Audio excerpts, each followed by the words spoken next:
always good for a meeting, aren't we? And Councilman Victor Rodriguez was there and suggested that we come and speak. Sue Marostica wanted to be here. We have the Stampede here as well. And we just wanted to talk about the fact that we really feel like this summer, it is so important to have all of the activities that our community is looking for.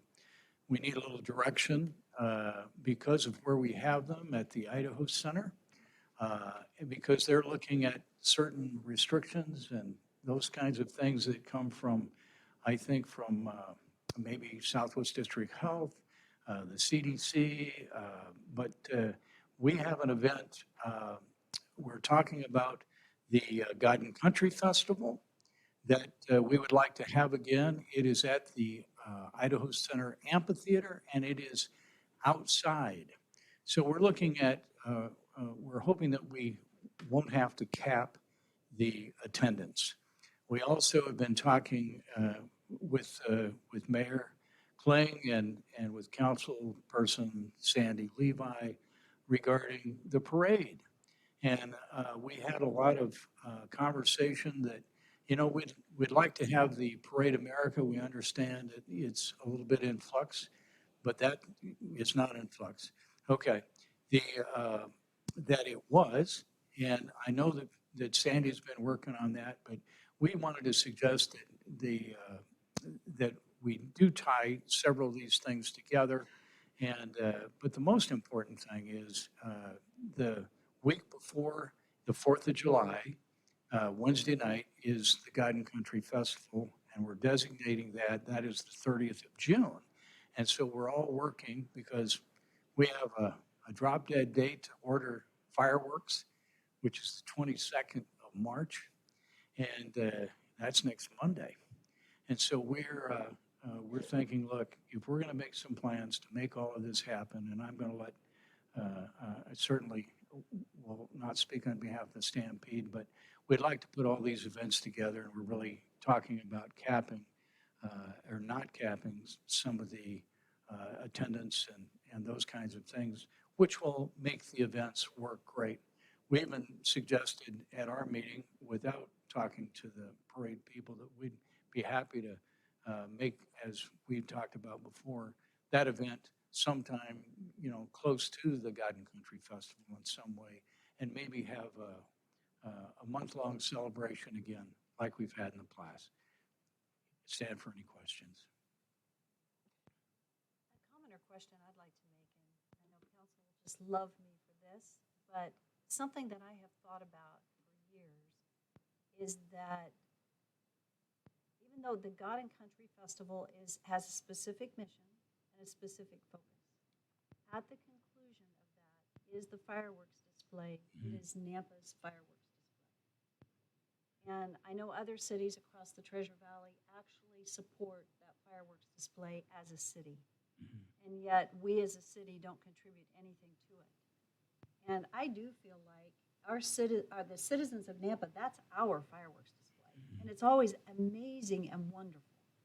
And so I would love to see our council help support the God and Country Festival in offsetting the cost of the fireworks display. And I know you didn't expect me to say this tonight, but it's something that I've thought about many, many times. And I would like the council to actually give consideration. That isn't a discussion for tonight, but I wanted to put it out there. That it's been on my mind a lot because it's the citizens of our community that enjoy that. And it's our fireworks display for our city, actually. It's the thing we're known for at the 4th of July is that our fireworks display is that Wednesday ahead of For those that may not know, the God and Country started with a parade in 1966. This would be the 55th year without having it on the 54th year. But and then the Ministerial Association put together the rally afterwards at Lakeview Park. And so we moved to the Ford Idaho Center, at that time the Idaho Center, in 2000. So last year would have been our 20th year at the Ford Idaho Center. And so this being the 21st year, we wanted to come to the council and say, you may have to have some intervention, we will see, but I know the contract that this group has with the Idaho Center management, that may be able to help us in some way. That's why we're here. Oh, sorry. Sorry, Well, and I'm happy as mayor to give you the opportunity to speak next, so I'm waiting for her. since we overshot that. So who's Mike? Councilman Haverfield. June the 30th, is that when you said? Wednesday night. It's generally the Wednesday before the 4th of July. 4th of July is on a Sunday this year. And normally you send out the notices so that we can send money. Mhm. So I've been doing that. Are you talking about individually or as using general fund dollars? I'm talking about using general fund dollars, and I think that would be an interesting thing, and maybe we need to survey our community to say, because our community, they are the recipients in many cities. Actually, city helps fund, maybe not all of it, but some of it, to help offset the cost of that. It'd be like out of a parks budget, but I'm not saying we would do that to you, Darren. But so I'm gonna make everybody mad at me before I even start tonight. No, but again, I mean, it's been by donation in the past, and I want to continue to see that because we all participate in, as we can, and I think it's, again, our effort to try to especially support the God and Country portion of it, but then the fireworks display, it's just that added benefit to the community. So I'm all for you having it again, without restriction. That would be my desire. Okay. Councilman Brunner.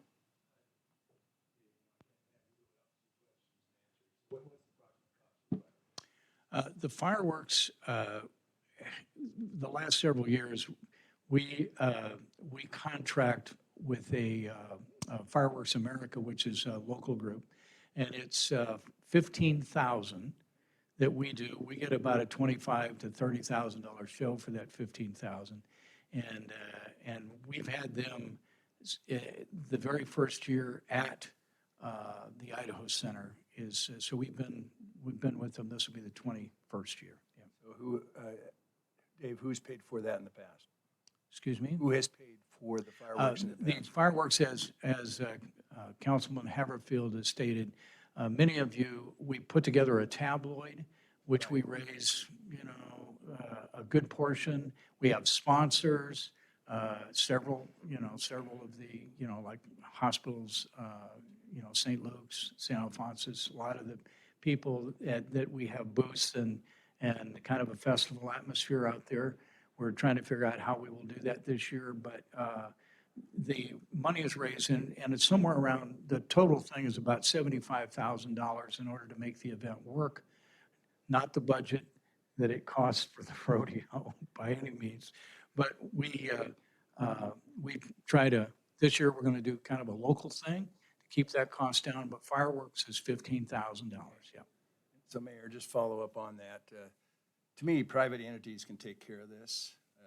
I would not be in favor of it coming out of the general fund unless we did a total survey and we had more than a 66 2/3 from our taxpayers. But people are tight.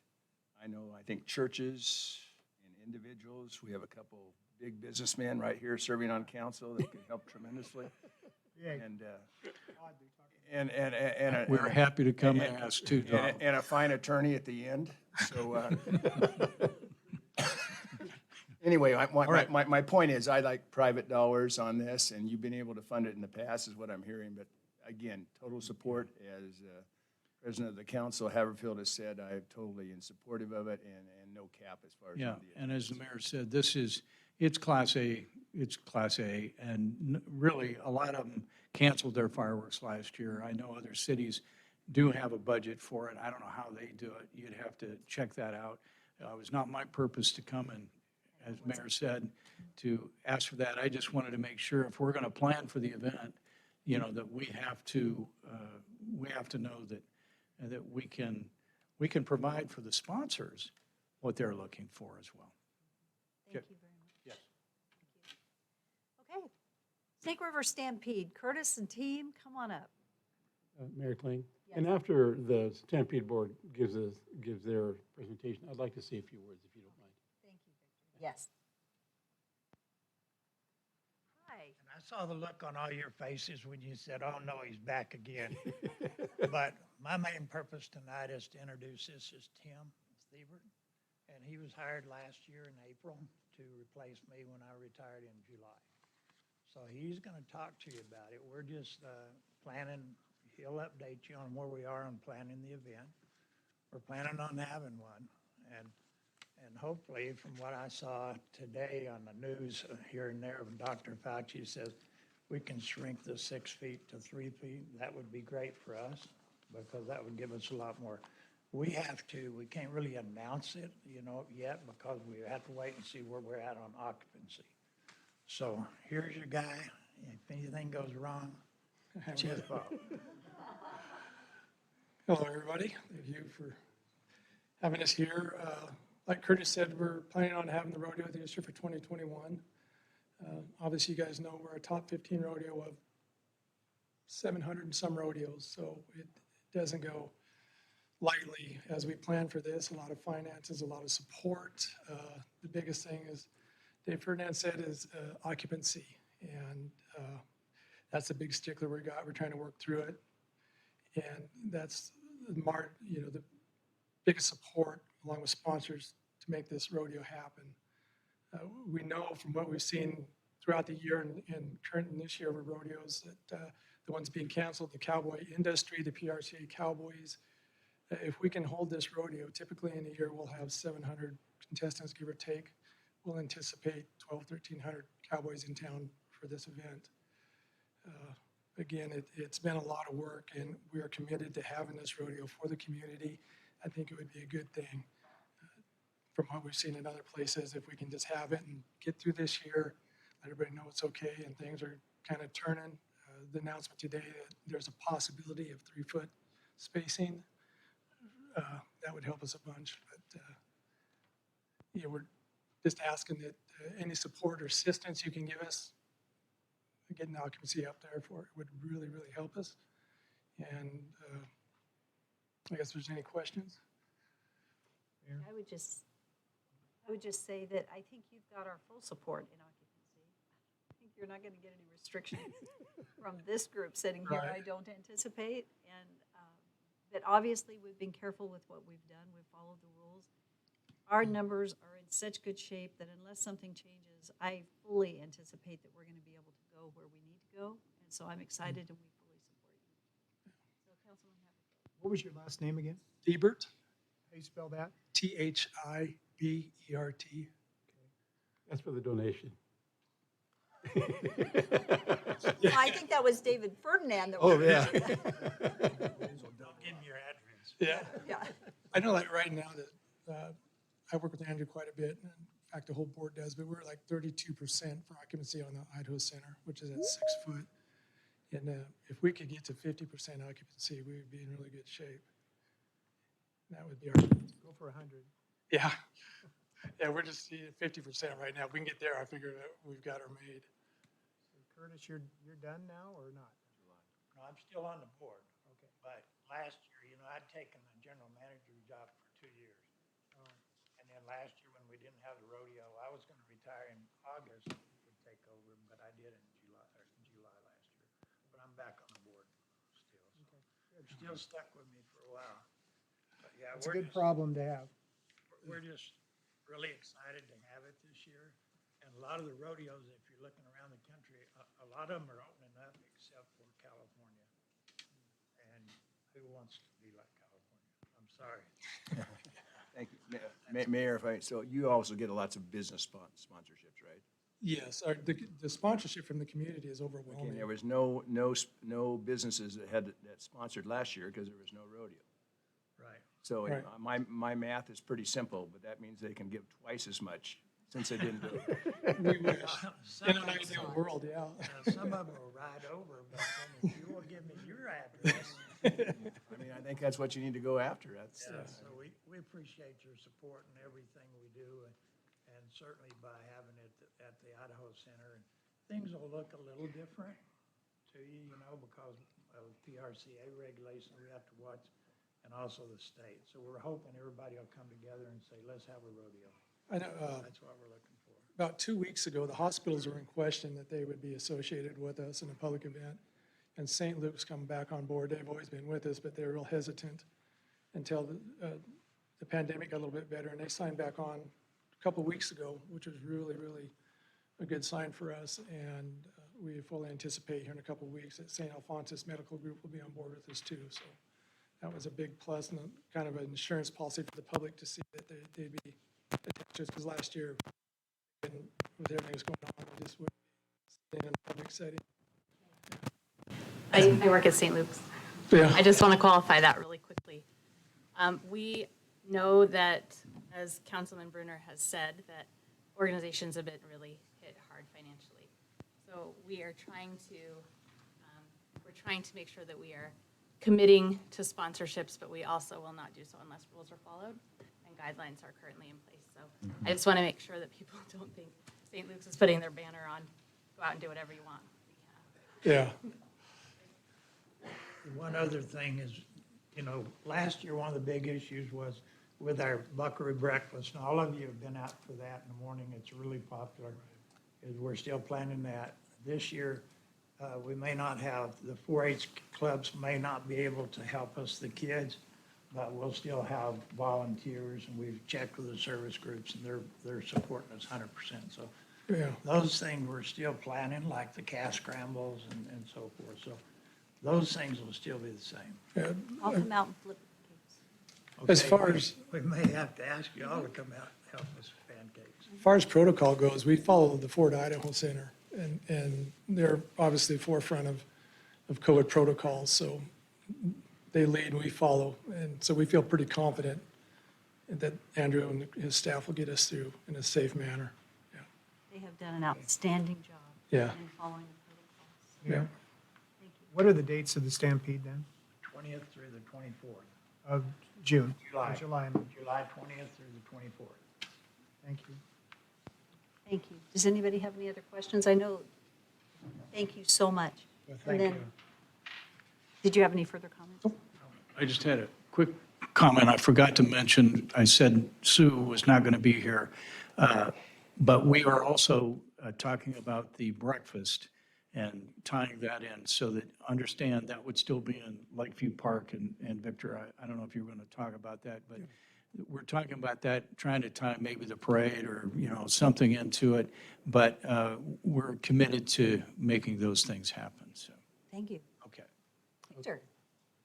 All right, thank you, Mayor, and fellow council members. This is for you and for our community. Over the past year, our community and country has endured a new way of living because of this ugly virus. There's a new normal, staying 6 feet apart, no shaking hands, wearing masks, self-isolation, and most recently receiving the good COVID vaccination. Every time we turn around, there's a new virus coming at us. It's almost easier just not to turn your TV on and listen to the news, or listen to what CDC says, or what the Southwest Health District has in forward for us, because it's just hard to listen to what's going on. Luckily, we have our medical facilities, our doctors and nurses who were fighting this ugly virus for us and by taking care of us. Southwest Health District chose a direct line of prevention for us, which resulted where we are today. Because of our community who united and fought this virus the best way we could, and that would be together. After a year of businesses closing their doors and not being able to make ends meet, and parents losing employment, but still having to pay bills, luckily the stimulus checks arrived. But that's not what it's all about. It's helping our community.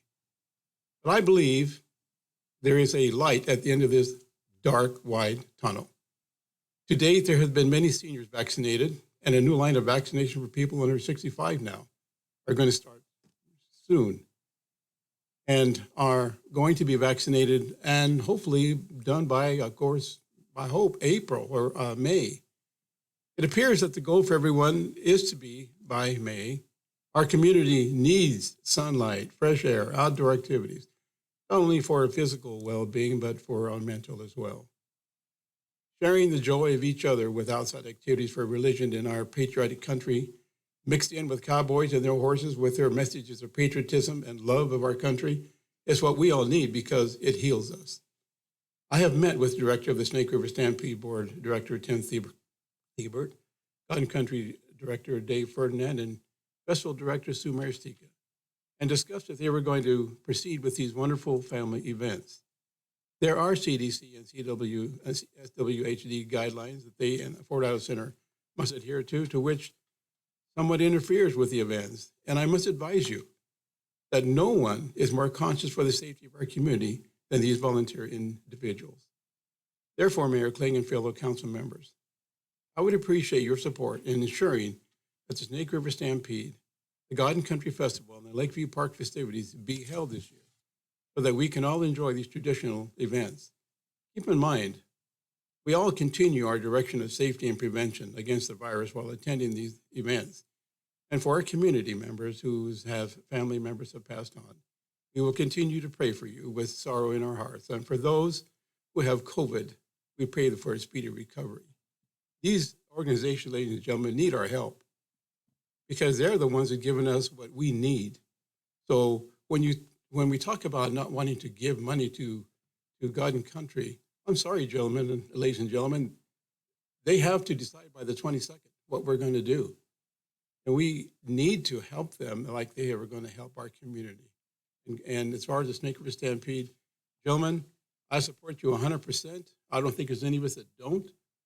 Let's open up and let's have a good time and be safe at the same time. So thank you. Councilman Rodriguez, thank you so much. You're welcome. Are there any other comments on this? You have my support 100%. You guys know that. Thank you so much for being here. We appreciate it. Thank you for all you do for our community. It's greatly appreciated.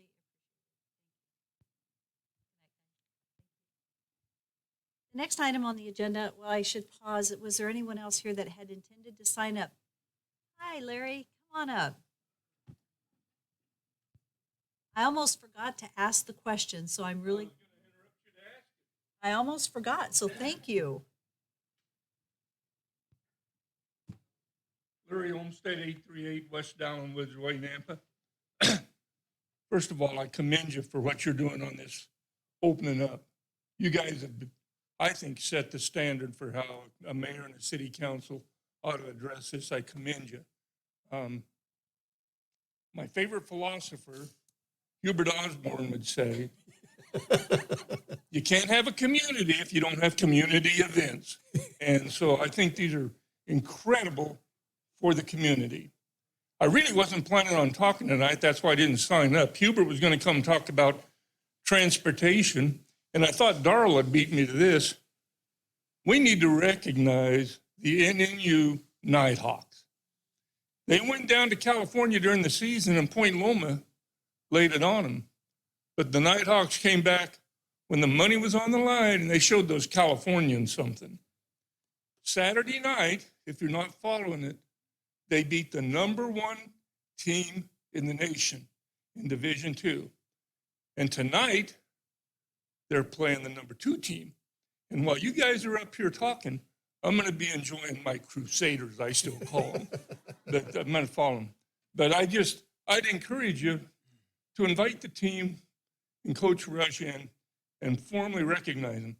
I've always been bothered that C of I is embraced so closely by that second-rate city to the west. But when C of I plays, they go purple and everything like that. I don't know what it is. Maybe it's because we don't have a football team, but I'd love to see Nampa and the Nighthawks come together like that. I don't know what Hubert was going to say about transportation. I would have prepared some. I just want to say that I think Jeff and Tom have done an excellent job of laying out what the options are. I'd encourage us to be aggressive.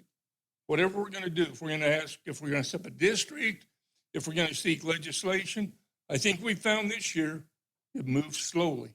We need to plan ahead and give it our stuff and go Nighthawks.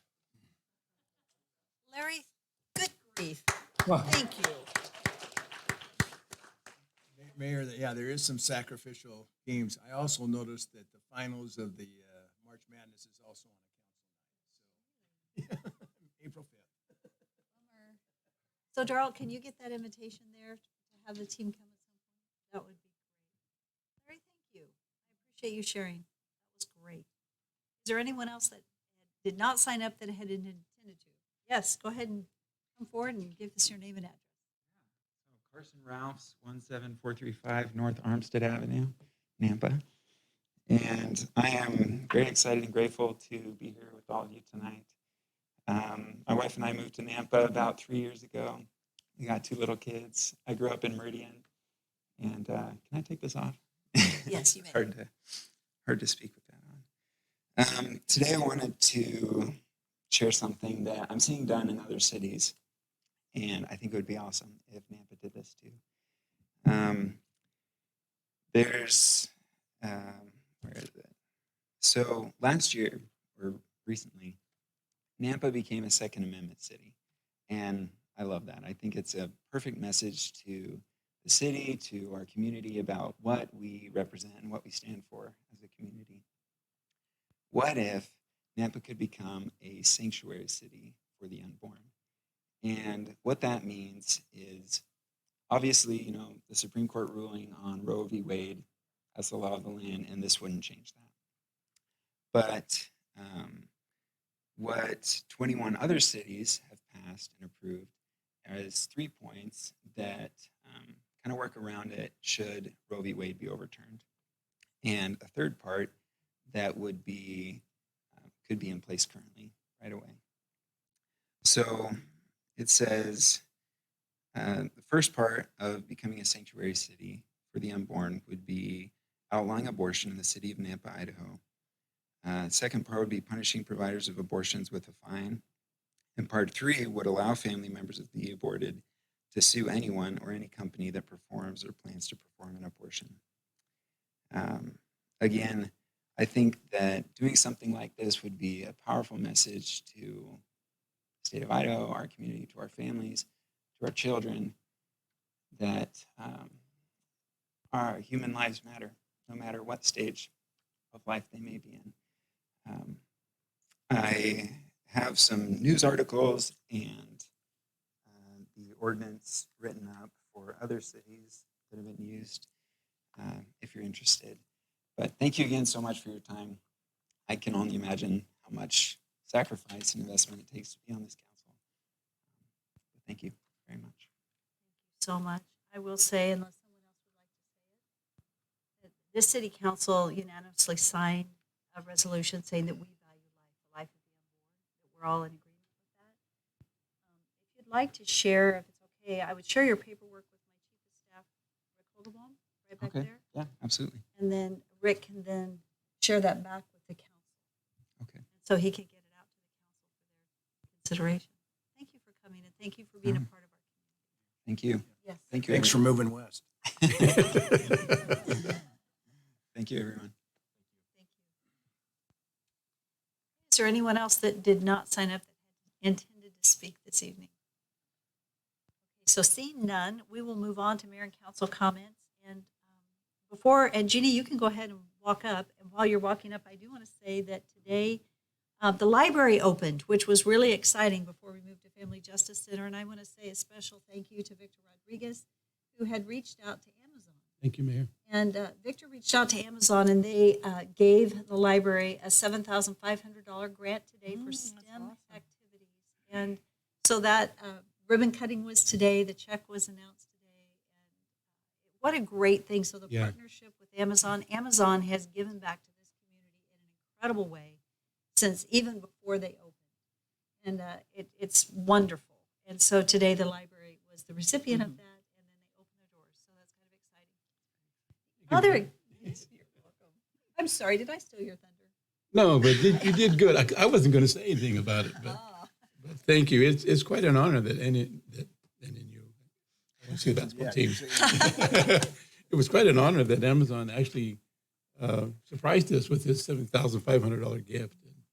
It's only the beginning with us. So God bless Amazon. It's good for our kids.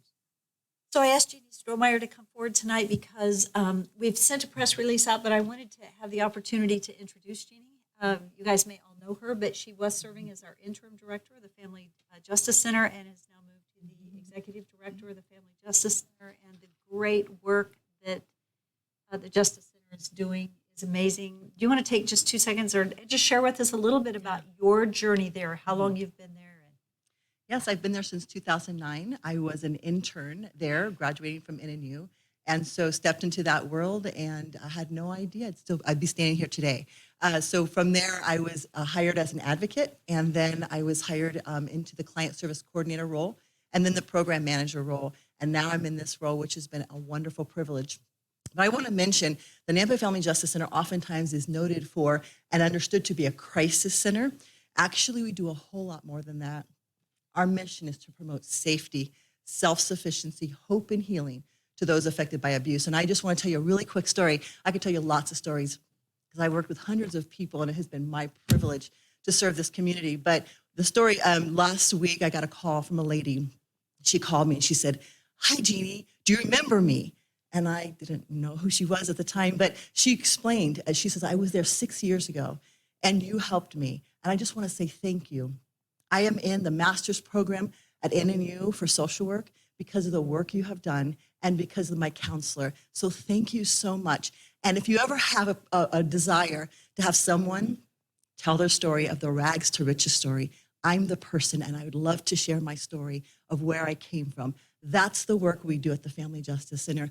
I could tell you countless stories like that. It is not just crisis, but our goal is to walk them through the process of self-sufficiency, hope, and healing for themselves and the children that are coming alongside them and that's watching their lifestyle. So what a privilege it is.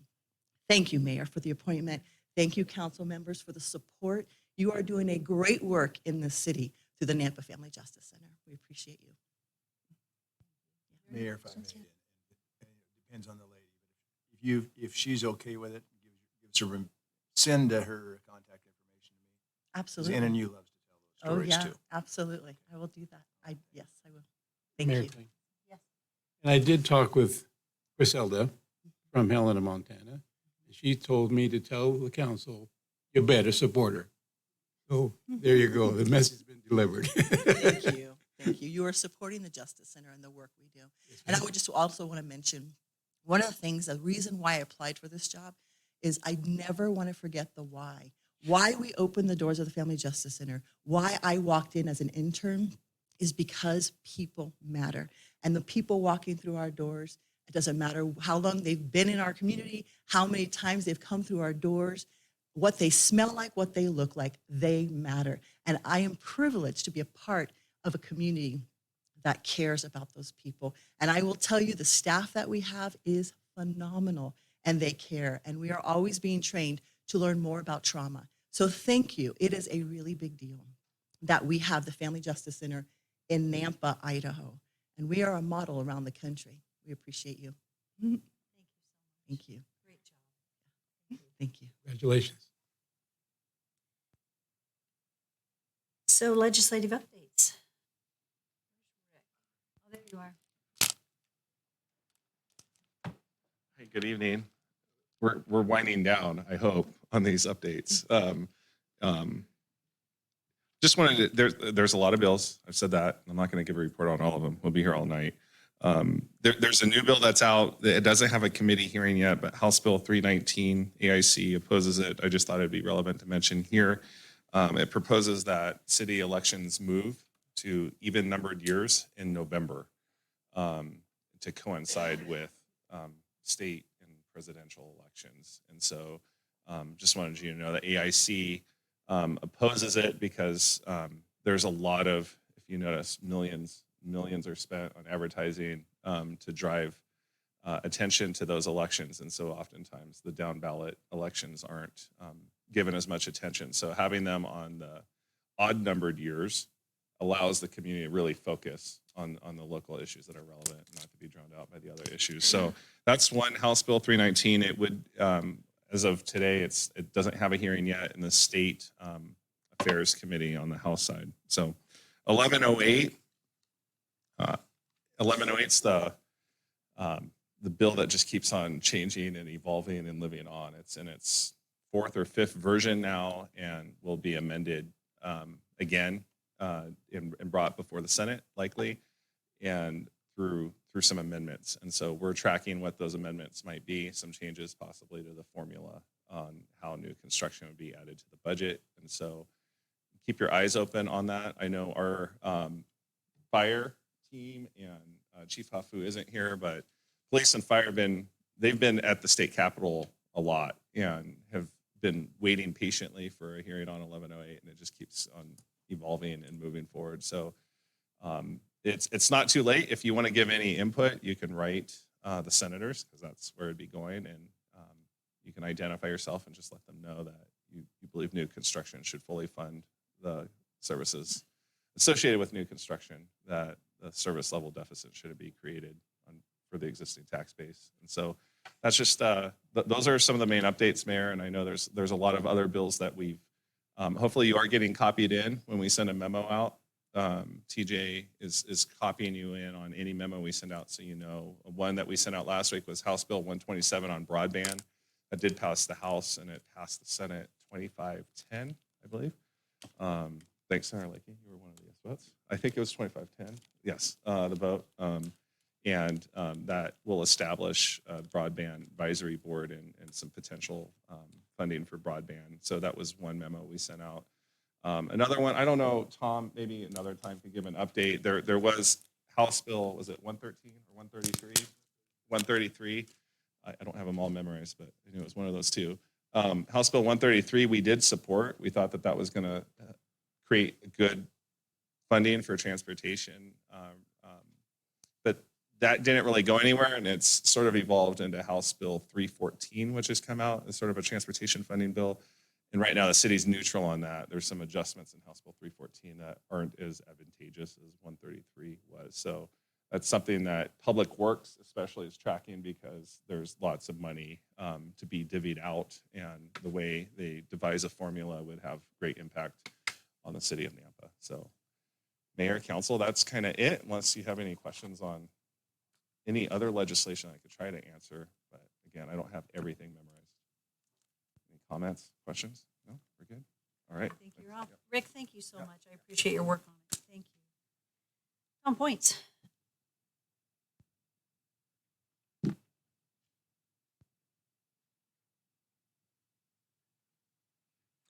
We're on to staff communications. There were no agency or commission reports, and so staff communications, and our only one is Tom Points. Evening, Mayor, Council. So on the staff report today, got several sections. I'm going to have Daniel and Jeff help out with their various portions when we get to it. There's quite a bit in the staff report, so I'll try to move quickly. So on this snow report, it looks like we're wrapping up. We have all your totals here on our report. So there's 10 inches of snow this year compared to 5 last year. And our labor hours and material usage was also about double, which is kind of be expected with twice the snow. So we were tracking on how we expected on material usage, and the season went pretty well. So, and then next, Daniel's going to do this piece. But I'll just, while he's coming up, I'll give you an intro on what this is. So we have a Public Works contract administration person in our office that was authorized a couple fiscal years ago. And she's doing a great job. She put together some flow charts. Just, you have it, information in your packet. There's a lot there, but it kind of walks you through all the different processes that we go through for even reviewing council items, design, bid, construction. And we put this into place, this position into place, because we have a lot more contracts than we ever had before. And it's a centralized place for consistency, to have one person taking care of all these contracts. So I'm going to have Daniel spend about 5 minutes talking to you about some of the flow charts. So.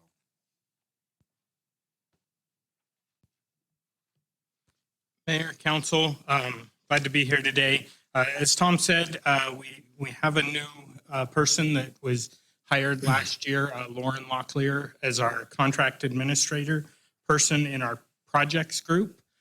She's been a wonderful asset for the city and prepared the flow charts. Mark, if you could, I'm sharing. We'll see if it works. It's not liking me. Okay, there we go. Okay, So she prepared these flow charts to give you hopefully ourselves and council a better understanding of the processes that we go through as we go through our public works contracting. The first one talks about our council items and how we arrive at the council items that come before you. They go through a review process internally at a staff level, and then with Tom Points, the Public Works Director, and the mayor before they come before you. And then they come before you. The things that come before you typically are our task orders for our consultant services, and then the bid items and bid awards. For the projects themselves, we have a number of steps that we go through as we do our design phases. The touch points for the council are, again, those task orders, any design authorizations, or if there are choices within those similar intersection designs, whether we're doing a roundabout or a signal that we'll be talking about later on tonight in the public hearing. And then we come back again once for the bids and the awards of those projects.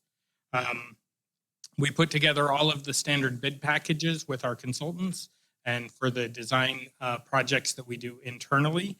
And this just kind of gives you a general overview of the things that you would find within those bid packages, the bid forms, the standard specifications that dictate how the contractors will be doing the project, and the construction methods and things that they will need to do along with the pricing for those.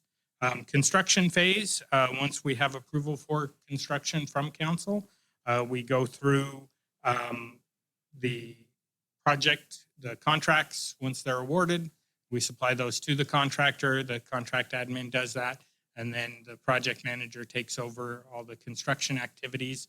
The project admin has helped consolidate a lot of our billing and contract payments. And so our project managers have more time to spend on the projects that they're actually having constructed. And then again, construction contracts, just the general outline. And then there's the team that we're working with. We've had 2 new EITs that we've hired in this last year that started the start of January that have been helping out quite a bit as well. And so would just stand for any questions that you may have on our processes. Mayor Kling? Not necessarily on process, but who is the individual that looks at the numbers within the bids and verifies those numbers? Mayor, Councilman Rodriguez, those are typically done by the project manager themselves. So depending on who the project manager is on that, if there are questions, we oftentimes have our design consultant, if there is one, reviewing that as well. And then Clemente, the assistant city engineer over projects, and myself if necessary. Follow up there. So last year, I recall that there was a project that was up for council approval. And the architectural design, now this is just, I don't remember the exact numbers, so I'm just going to give you an idea. The first architectural cost was about $20,000. Then they had a peer review by another supervisor within that company, charged us another $20,000. And then there was this final view of this design by the director, and that was $20,000. And I asked Jeff Barnes about that in council. Those are the things that I want to see really looked at. So who's the individual that, when I ask who looks at those numbers, or is it okay to go ahead and do that and charge the cities $80,000 when actually you could have got away with about 20? You see what I mean? Mayor, Councilman Rodriguez, we do scrutinize those scope of works from the design professionals, and oftentimes we do require changes to those to eliminate steps that we do not believe are necessary. And so that is a process that the project managers are going through on each and every project to bring those to the most economical options for the city. So when you get when you get a bid, does that bid ever change numbers by the time the project director looks at it? Mayor, Councilman Rodriguez, so a bid would be the construction bid from the contractor that's going to build it. What you were speaking of was generally a task order with the design professional, so that would be a scope of work. We do not, state law does not allow us to select our consultants, design professionals based off of the cost. So we do an RFQ process where we look at, they submit qualifications-based stuff, we review and select contract or consultants to be on our qualified list, and then projects over design cost of about 200,000 is the limit we've set. We do interviews with 3 of those consultants to select a consultant that is the best qualified. Below that $200,000 threshold, we just select someone directly off of the list for those projects. I see. Okay. Are there any other questions for Daniel? Daniel, thank you for that update. Really appreciate it. Thank you.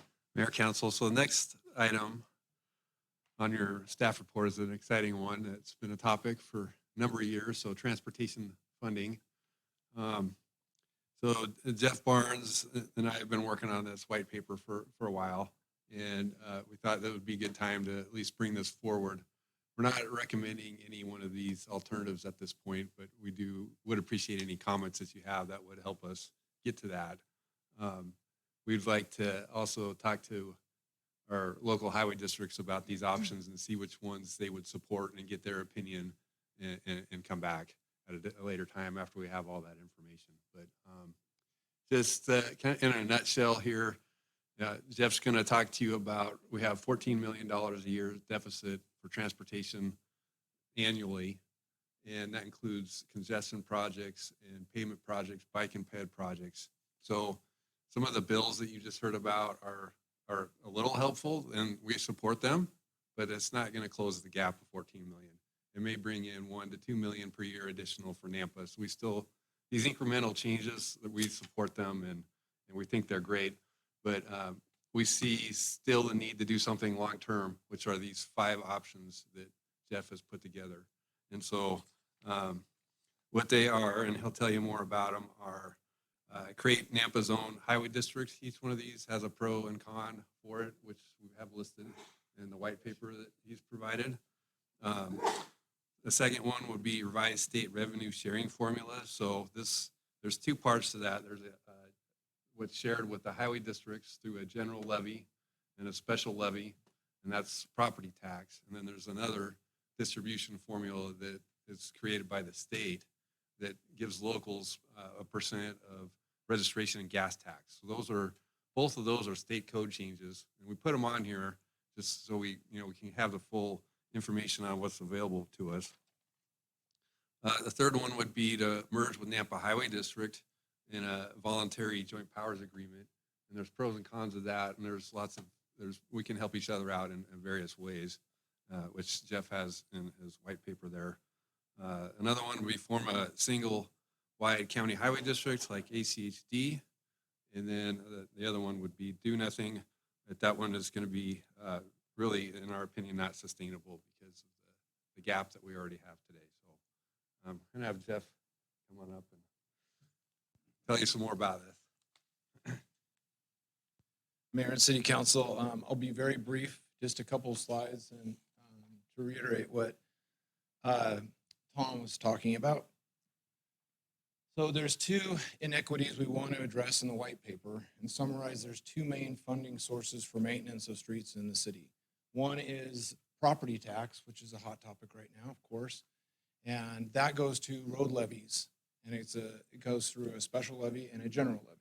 And the second main funding source is from gas tax distribution. This is formally called the highway distribution account, but most people refer to it as gas tax. So both of those, we looked at how are they distributed. A lot of people say, well, let's just increase everything statewide, but very rarely do you hear conversations about, well, how is it distributed once they give us a pot of money? And from our research, Nampa and cities in general, many are getting the short end of the stick when it comes to the distribution. So Tom mentioned that we have a $14 million annual funding deficit and a $200 million backlog from years of this partially. And so here's how it works. The general levy is split 50-50 with the highway districts. And this visual will help because I forget too even. So there's the transportation funding in the state. It's a tangled web and very complex. But for the property tax, the first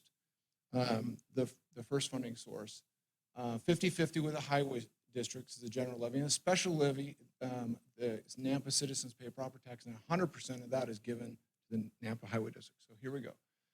So citizens pay $4.8 million in general levy. 50% of that general levy, or $2.4 million, goes outside of the city limits.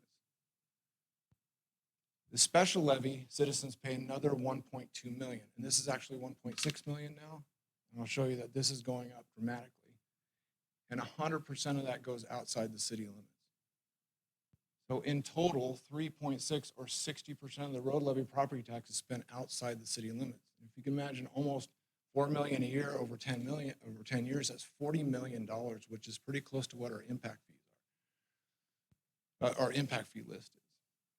And then what happens in response to this is citizens are then asked to make up for the property tax that goes outside of the city limits.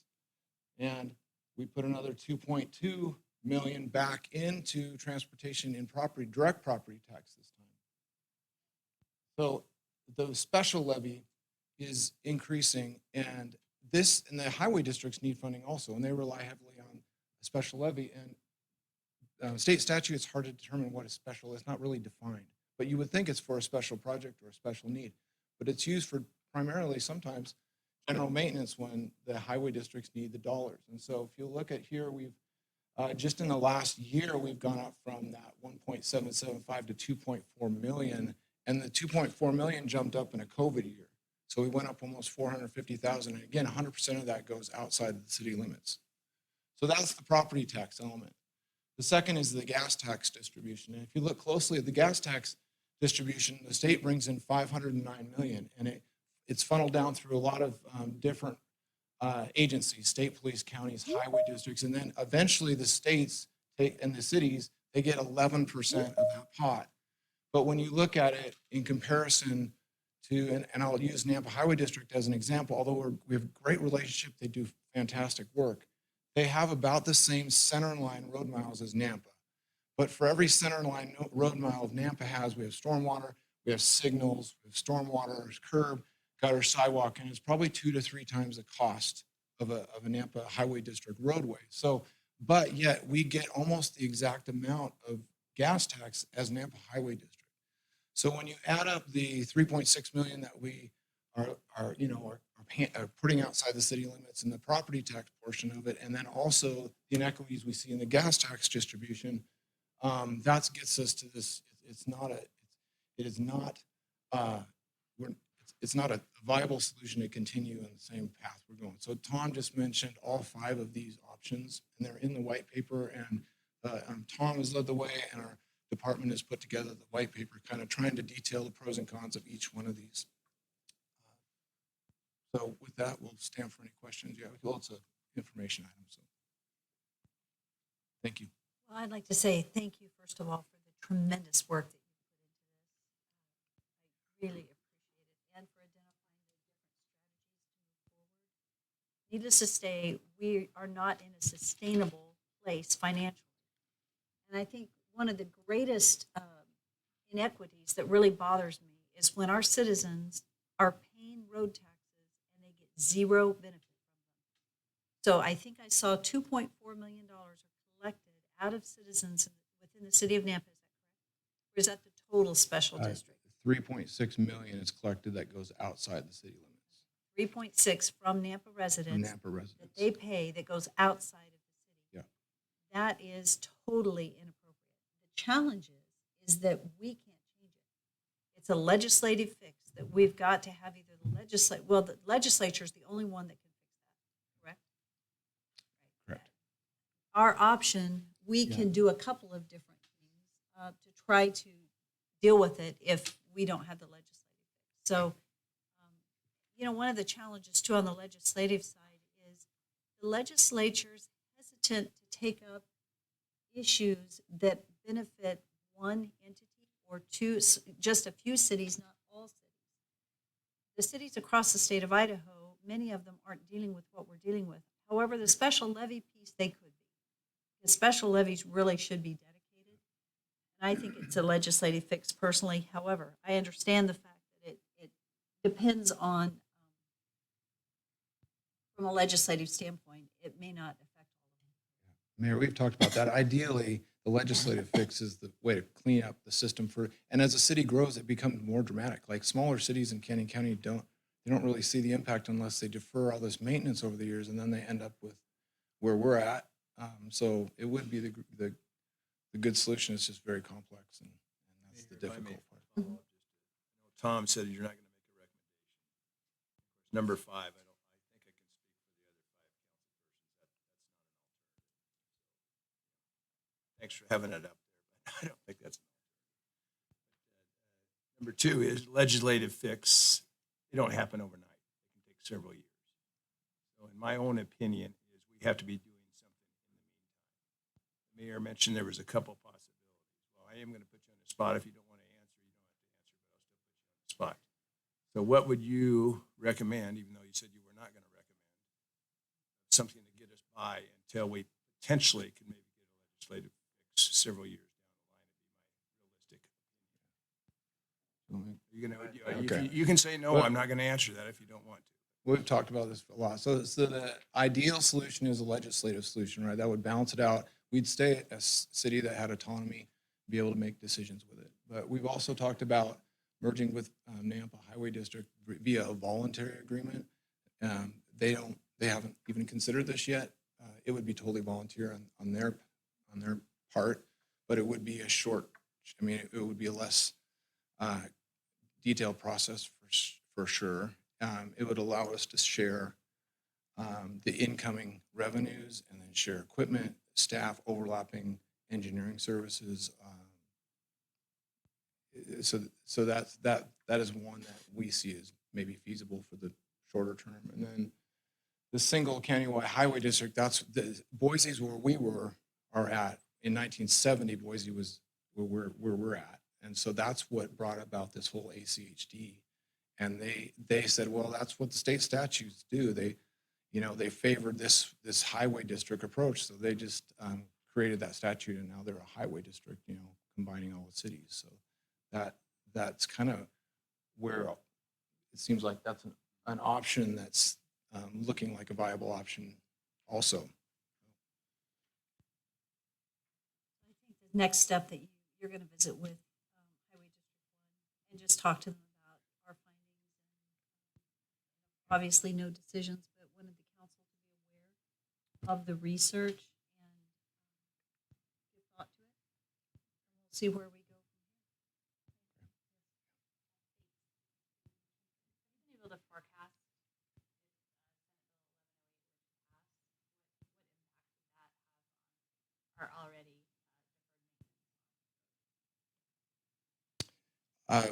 The council has been, Councilor, the 1% increases have been very beneficial to transportation. Council's shown support, I think, over the last 5 years. And so we were incrementally increasing. And so part of the transportation plan that Tom started was, the funding plan was that we would do those 1% incremental increases and kind of inch forward toward our goal over 10 years. So it definitely puts another gap in the funding plan. Last year, we went after the registration fees. Those didn't happen. The impact fees were a great resource. That's why we're starting so many intersections. But so it does make a significant impact to our funding proposal. One comment is that the further we get behind, and whether it's streets or whether it's on the public works, water, wastewater we're moving forward on, but the further we get behind, the harder it is to catch up. The one thing that we do know is that costs are not going down. Costs have gone up. And so that's why when people think stewardship, it does not mean you do not spend any money and you don't invest, because Otherwise, we're going to hand our kids a mess. And it's going to cost a whole lot more to get out. I will say, though, that I really struggle with doing a 1% increase when our citizens have already paid for the road through the taxes, that it's going outside the district. And I think that's why we need to resolve that. So hopefully we'll work on that this summer. Some of these other fixes are big fixes, though. You don't reverse them. You don't turn them around quickly. And so I think we need to be really thoughtful. We may not make quick decisions, and I'd love to move something forward, but we're going to have to really weigh it heavily because it's hard to reverse. And these are very big decisions. I actually early on thought about creating Nampa's own highway district. That was a good idea. And then I realized that the governance of that has to be a separate board that is an elected board, and this council does not get to guide that. And I don't know how wise that is. And so that's something that you guys can also give thought to. Do we want to let go of the streets that our citizens actually enjoy? We wouldn't have any. Mayor, quick question. I know we've worked so hard on this. We pretty much have given up on that as far as an increase in registration. We have not given up. Still an option in the toolbox. Okay, so it's something that we still are looking at and hoping to lobby for. Reality, no quick fixes, right? There are no quick fixes here. So at least you've done a phenomenal job in outlining what we're dealing with, and then this gives us a roadmap to look to the future. So thank you. Thank you. Thank you very much. Okay, so it is 6:70, and I had hoped to get to action 5.6. Patrick, are you here? Is this a quick one? Let's do 5.6. We're going to skip all the new business items, come back to those, but allow Patrick not to sit here the rest of the evening. And so item 5.6 is a new business item. It's an action item to authorize the mayor to sign the professional services agreement contract amendment with Safe Built. And this is in a not to exceed $45,000 for third-party plan review and inspection services. And this is through July 2nd. It is funded through the Development Services Enterprise Fund, and legal has reviewed. Mayor, quick question if I may. So it's mainly we are not able to find inspectors. Is that what this is supplementing with the lack of inspectors with all the growth? Mayor and Councilman Brunner, that's correct. It's actually a plans reviewer. We have a plans reviewer opening right now. We're hoping to get it filled within the next few months. We had dropped it off the FY21 budget because we did the budget right through COVID and we were slow, but then we made it back and we're still going gangbusters since about end of July. So the hope is this, we've already been able to cut our design review in half. We've already been almost 3 months with this third party in-house doing residential plan review, and it's really caught us up as far as our level of service. So we're hoping that we'll be able to fill this plan review role prior to letting go of this contract. So Mayor, just quick follow-up. Then do we have one person then that is doing this for us for 40 hours a week? One person, 40 hours a week. Same person. Same person. This would just So we extend have- it for we have another consistency. three months. Consistency, they're all trained up. Mayor, I make the motion then that we go ahead and hopefully we'll get a person hired that can do this. Seconded by Councilman Ballard. Question. Patrick, is this just residential or is it multifamily residential as well? This is just residential. We're able to keep up on multifamily because our commercial is a little flat, but multifamily is taking up that gap. And so we're using an ongoing contract with WC3, and also Donna is doing all that. Council, excuse me.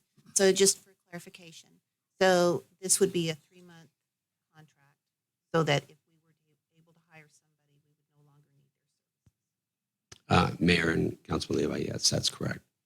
And with the $75 an hour, is that really competitive market value? We actually pay $100 to $125 an hour with WC3 for commercial plan review.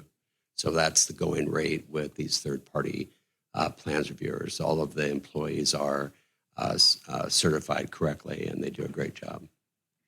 Means that this is the Second Amendment, we don't need to expect a Third Amendment. This should be the First Amendment on the contract, unless I have a typo. It says second. Oh, there's it. Okay. It's actually the first amendment to the contract. We've been 3 months, and this is an additional 3 months. Any further discussion? Roll call. Rodriguez? Yes. Munchy? Yes. Levi? Yes. Bauer? Yes. And Berner? Yes. Thank you, Patrick. Okay, so with that, we are going to move into our public hearings. We'll start with, these are section 6, and this is 6.1 on the agenda. And the first public hearing is a zoning map amendment from RS6 to a multifamily residential. And it's variance of section 1022-6B requiring 2 parking stalls per dwelling unit plus ADA spaces, instead of proposing 1.52 parking spaces per unit. This is at 916 East Colorado Avenue, 915 Bird, 908 and 912 South Elder. This is on an approximate 3.936 acre portion. And this is for 3-story multifamily apartments for Brandon Wallen, representing Kennedy Family Ventures, LLC for Broadstone Apartments. And our applicant is standing here, so thank you for stating your name and address. Thank you. Madam Mayor Kling, members of the City Council, my name is Brandon Whalen with Hawkins Companies. Address is 855 West Broad Street, Boise, Idaho. Thank you for the opportunity tonight to share our plans with you to to develop this infill property located on East Colorado Avenue. I would like to state, before we submitted an application, we met with the neighbors to hear what their concerns were. And we heard that they wanted to see a building that looked like their homes did. They wanted to see a pitched roof. They wanted to see materials that might already be in the neighborhood. They wanted our buildings as far away from theirs as possible. And they also wanted the building to not be like the Colorado Gardens property. So we used that as a framework to come up with something that we felt that was suitable for the neighborhood. This slide represents what the code requires for a rezone. And we feel that the residential multifamily housing district is perfect for this property. Your code states that for consideration for zoning into the RMH property or RMH zone, there's the property that we are looking to develop. It should be located next to Commerce. And so in the green, I've kind of highlighted the 12th Street property, 12th Street area. It also states that it should be located next to an educational facility, and that's the Northwest Nazarene School limits there. It also states it should be located on a thoroughfare, and I think East Colorado Avenue fits that criteria. So we feel that this property fits the criteria for the rezone quite well. Also, the neighbors said that they wanted enhanced landscaping. And so this shows the number of trees, the ground covers, shrubs, and there's also berming that we'll see a little bit later on. And we tried to implement all of those to create as much of a visual buffer as possible. Again, we looked at distance, the landscaping itself, berming, and carports as a way to break up the difference between the two properties.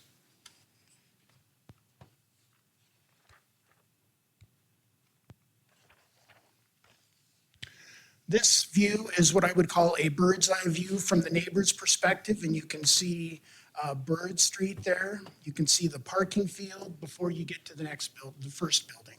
So it's well over 120 feet away. We tried as hard as we could to pull those buildings away from the existing neighbors.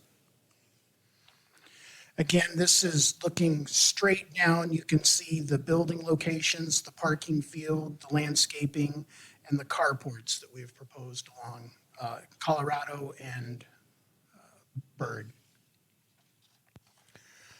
This next slide kind of talks a little bit about the unit mix, which kind of lays into the request for the variance that we'll talk about in a little bit later.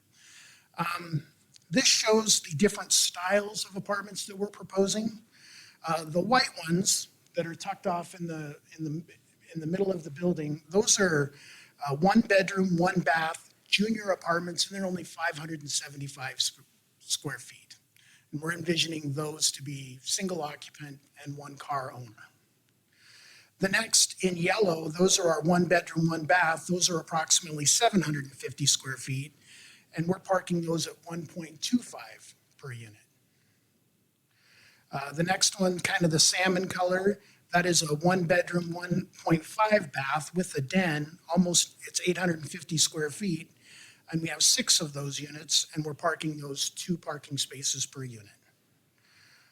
Then we have kind of the orangish, that's a 2-bedroom, 2-bath interior, approximately 950 square feet, and we have 6 of those units, and we are parking those at 2 parking spaces per unit. And then on the end, we have our 2-bedroom, 2-bath corner units, which are approximately 1,050 square feet. We have 24 of those, and we are parking those at 2 parks per unit. So the only ones where we're actually looking for relief are the 575 square foot units and the 750 square foot units. Mayor, if I may, how many of those, I didn't catch how many of each of those? I know it's in our packet, I'm sure. Sure. There are 21 of the 575 square foot units, and there are 27 of the 750. This is just another visual image of East Colorado Avenue. You can see the landscaping. You can kind of see the carports there as they block the cars that would be parked there. And I use this just as a depiction to show on how we have the pitched roofs, and we've tried our best to assimilate to the neighborhood in which we are locating in. And this slide states that we've used as many of the building design elements to fit within the existing neighborhood. We have pitched roofs. We're using brick, wood, and wrought iron fencing, and the same kinds of materials that are existing in the neighborhood. This slide begins to show you the ground cover and the shrubs, and you can also see the carports in between the landscaping and the buildings themselves. This is our Fern Street entrance, and the brick area right there on the corner annotates the lobby or the clubhouse, and we'll have an area set aside for leasing in there. We'll also have a gym facility in there that the residents can use. We'll also have open space if they want to have a birthday party or something like that and they want a little bit bigger room. There's space in the clubhouse for them to do that. We've also planned some outdoor amenities throughout the site. We have 2 of these barbecue locations with picnic tables, sunshades, and barbecues themselves. We also have a dog park where residents can take their dogs, and it's AstroTurf, so it's very easily to maintain, but it's a nice benefit that people that live in smaller units that are by themselves like to take their dog over to. Just another depiction of the dog park that we're planning. These are some elevations of the buildings, and you can see the materials that we're using: board and batten, lap siding, brick, metal trim for the windows. We tried to, within financial reasons, make these as pleasantly appealing or aesthetically pleasing as possible. The next slide does show that there is some frontage created on Bird and Fern that would allow overflow parking in that event that it was necessary. I spoke with Caleb Leclerc in the engineering department. He said that he could support, I think, 17 parking spaces on the street there. We think the project stands alone and won't need it. But in the event that we have a big birthday party or something like that, there is on-street parking available as well. I've included with you in your packet, and I believe Mr. Ashby also provided it to you. We received a letter from Mr. Rich Fernandez, who is a principal at Table Rock Residential Development. And he states that they have over 3,000 units here in the valley.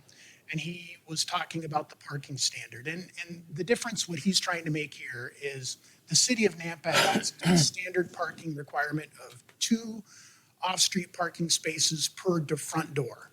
And that front door can have 1, 2, 3, or 4 bedrooms. It doesn't matter. It's 2 off-street parking spaces because you're figuring it's going to balance out over the course of the entire project. And that's the statement that he's making.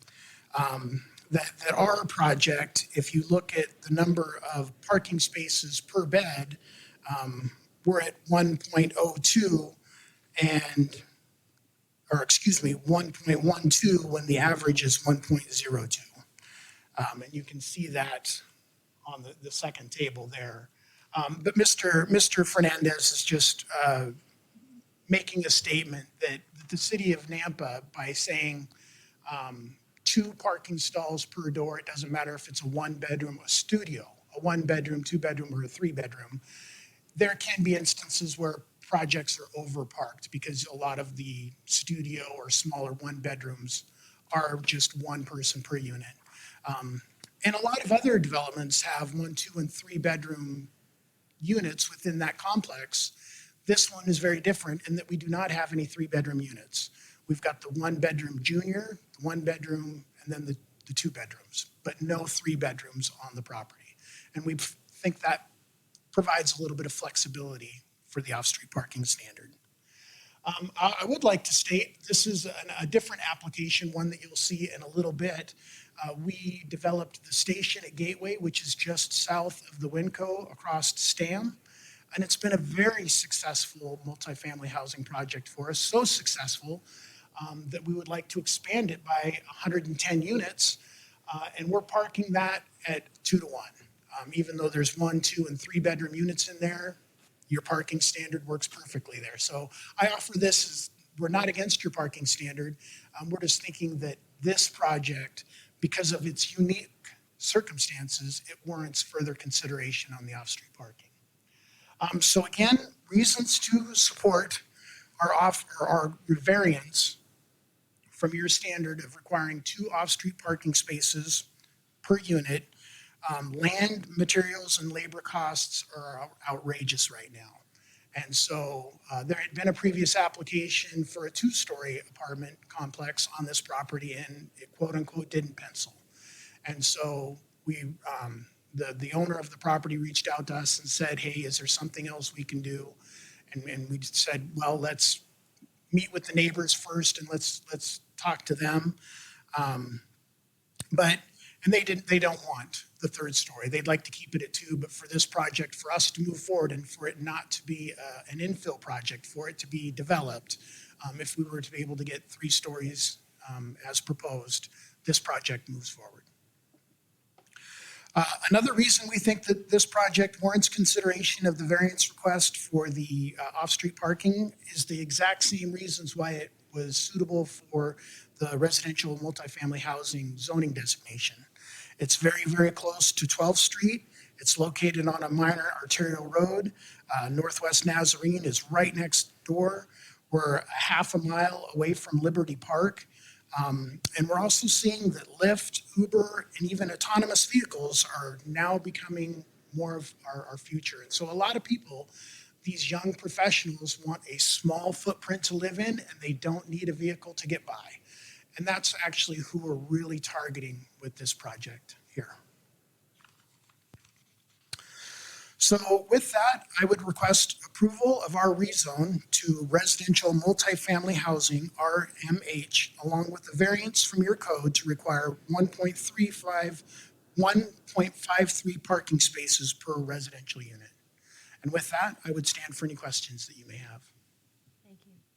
Council, do you have any questions at this time? Mayor, I do. I'm over there at NNU, so I'm interested. You say you are catering to a certain population. You're close to NNU, upperclassmen often request to live off campus. Do you feel like you'll go ahead and market to a college population? I wouldn't say that we'd necessarily target that population. I'm sure that if students would like to come over to the property and check it out, and if it's something that they liked, we'd lease up. Absolutely. I know that Northwest Nazarene students are required to live on campus, I think freshman, sophomore, and junior year. So we wouldn't tie our stake to the ground that it's going to be full of NNU students. But I think they would be good neighbors, and I think that this would be the kind of living environment that they would be attracted to. So do you have any limitation, or I should say cap, on how many per unit? How many would you allow in a studio apartment? I'm not sure that we have drafted that. The intent was for this to be smaller, not a big roommate type situation. And that's why we had limited the bedrooms to no more than 2. I can't say that we have anything drafted right now that we would limit the number of people in it. And Mayor, and I'm just speaking personally here, I would want to see something drafted in that area. College students are great, but the finances are also stretched. And I guarantee you that in a studio or whatever, there would be at least 2 if you allowed that. And in a 2-bedroom, there would be probably 4.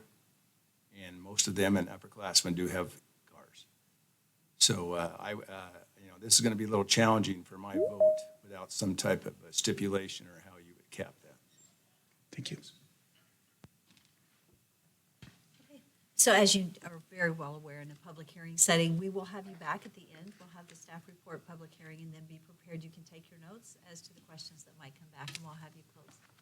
Thank you. Thank you very much. Mayor. Yes. I'd like to disclose at this point that Hawkins Smith approached me in January. The history on this project is that we prepared and received approval from the Planning and Zoning Commission, our office, presented this to the council as well and received approval. Our plan was very similar to what's basically being proposed tonight, except it was 2-story with the parking space requirement met with the 2 stories. So when I was approached by the property owner at the end of last year about going to a 3rd story, I didn't feel that I could get that accomplished since the neighbors had already approved a 2-story concept. But what they did not see was the visuals that Hawkins Smith has been able to prepare. So that was the one thing that's different than what you're seeing, what you saw then, what you're seeing tonight. So I am not involved in this project at this time, so I assume I can go ahead and vote. No. So, but I do want to disclose the fact that we received approval from P&Z and the city council, and then we were asked to withdraw the application in November. So we did that. So that was basically the end of our involvement on this project. Thank you for that disclosure. It's appreciated. Thank you. Okay. Parker?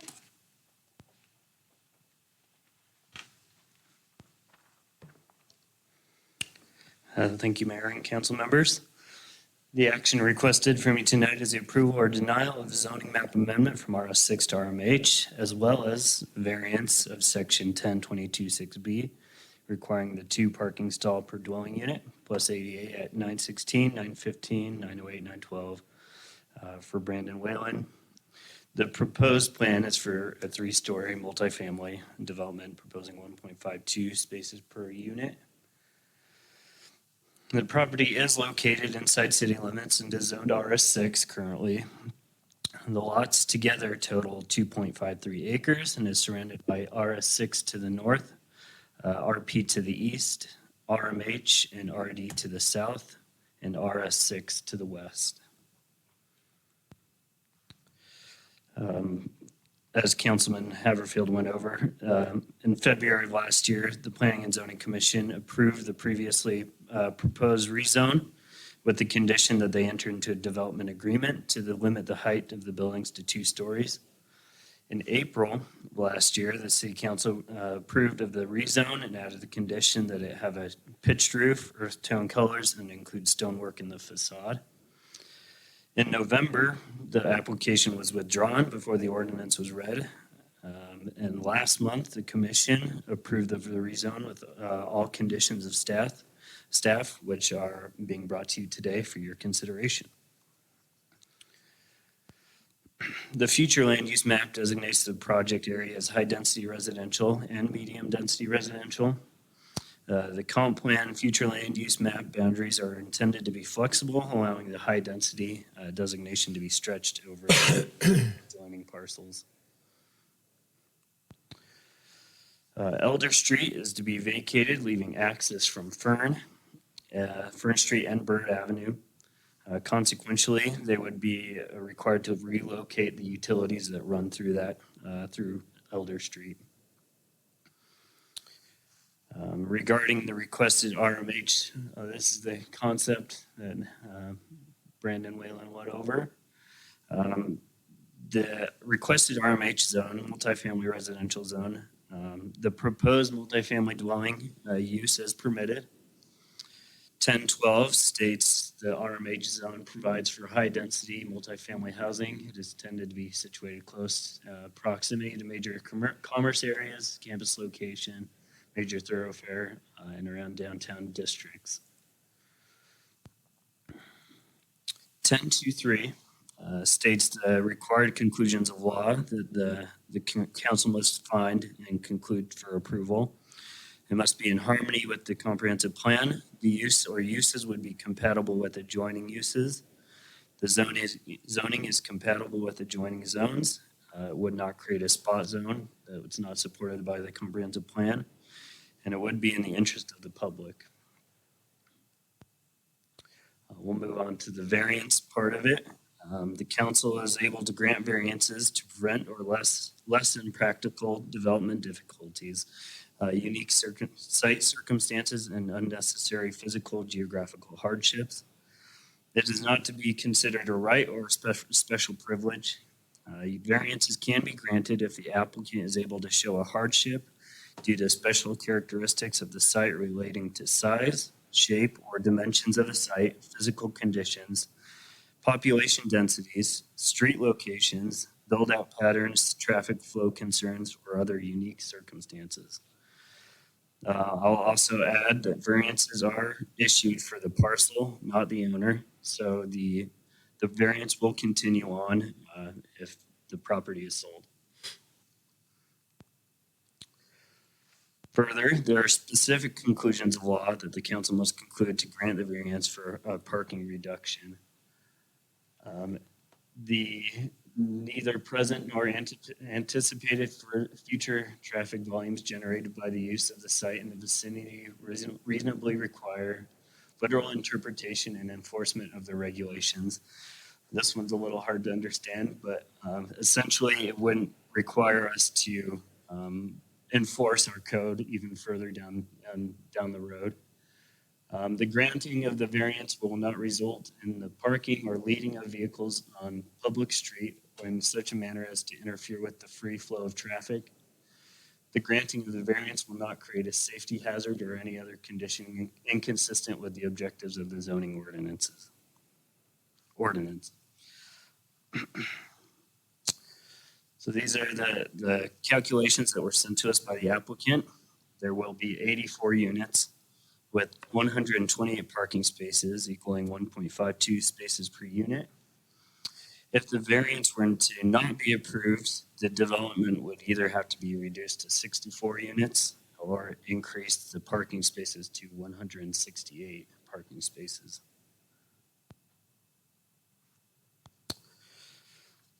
As this area continues to develop, there's a good mix of zoning districts, as we saw in the zoning map in the immediate area, including RS6, RML, RMH, RP, and RD zoning.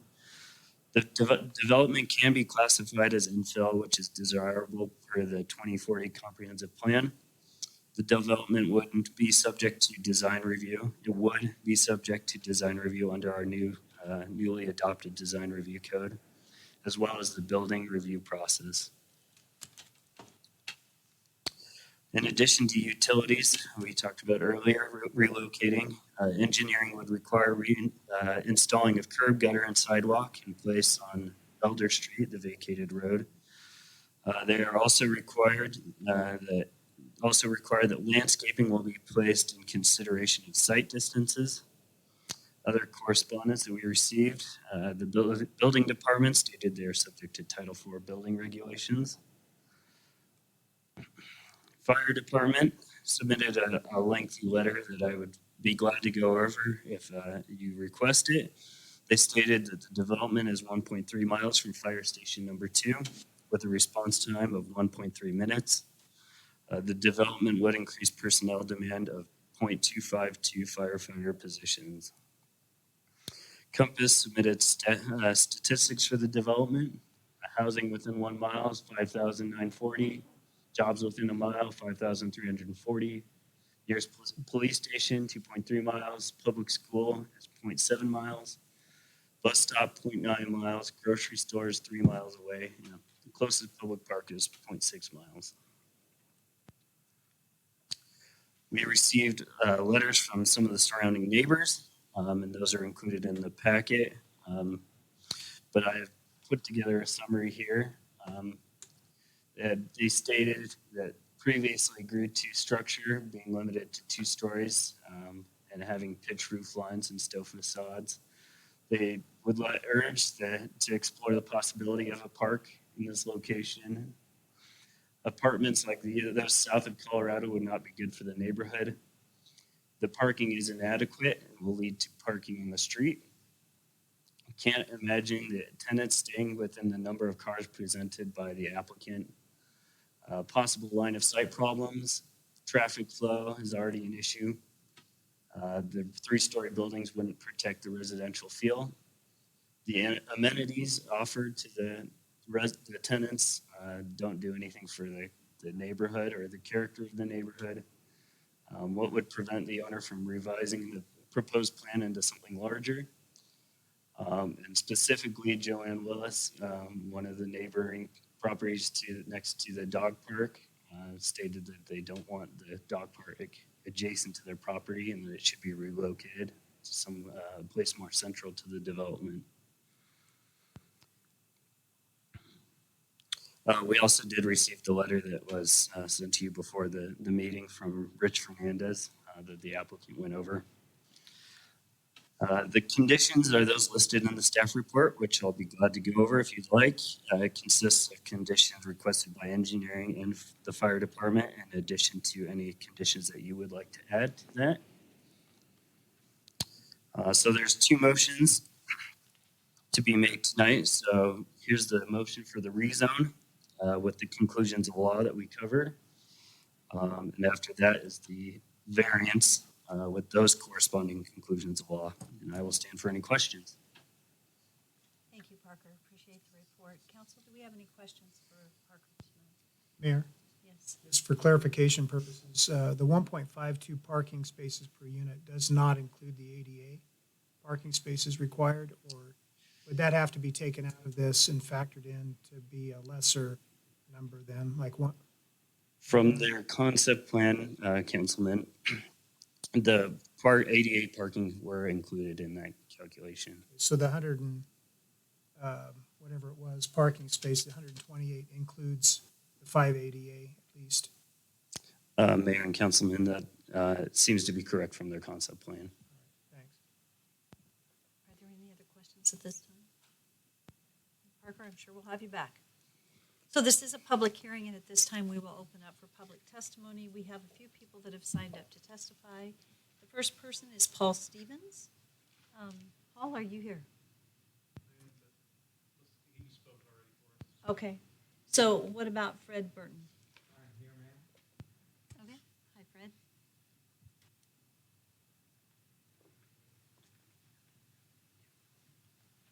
Fred, go ahead and come forward as you do share your address. Certainly.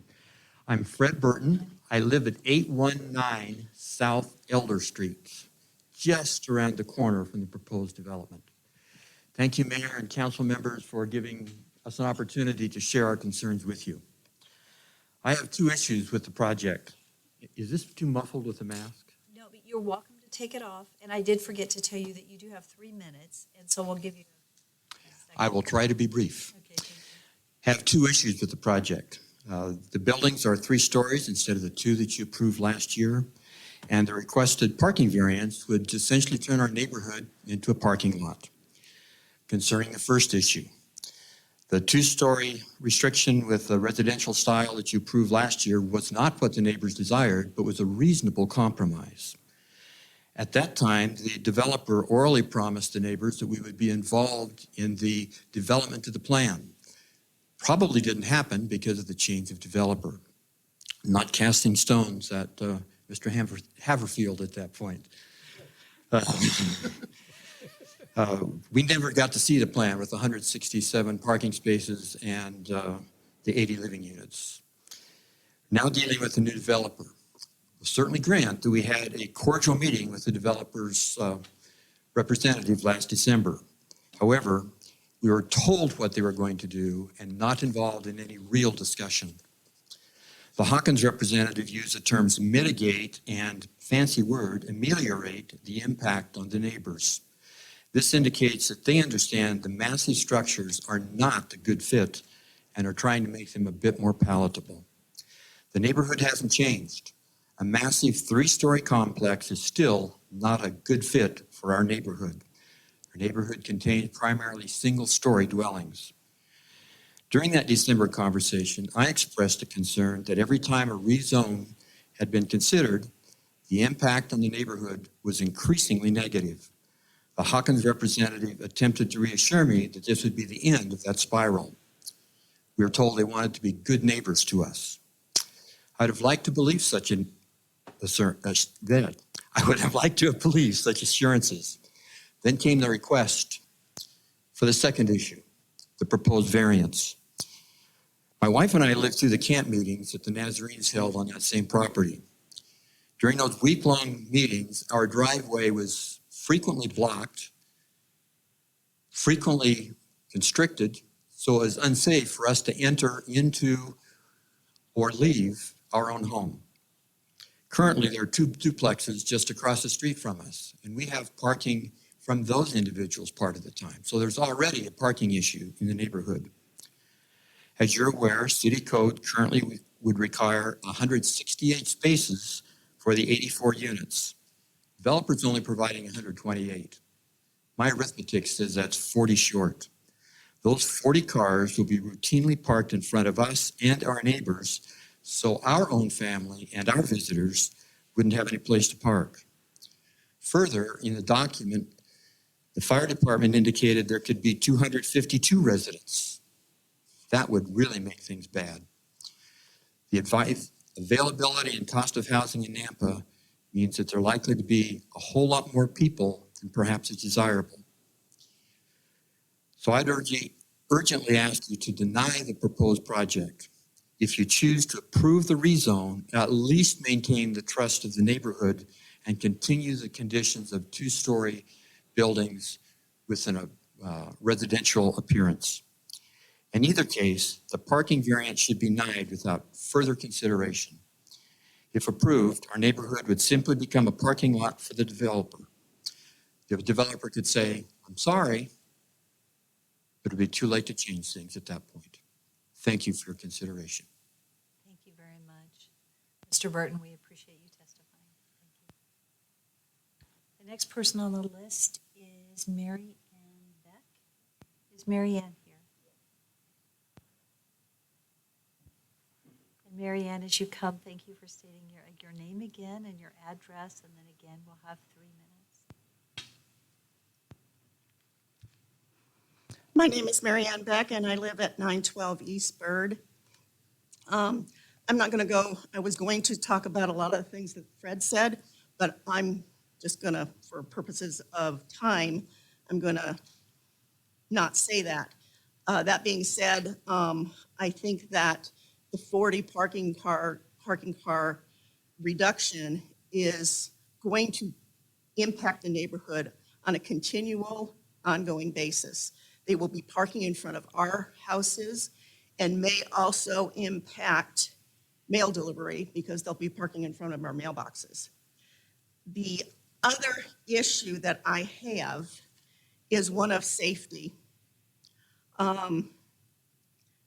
What I failed to think about before I put my letter in was that there is an impact, or is there an impact, on parking on both sides of the road that may have, in the case of a medical or fire emergency. Is there enough space in the road for the emergency vehicles to properly handle a medical or fire emergency?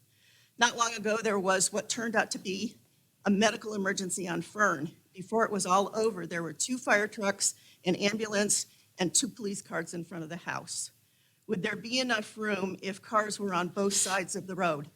In addition, is there enough space within the complex itself for the fire trucks and emergency vehicles to enter the complex and maneuver to handle the emergency and then turn around to exit the complex. There is one section of the parking outside of the larger apartment complex where there is no exit onto Fern or Bird. My father was a designer and manufacturer of fire equipment, so I know a little bit about fire equipment. Aerial trucks, which are the ladder trucks, they're long and they need maneuverability. They cannot back out. They have to be able to turn around. So I am concerned that there is not enough space, and it may have a negative impact on the safety of the neighborhood and the apartment complex as well. So I'm asking for you to deny the parking variance, as it will have an ongoing and continuous detrimental impact on the neighborhood. And I'm also asking that you continue to uphold the two-story limitation and design limitations that will help assimilate the building project into the neighborhood that you approved last year. Thank you. Thank you. And the next person is Brian Betty. Is Brian here? It's on. He's on Teams. Okay, thank you. So, I'm not sure if he'll be able to speak. Mayor, he sent a message that he was in support of it. So. he's in support of it? Okay. So is he on Teams to where we should give him an opportunity? Do you see him there?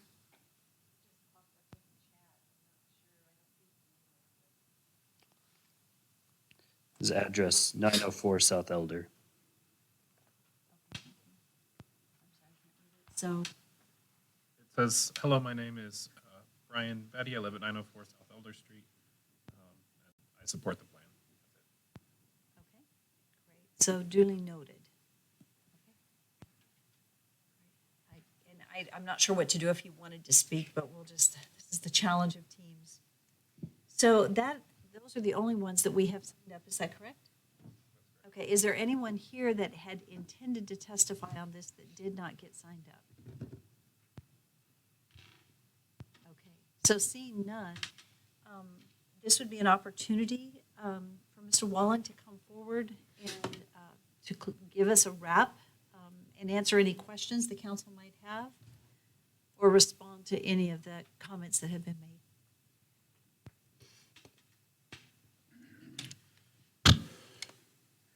Madam Mayor, members of the Nampa City Council, again, Brandon Whalen, thank you for the opportunity to rebut the issues that we heard earlier this evening. I would like to start with Councilman Bruner's question about limiting the number of people in a unit. And I spoke with my partners back there, and that's something that we hadn't really considered. And when we are looking at a multifamily housing project, we want neighbors to be neighborly and respect each other, and we want it to be a good fit in the neighborhood itself.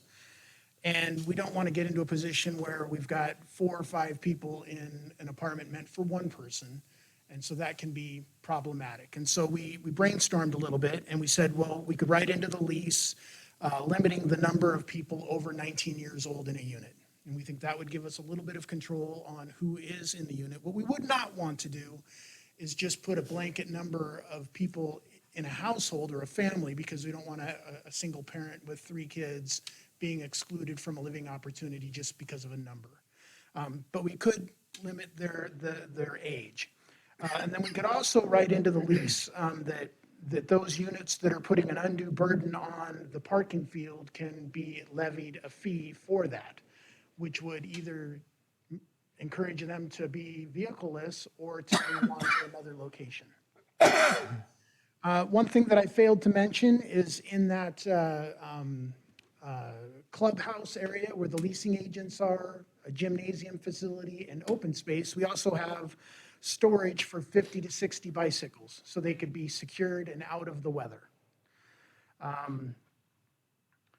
To address the concerns Mr. Burton brought up, I do recall the meeting, and I do recall that he did want the 3 stories, but we had that approval, and that just wasn't a situation that we could move forward and invest money on.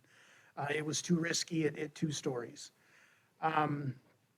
With regards to Ms. Marianne Beck's comments, mail delivery, that is a very astute issue, and I think that we could have signs up saying, don't block the mailbox, but nobody, I think, would want that. But I think there has to be some form of police power that we could inform them, leave a note on somebody's car that they need to not block the mailbox. And I'm sure that that's something that we could figure out. So aside from that, I think that we have a quality project that is prime for this location in this neighborhood near so many things that people could choose to walk or ride a bicycle to that are not dependent upon a vehicle. And we think this would be a good opportunity for a good investment in a piece of property that's been vacant for the last 20-some years. And so we would like to take that off the table and make it a productive part of the community. So with that, I thank you for your time, and I would stand for any questions. Mayor, I do have another question. Are you going to have a property manager living on site? Typically, they don't live on site. They're there very early in the morning and they're late at night. So you have an office where Yes. they office out of? Yes, sir. In that clubhouse, they'll have leasing agents and property managers that are located in that building. Okay. Are there any other questions? I just have one question, and that is, your dog park looked great, but I didn't see any area for children, if there were any children at all for playground areas. Did you? I think we have one play area outside that is intended to be kind of a jungle gym-ish type for the tots to play in. But that was part of the thinking of what kind of clientele that we're trying to bring onto the property and rent to. And it is that young single professional. Demographics are changing. You know, people are waiting longer to get married and waiting longer to have children. And so we're looking to fill that gap of people when they're kind of in between. Yes. With a two-bedroom unit, you're probably not gonna have single people. So I think it's great to have accommodations for dogs, but you are gonna have children there. Because you had already said you don't want to limit a single parent with 3 kids. Right. So I think the consideration of a tot lot is something that's come before this council often, and it's important that that's a consideration. That is a very busy street, and without access to something on site, and I know that Liberty Park's not that far, but it is if you're little. And then also, are these market rate apartments? Yes, ma'am. Mayor, let me follow up with the dog park, a couple questions there. So I know Dr. Willis on here, and I know Dr. Willis was concerned about the dog park. So location, are you willing to change the location of the dog park? If we could show a rendering of the site plan, could you help me with that, Christy? Oh, okay. You'll see the dog park is up in the upper right-hand corner there. I see it, yeah. And that's there's fenced, really that's nothing fenced else. in, right? It is. It is fenced in, but we couldn't get we couldn't shift the building that way. We couldn't get a parking field into there. And so we thought that was the best use of the property. I'm going to show my naiveness. You said turf. Yes. Dogs do deposit. How do you clean a turf? Do you have a hose or what? Somebody come in, or how do you handle that? Well, so each dog owner would be responsible for cleaning up and I understand after turf picking is- up, but there still remains. I've had Great Danes. I know the remains. Right. Yeah. So turf is like a plastic material that wipes a lot easier than a natural grass. So they would be, the owner would be responsible for wiping that area? For scooping and cleaning it up as best as they could, and whatever, the property manager would come once a day probably and clean up any residues that may be left behind. Thank you. Are there any other questions? I do have a question for fire regarding the fire access and the concerns that were stated regarding whether it be a ladder truck or whatever, and the ability to maneuver. Sure. Yes, Madam Mayor, council members. So on this particular plan, first, the buildings aren't tall enough to require specific aerial access unless it actually goes over 30 feet to the eave. But if we did, we would address the one building from out on Colorado, and then this other building, we'd come in off of Fern and access from that straight parking lot. We're only required to have to access it off one side for aerial access. So So with that, we'd be good. We'd be able to come in and go back out here. We'd stage that larger apparatus out on Colorado. There is a long dead end there towards the bottom, but I wouldn't see us using our larger apparatus down there. That might be an ambulance or something going down in there. But our fire apparatus would probably either park in that upper parking lot or on Fern. So. And then there was another concern about the parking on the street and the ability to get an apparatus down that street for the residents that live in that area. Yes, Mayor, council members.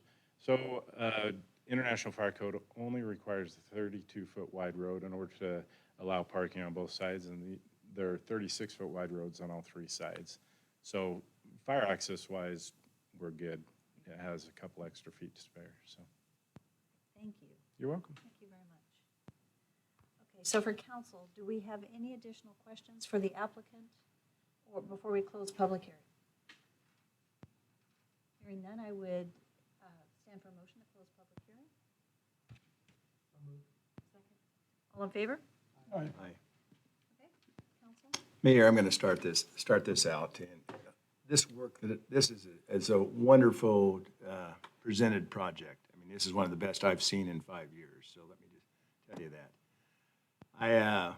There's too many concerns that I have, and from a business standpoint, boy, I totally understand. If it doesn't, you can't put it on paper and make money. Why do all the work? You've already done a ton of design work.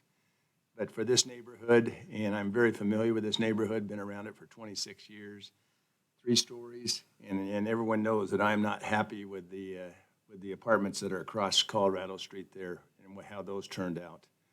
And just having another big complex and just the toughness of limiting who can be there and who can't be there and not having a person on site at night. I'm sorry. I wish, because that needs to be infilled, and that's what we want to do in this city is infill it, but I'm going to make a motion to deny both the variance and the zoning change. I'm going to second that, Mayor. Okay, so it's been moved and seconded. This is an opportunity for discussion. Yes. When I was approached in January about this concept, and I saw the site planning, it looked very similar to what I had developed initially, but didn't bring before council. I told, I think it was Paul, you in the back? Okay.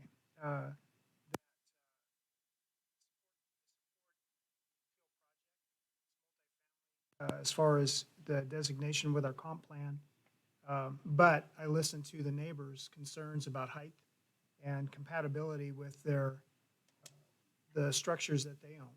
And in talking to Paul, I got the understanding that he had got quite a bit of buy-in. I'm not hearing that tonight. So I'm a little concerned about that. The concept that I had created met the parking requirement, because obviously that is a concern to the adjoining neighbors if people are parking on the street instead of having off-street parking potential provided for them. So like Darrell, I have a concern along those lines. I think this project, as he stated, would be a tremendous project. It's just, it's unfortunate that it's not meeting the 2 criteria that was required, which we met back last year, which received your approval as well as a council. So anyway, I'm kind of on the fence on this, because I like to see this happen for the community, but then I'm concerned about the traffic generated by out of this, in and out of this development and around those property owners, especially the young family that owned property where this dog park is planning on being placed next to. He was the veteran, or not veteran, but he was still military, and had a tremendous concern, called me quite a bit through the process. So not having his testimony tonight is a bit of a concern to me as well. Thank you very much. Oh, okay. Okay. Thank you. Thank you.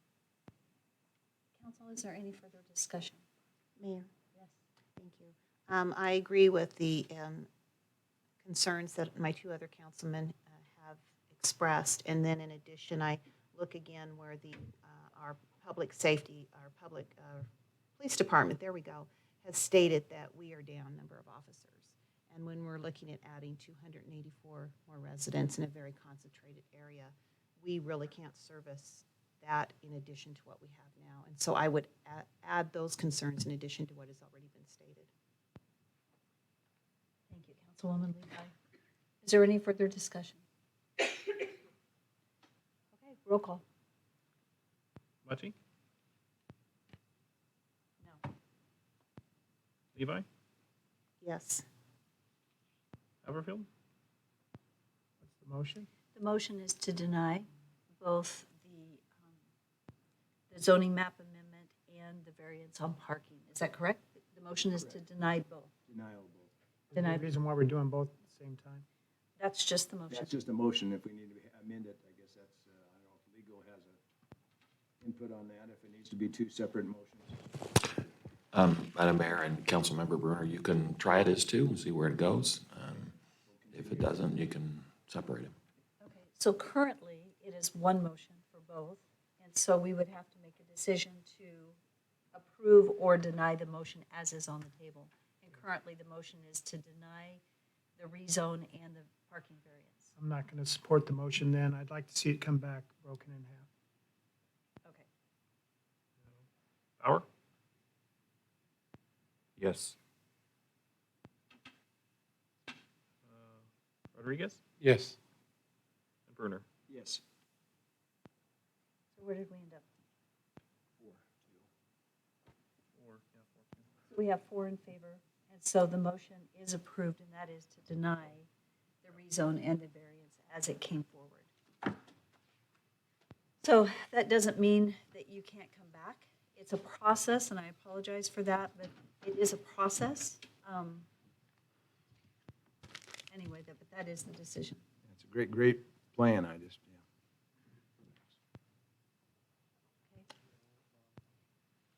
So thank you. So I have a quick question for council, and I apologize to those of you waiting. Council, can we go through another public hearing before we take a break? Are we good? Okay. So at this time, we are going to move on to action item 6.2 on the agenda. And this particular one, the applicant has requested that the public hearing be opened and continue to date certain of April 5. So at that, I would like to open the public hearing at this time, and I would stand for a motion to continue the public hearing to date certain of April 5. So moved. Second. Any discussion? Roll call. The second was by Rodriguez. Bruner? Yes. Mucci? Yes. Levi? Yes. Bauer? Yes. Rodriguez? Yes. And Haverfield? Yes. Thank you. So let's move on to action item 6.3, and this is an action item. This is the development agreement modification originally recorded for Lake Brook subdivision, and ordinance number 3610 to modify the site plan, eliminating the proposed church to be replaced with additional single-family residential. This is removal of narrow private streets and gated neighborhoods and revising the dimensional standards. Zoning map amendment from single-family residential 6,000 square foot minimum for Middlebury subdivision.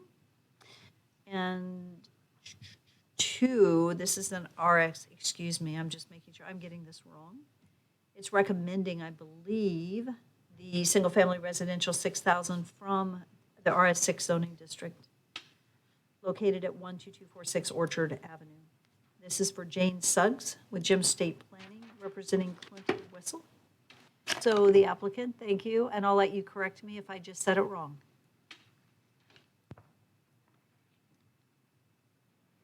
Thank you, Mayor and council members, also staff and any guests that might be here. I think you got it mostly right. We are RS6 PUD, and we're asking to rezone to just RS6. So we're taking away the PUD designation. My name is Jane Suggs with Jim State Planning, 9839 Cable Car Street in Boise, here representing Mr. Whistle, Trilogy Development, and the Middlebury subdivision. I think if you read through the staff report, you'll see it's very thorough, and we really appreciate the hard work from the staff. We have reviewed that report and the conditions of approval and agree with all the recommended conditions of approval. So that's a good way to start off. I'm also happy to report that the Planning and Zoning Commission unanimously approved the preliminary plat and also recommended approval of the DA mod and the rezone. I'm going to ask if we could look at the vicinity map. Okay, let's see if I can make that happen. Nope, wrong way. I'm going to go, nope. Third one, there we go. So this just shows the properties of Mr. Whistle that make up the project. Where the south is Orchard and on the east is Midway. On the west side is the Embankment Canal, which is just beyond that is the city of Caldwell.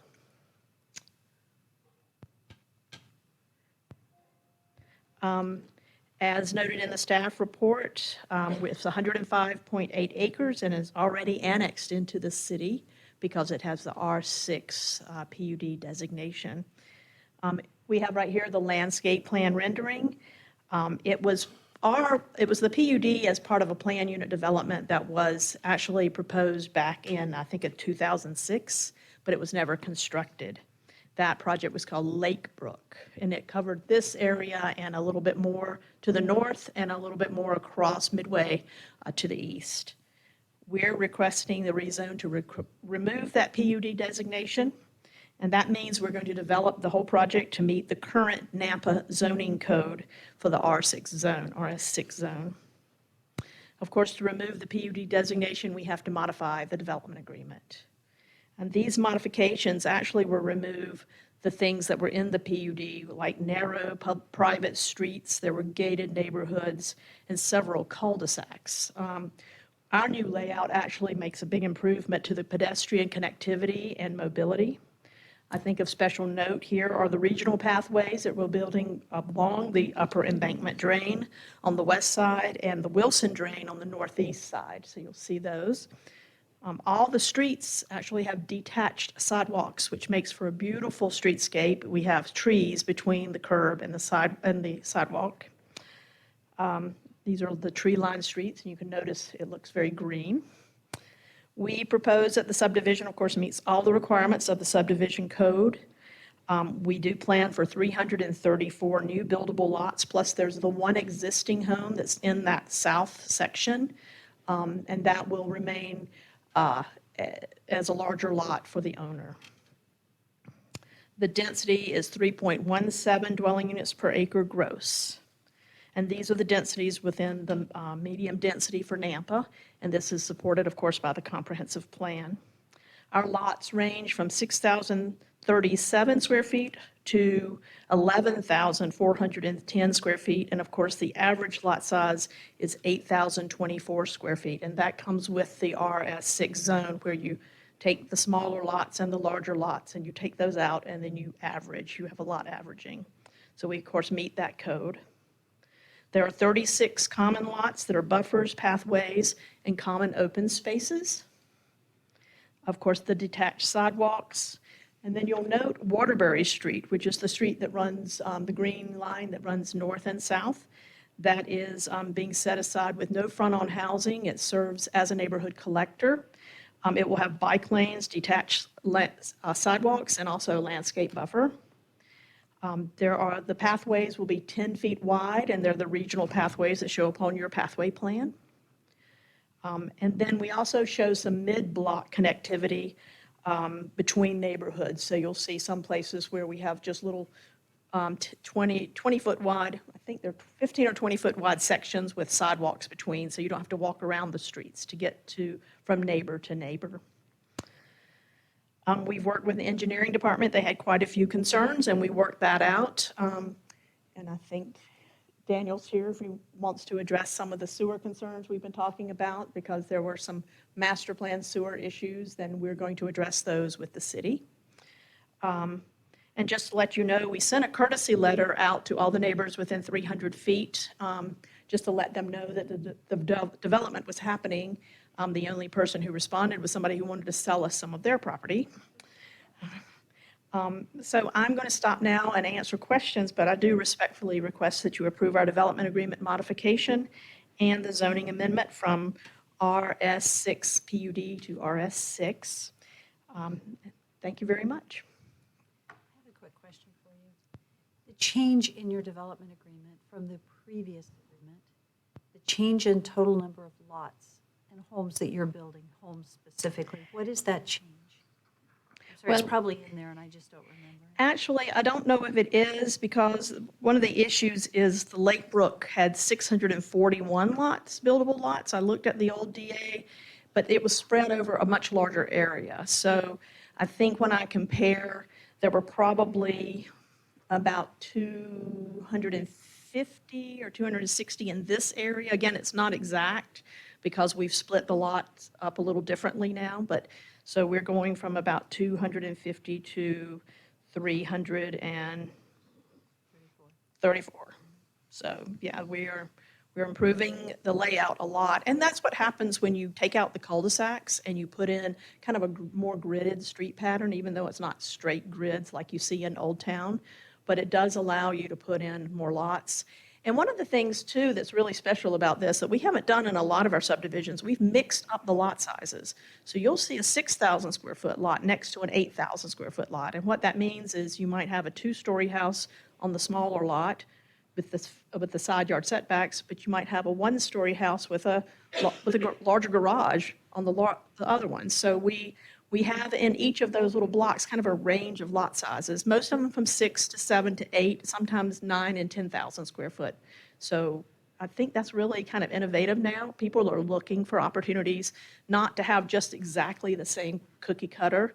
And it's just nice to see the mix of lot sizes and what people can afford to buy. The reason I asked the question, and council, that's for us, with the pause with Senate Bill 1108 and the concern over reduced funding, we had talked about pausing any annexation with housing. This is not an annexation because this is a modification and it's already approved with the housing. I just want to make it clear that we are not tonight considering imposing the restriction of a pause because it is not an annexation and because it was already approved through the development agreement for the number of homes. So that's why I was asking. So the difference has to do with the layout and then it has to do with the removal of the church. But otherwise, if this were an annexation, we would probably be pausing you. So you're very fortunate. Yes, I am. Yes, Thank you you. are, that I it's have already- some projects coming up in other jurisdictions that will probably be paused. And you're so. very well aware of it. Right. Yes, So yeah. we are right there with that. But I just wanted to make that known that this does not fall within that criteria because it is just a development agreement modification and then the changing from the PUD. Mayor, probably not a question for Ms. Suggs, but maybe for Daniel eventually, just so I don't forget. I see part of the agreement would be a light or a roundabout. And I eventually, whether it's now or later, I would just like to, so I don't forget who's paying for that and how soon and what we're talking about there. So eventually. So I don't think that's probably, you're in agreement though that there'd be some assistance with that? There is, I believe there is some mitigation amount that we pay. I think it was 11% or some kind of percentage of that, yeah. So You would participate in it? we would, in fact, I think there's some extraordinary impact fees we might be paying for that too because of the number of units and the impact. But most of that impact is up on Karcher, and that's just north of us. So, and there is a plan for some Karcher improvements. So we have a traffic study. They've spent quite a bit of time looking at that and making sure that we meet all the requirements. One of the nice things, well, I can't really talk about the next phase of this, but anyway. Just letting you know, a little hint. Councilman Haverfield? I'm not seeing the landscape calculations in our packet. So what is the actual area of landscaping for this development? Is it percentage-wise? I know we meet the code, and I don't have that right in front of me. So I will see if I can find it in the staff report. While you're looking for that, are these larger green areas used for stormwater retention or are they tot lots? Most of them are for detention, but if you see, not in the far northwest corner, but in the small triangle in the middle, that is going to be used as a little park with a tot lot. How large, how large is that piece of ground?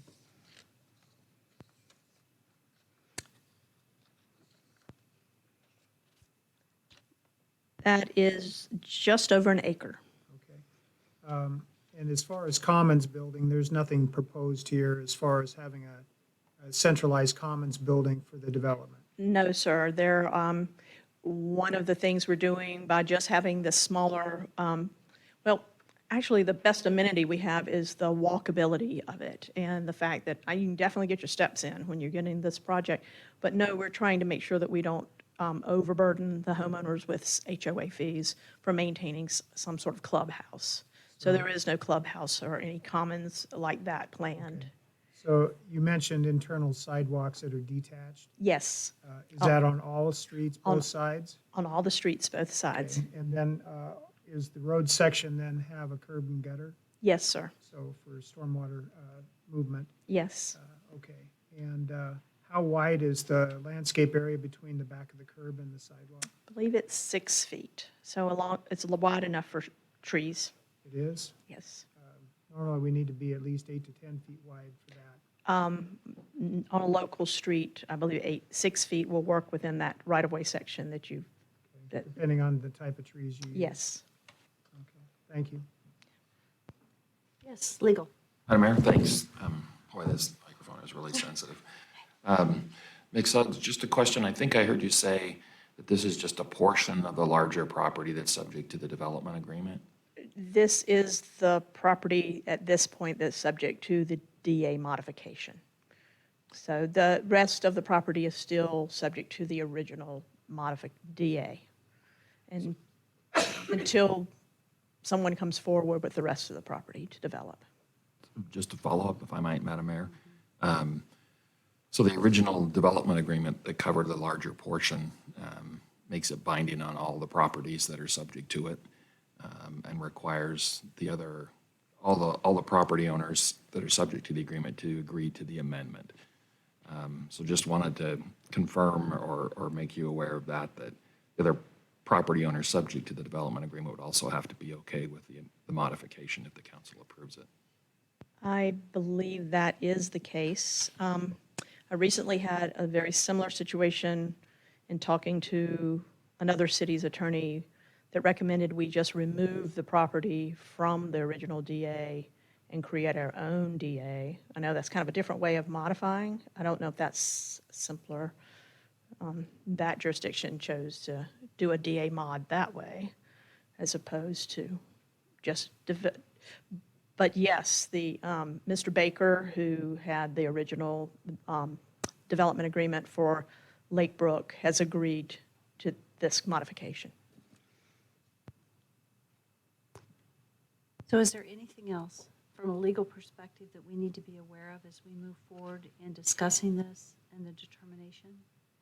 I guess related to the impact it has on the remaining property and any decision that would be made tonight that we would be impacting possibly unaware of. I guess my concern is we may be unaware of a decision and how it's impacting that other property. Because right now it's strictly, so we're looking at changing it, right, getting rid of the PUD, and that's it, is that correct? Well, the development agreement modification, just changing it and removing the church. But is there anything else we could be missing? Madam Mayor and council members, I think the rest of it is, your standard analysis as far as compliance with the comprehensive plan, the criteria under the zoning ordinance that staff will address. So the DA modification is kind of the one more legal issue to make sure that Ms. Suggs is aware of that. That's the cleanest way to do it, is get all those that are subject to the agreement to agree to the modification. Are there any other questions for the applicant? And we'll have you back, as you know, as we walk through the process. So Thank you very much. I appreciate it. Thank you. Okay, Christy.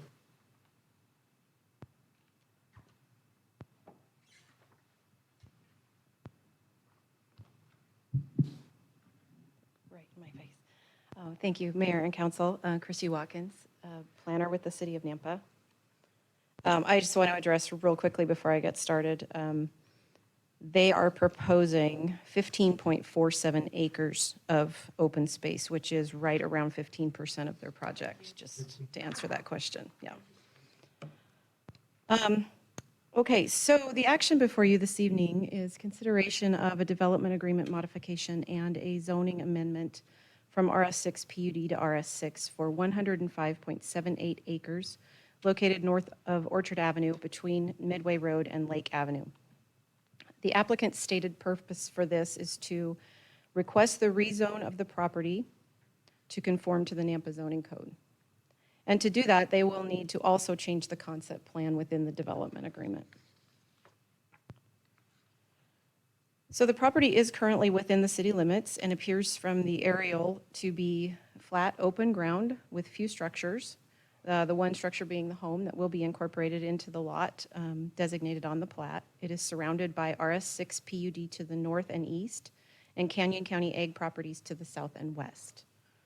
All of the areas immediately adjacent to this property are currently used for farming, whether they are in the county or the city.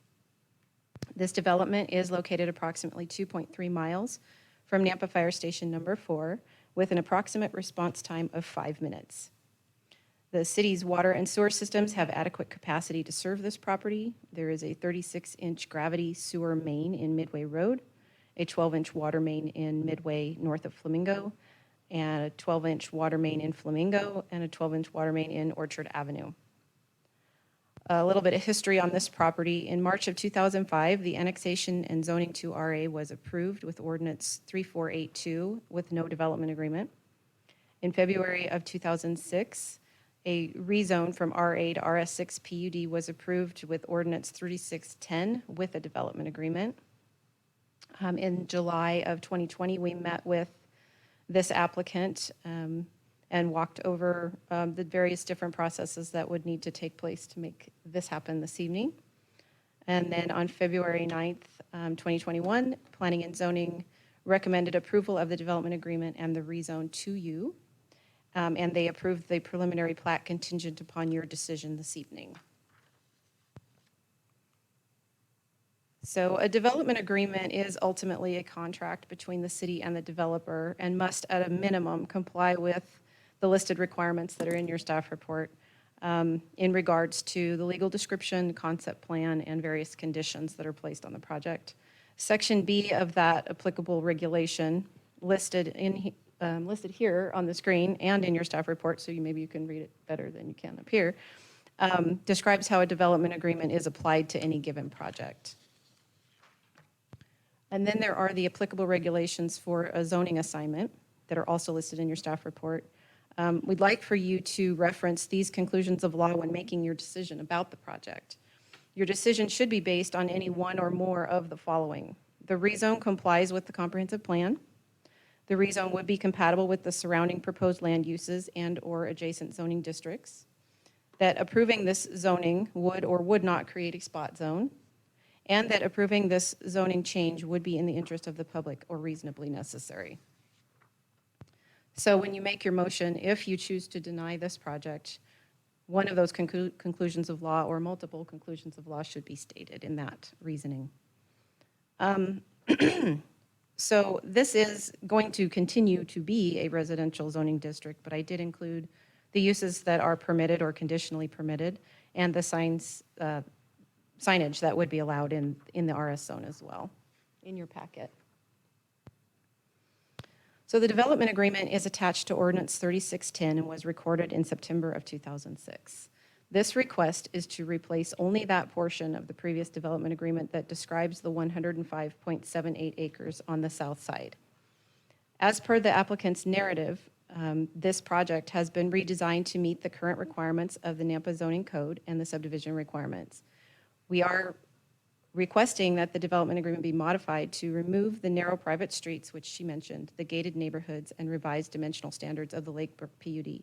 The layout of the project will be revised, and the proposed church lot on the south side of the project will be replaced by single-family home lots. This area was annexed into the city in 2006, but has remained undeveloped. The property itself continues to be farmed and the surrounding land continues to be farmed. The original home still stands on the property and will be incorporated into the proposed subdivision with a new access point created as the subdivision develops out. The future land use designation here is medium-density residential and requires 2.5 to 8 dwelling units per acre. This project proposes 3.71 dwelling units per acre, which is on the lower side of that density required for the area. The original RS6 PUD zoning for the area was intended to provide for a layout that was proposed for the entire Lakebrook planned unit development, which, as stated, goes clear over to Lake, right? Which way am I going? Midway, sorry. I just totally lost my direction there. And at which time showed an intention for a master plan community consisting of 4 distinct home styles. They had estate lots, luxury lots, custom lots, and carriage home sites on varying sized lots, a clubhouse, a pool, tennis, sports courts, and a tot lot. Removing the PUD overlay makes the property developable under the standard Chapter 27 subdivision ordinance rather than adhering to the Chapter 26 planned unit development zoning ordinance. The revised zoning to RS6 will require the development to have an average lot size of 8,000 square feet. The RS6 zoning request will be consistent with the surrounding land use designations in the Nampa Comprehensive Plan. You could also determine that it is within the public interest to provide these single-family residential development opportunities. Expressions of that policy are published in the comp plan as well. Engineering has reviewed and approved a traffic impact study for this project and has added conditions to include mitigation measures along Midway and Orchard, along Orchard at the south access, and along Midway at the east access. And those are all listed out in your staff report as well. Considering this request is simply removing the PUD designation on the property and rezoning it to make those 8,000 square foot average lots available to them. So we did receive input from the building department to meet the Title IV building regulations and provide a grading plan on the construction drawings. From the Parks Department requesting construction and dedication of the pathway area, which she addressed. From the city forester requesting a revised landscape plan. From CenturyLink noting that any relocation of facilities will be at the developer's expense. From the GIS division where they listed out several street name changes that will need to be corrected. The fire department indicated that increased personnel may be needed to provide service to the number of units that are proposed with this development, and the engineering division outlined their standard development comments. So the conditions of approval are listed in your staff report, and they include the same items that I previously referenced, the comments from engineering and GIS and the landscape plan. So in your staff report and up on the screen are the potential motions. Because they're so wordy, I left off the tabled one so that maybe you could see that, but it's still pretty small. So this is the potential motions for the development agreement modification. And then this is the potential motion for the zoning map amendment. I will stand for any questions. Mayor, I just need a little further clarification. So there's 26 acres that's not being developed. But this if we pass this development modification, this includes the whole, even the undeveloped area. Because they're developing, my understanding in the packet is about 80 areas. That includes the open area. So that's about 26 acres that's not being developed. I don't, yeah, go back to that, Daniel. Okay, thank you. That's very helpful.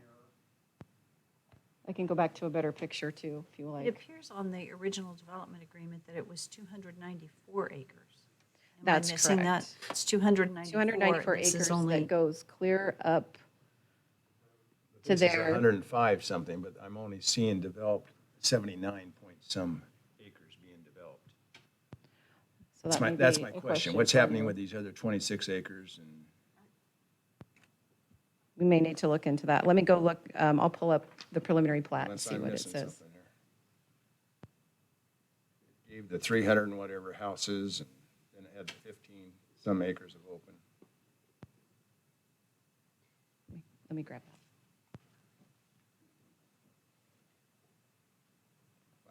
Before the night's over,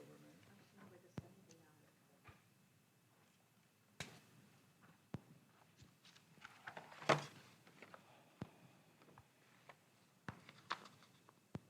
Here it is. You found it?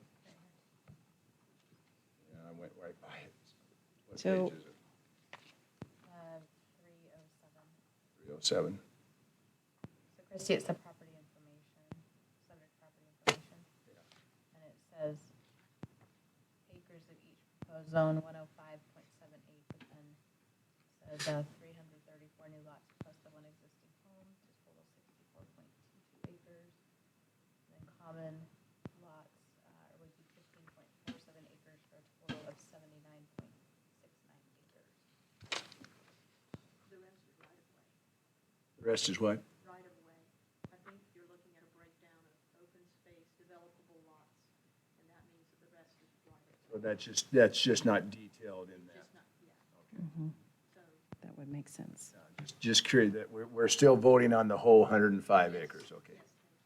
Thank you. Sorry about that. No, that's fine. I just, In the calculation of net density. that makes sense now that, I have a question. Maybe I missed it. Did police weigh into this? I do not have a comment from the police department. don't have a We did from the fire department, but not from the police So department. just, if you don't mind one thing, I just want to make sure on developments with, I know that this is a modification, not an annexation, but it would be good to go ahead and have that police comment. Sometimes we have comments on little things which are really, we don't need them, but on this one, this is with 334 homes, although it is a modification. So I understand that, but I would still, as with fire, they did weigh in, and I think I appreciate the weigh-in. Mayor, we do send those to police and fire for comments. So Jamie, thank you for being here, and we'll just make sure you can pass that word along. Thank you so much. Mayor Quinn? Yes. Christie, in our packet, it says that the frontage improvements on Orchard and Midway shall be constructed in accordance with Napa City Code, Section 9-3-1. I don't have that in front of me. What are the frontage improvements consisting of? You want to take that? Okay, they're listed here. Do you want them? You have them. Mayor Daniel's mask is awfully scary. You don't like my Put it back on. Mayor, Councilman Haverfield, Title 9.3.1 requires them to put in sidewalk along their frontage, no road widening. That's part of the impact fee process now. And then anything identified in their traffic study, they would be required to do. But as for the standard code required improvements along Orchard and Midway, it would just be the installation of sidewalk. Curb, gutter, and sidewalk? Oh, no curb. Sidewalk alone. Okay, so the sidewalk width is what? Sidewalk width, standard would be 5 foot. With the school adjacent there, it may fall into the 10-foot wide sidewalk, but I don't recall exactly the verbiage on that. It would be one of those two. And that would be a detached sidewalk. Mayor, Councilman Haverfield, correct. That would be a detached sidewalk placed at the very back portion of the right-of-way to not conflict with future road widening improvements. Okay, so what landscape buffer is required along those two frontages? Mayor, Councilman Haverfield, I believe it's on a subdivision, it is required to have a 25-foot landscape buffer beyond the right-of-way, so behind the sidewalk would be required to be landscaped. Okay, so the sidewalk would be placed off the road section and then 25 feet of landscaping up till to the fence line then at the property. Mayor, Councilman Haverfield, correct. Thank you. I have another question, and maybe it's in here, Daniel, but with our impact fees, like for this particular project, is there an escalation lane required because of the number of properties that, it's a large subdivision? Mayor, Councilman Haverfield, that is one of the things that is looked at in the in the traffic study, whether turn lanes are required, acceleration, deceleration lanes. Let me get to our memo here and I'll be able to tell you whether that was specifically required on this one. They are required to pay an extraordinary impact fee because their impacts, the traffic study does show improvements beyond what is planned within our existing capital improvement plan for the impact fees within the time frame. And so that's that 11% that she was talking about, that they will be estimating the value of those improvements, and they contribute 11%. So they will pay money over and above the standard impact fees for the subdivision.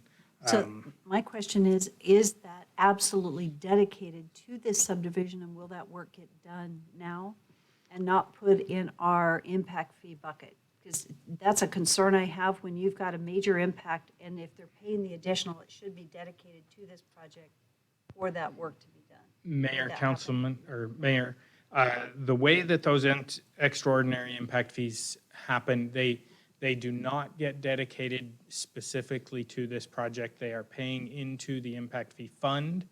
And when this project becomes the priority project in the capital improvement plan, the impact fees pay for that. This will help us to fund another project faster, and so improve the levels of service around. This specific one, I don't believe it's something that is, it's a signal roundabout in the 2031 site traffic. So it's not something that is needed today. It is something that's needed in the future. And so that is how Those that's acceleration and deceleration lanes. So that is specific, Mayor, that is specific to the roundabout, the dual lanes in the roundabout that would be proposed there. For the acceleration, deceleration, and turn lanes, the development will be required to install those. So they will be installed at the time the development is installed? Yes, Okay, good. yes. That's my concern. Thank you. So, Mayor, before you go, so a clarification on Councilman Haverfield. So we have a detached sidewalk. Okay, and then we have, what's the area then that there's going to be open space, greenery, or trees or whatever? Mayor, Councilman Brunner, you have your roadway. Okay. And then we have a standard for an arterial roadway is 100-foot total right-of-way. So from center line of road or section line, 50 feet back is the public right-of-way. At the back of that 50 feet, so between 40 and 45 feet is where that sidewalk would sit. And then beyond that, on the private property, there is a 25-foot landscape buffer that is required per the subdivision ordinance. So the sidewalk, but there is curb or is not curbing? Mayor, Councilman Brunner, there will not be curbing installed with this. I guess I don't understand how you do just a detached sidewalk and don't have curbing. What's the drop off or what? So it's not in my mind. It's not. I don't have a conceptual. Yeah. Mayor, Councilman Brunner, so you would have the borrow ditch, and behind the borrow ditch, you would have the sidewalk, and then the landscape buffer beyond that. So rather than having pavement widening, curb and gutter, landscape strip, sidewalk, and then the landscape buffer, you will have borrow ditch, sidewalk, landscape buffer. So explain to me what the borrow ditch. What is that? The borrow ditch, Mayor, Councilman Brunner, is just the swale area off the side of the roadway that So you that would could see be- adjacent That could be dirt to. or gravel or whatever. It typically is dirt or gravel. Developments, if they desire, they can work with us, and we would allow them to improve that to a more appealing look, if that's their desire, within the right-of-way, as long as it doesn't preclude widening of that. That is in their the choice. future. There's no requirement. Currently, the codes do not require that. Okay, so we're still in the staff report side, and we haven't had the public hearing yet, so, and the question afterwards, so we've gotten through quite a few questions right now. Are there any further for the staff at this time? Stop. Madam Mayor? Yes. If I might, one more question, probably for Christie, I think.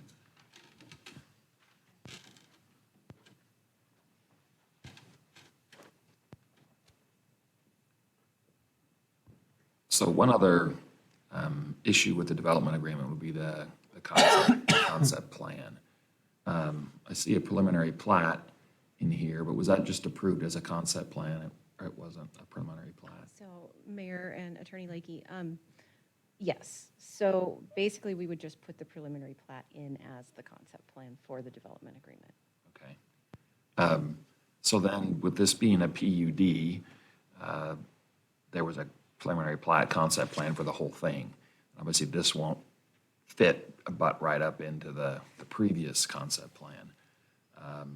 So I think Mayor and Christie and Ms. Suggs, we'd probably want to include, if the council was inclined to approve the project, some language in the development agreement allowing the ability of the remaining property to bring forth a modification to their concept plan in the future without having to track down all those lot owners in Ms. Suggs' development in the future, depending on when they bring the other one forward. I really appreciate that comment because I still was not quite comfortable with how we were proceeding related to that big piece of property that was sitting there.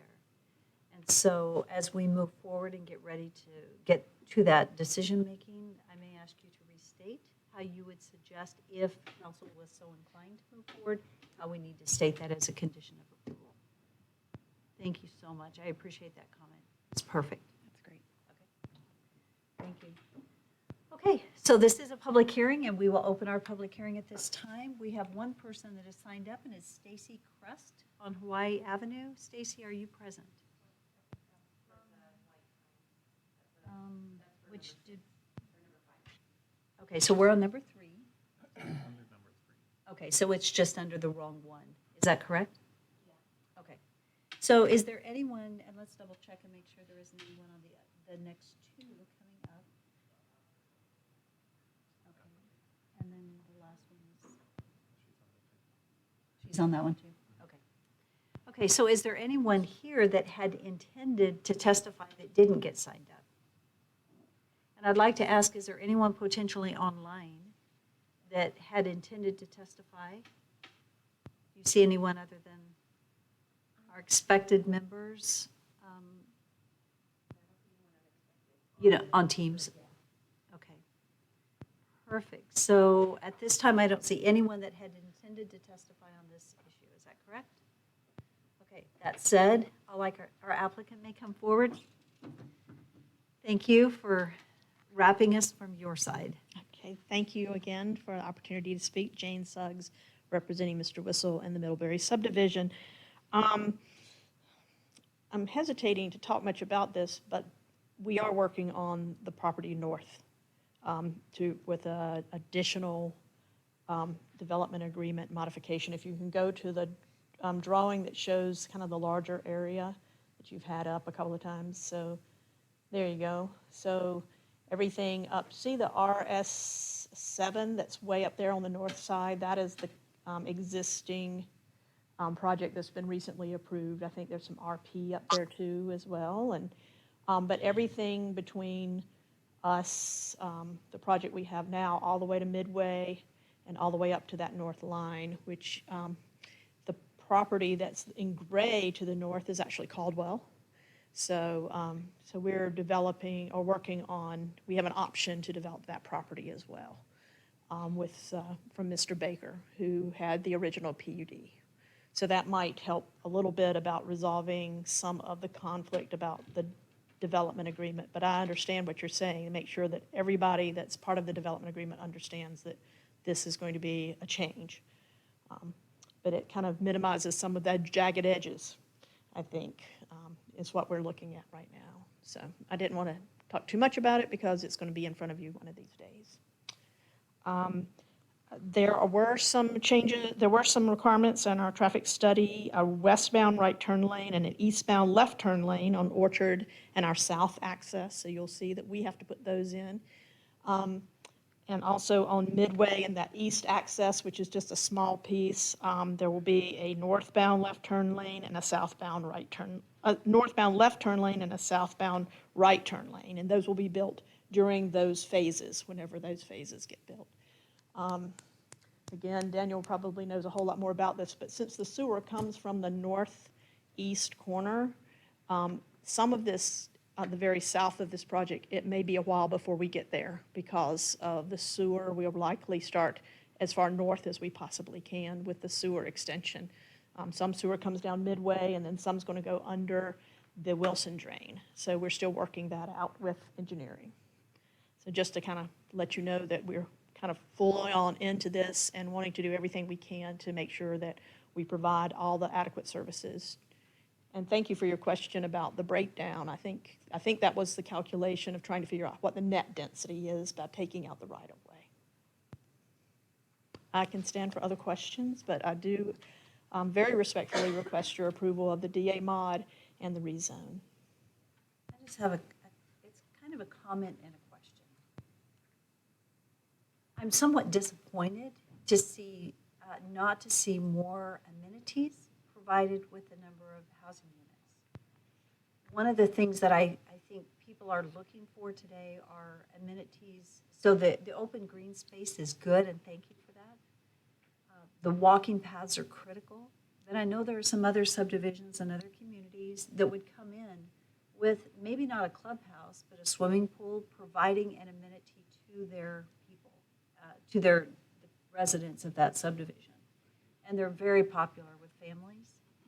So that's a lot of households without providing something. And I know you're trying to keep the homeowners' dues down, but I think in some ways I feel like Nampa deserves some nice subdivisions. And so to see us just lot after lot after lot with homes and not providing more amenities, I would rather see some amenities provided to our citizens, and some, especially with this is a big development when you look at the acreage. And so as you move to the next one, and I noticed in the development agreement, we took away the larger lots, which I can understand, and I really like the mix that you've done. That the gated community opportunities are gone. And so I guess I'd like, as you look to the next, the property north of this, I would really hope that you would consider some connectivity. For example, Carriage Hill did some connectivity between subdivisions and provided a swimming pool. And I don't know if we've asked what the average home price is anticipated to be. I know that's hard to say these days because it's changing rapidly. Yes, it is. And the square foot of the homes that you're anticipating. I don't have that information. I am doing this work for Trilogy, and typically they sell their lots to CVH homes. So we are trying to, of course, provide great opportunity for homes, and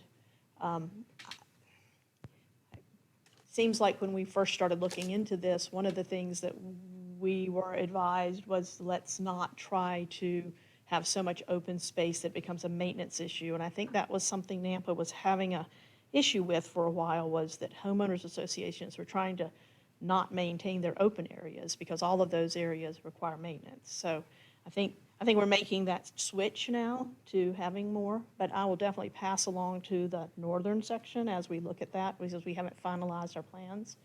I'll talk to the developer about what we can do up there that would be part of, we're actually in-house calling that Middlebury North. So it's going to be very well connected, so I'll pass that along. Again, one of the things we're trying so much to do is to keep these lots affordable and homes affordable to the folks that want to live here. This is a really nice area. The Lakeview School is right next door, and as we expand, there'll be kids can walk right there. So they'll go over the embankment drain. So that's going to be really, really nice. Mayor, if I may, so what, in the northwest end, that's an acre, I think I heard, that green space? Yes. Yeah. So what is the plan for that acre? That is drainage. That is just totally Total. detention? Our Okay. soils right now show us having all surface detention for stormwater management. So all using. Is that the same way in that green area on the south, on the northeast end also? Same there too. And then I think most of those areas are, like I said, I think the little triangle piece that's on the north, close to the northwest side, is going to have some open space and a tot lot or some sort of amenity in that. So Be a tot lot, you think, in Yeah. that area? So a lot of that open space, because of the soils, and we can't really do infiltration, we have to have these open areas for drainage. They're green spaces, in some cases, and I don't know the detail, Daniel, I'm sorry, I don't know all the details of your stormwater management facilities and if they can be co-used for open spaces. We do like to see these nice gently sloping areas. I don't have those exact calculations. We'd be looking at that as we go with the construction drawings. So have you considered a larger open green space that has playground area, that has parking, and that has a large open space for people to play soccer and to throw frisbees, but also to have playground equipment and parking and potentially restrooms? That's a lot of homes in there. It's somewhere centrally located as an amenity to the homeowners. Again, we're trying to keep the price point down. Yes, we are. And you just created fewer lots and more responsibility for the homeowners. And I'll tell you, we were really, when we first met and we talked, it was really, let's not maximize those open spaces because they become a real burden on the homeowners. And so that is sort of what. From this body. No. Well, no. So we are trying really hard to provide what we think is the best amenity are the walking paths. I mean, when you come to, I mean, yes, there may kids can, I think they have, the lot sizes are large enough that there will be some playground in your own backyard. That's what some of these 8, 9, and 10,000 square foot lots have, is enough room that you have your own play spaces, that you don't have to go to a central space. So, but I definitely will talk to them about maybe that northern section, because I think that's probably, we're looking at a mix of housing types there, so we would probably end up having to put some more open space in that area.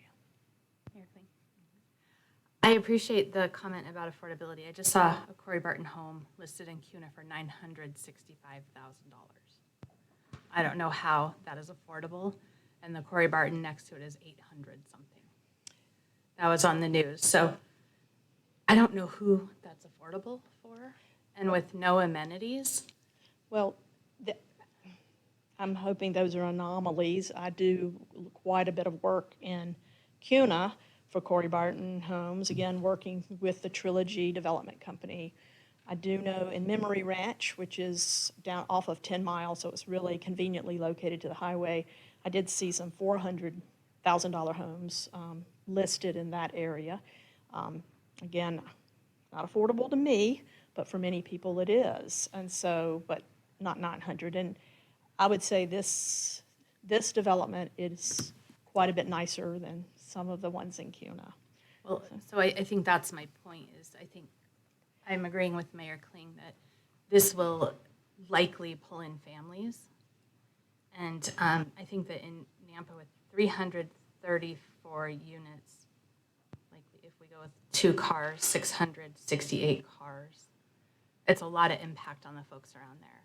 Well, we have a traffic study that has very much detailed what those impacts are. Yeah. And we will be paying for the mitigation for that, not only within the subdivision, but outside, as Daniel talked about, for other intersection improvements that have to occur. So I believe the traffic is clearly already established. The staff has looked at that, so we've done that. Again, I only appeal to you that if you're talking affordability, taking away units and adding green space is only making homes much more affordable, unaffordable. But again, I think since we are so close to having this approved, I would definitely pass along to the developer of the northern section that we have some more significant open spaces for recreation. Mayor, Ms. Sykes, you mentioned what the kids walking to school. How far is the school? It's. I know it's probably in my packet, so. No, it's, there you go. So, see Cirrus Drive there and that's in Caldwell, and the little cursor right there is on the edge of the Valley View Elementary School. So they're going to a Valley View.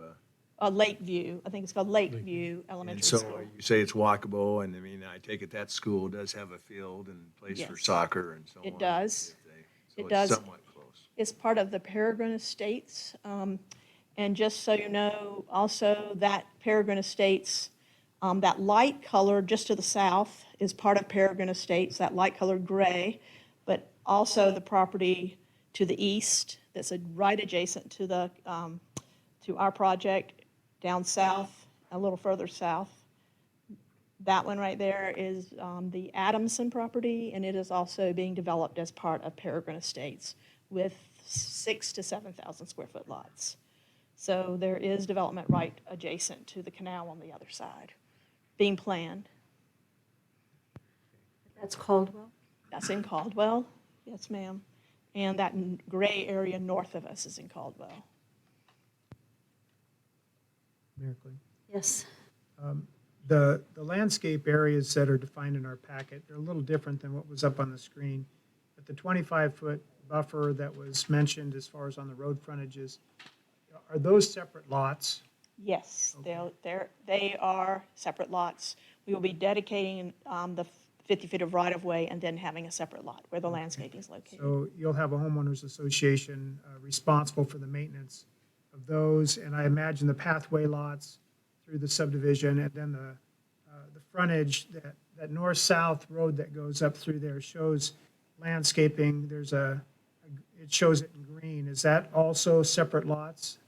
I think there may be some separate lots. I'm not sure if the whole thing is in, I know we've adjusted the right-of-way a little bit for that as a collector street. Okay, so it doesn't fall upon the lots adjacent to those, or the responsibility of maintenance for those lots? We try not to. On most of the streets, yes, that would be the case. That's planting strips typically are the responsibility of the homeowner. So internal lots? The internal lots will all be, the homeowners will be responsible for those lots in the internal streets. What we're hoping is those regional pathways then are part of the regional system, and hopefully Nampa will have eventually be able to take those over as well. So the homeowners aren't responsible for regional pathways crossing through. So those are the larger ones that run along the embankment and the Wilson Drain. But yes, you're right, there are some landscape areas that are adjacent to Orchard, and that small piece that's adjacent to Midway that the homeowners association will have to maintain. I've been recently made aware of one of our nicer subdivisions, Augusta.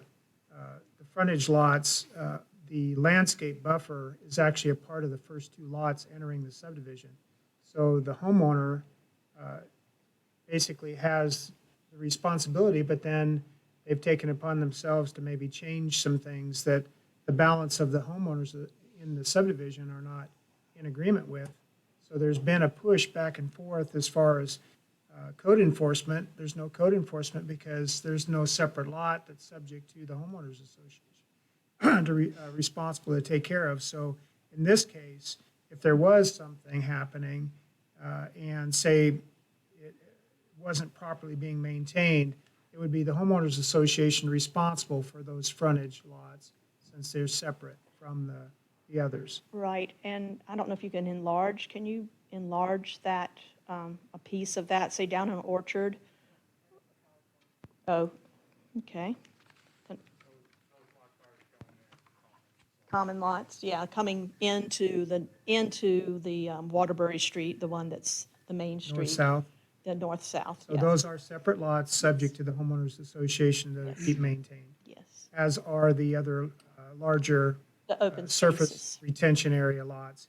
And I thought you said that the triangular, well, it's kind of an odd-shaped piece. Yeah. Just on the upper left-hand side is not a retention swale lot. No, and That's about an acre in size, you said, for a common lot. yeah, for the and kids to it play was in. my understanding, we had talked to the landscape architect about putting some kind of amenity in that area because it was not all used for drainage. So more like a tot lot. With, down in the corner, to kind of leave a little bit of more open space for people to throw a Frisbee, that type of thing. Thank you. So I have a question of clarification, and that has to do with the property that backs up to our streets, arterial streets. Did I understand correctly that it is the responsibility of the homeowner to No. maintain? We're talking about Orchard and Midway. So no, there's right-of-way dedication, then there's a lot, which is a common lot that'll be maintained by the homeowners association. And then the fencing? And then, yes, and fencing. Then the issue is in the regular streets, the interior streets, where there is also a planting strip. But And I typically. totally understand Yeah, that. What I'm okay. talking about No. is the street and the visual from the street, that there's a consistent look Exactly. amongst every property, that there is a fence along there, Right. that it's consistent, and that it is managed and maintained by the HOA. not by the homeowner. Yes, and that's what you were saying. You Right. don't, you want to make sure that's not the case. The only time I know that happens sometimes is in commercial subdivisions where, you have commercial folks that are maintaining their own landscaping, but not in subdivisions. I'm kind of surprised at that. Actually, in some of the olders, there are, and when you look at them, they become very ill-maintained, and you lose the corridor feel. And what we need, in Napa, you want a beautiful corridor. And that would be my expectation. Councilman Haverfield?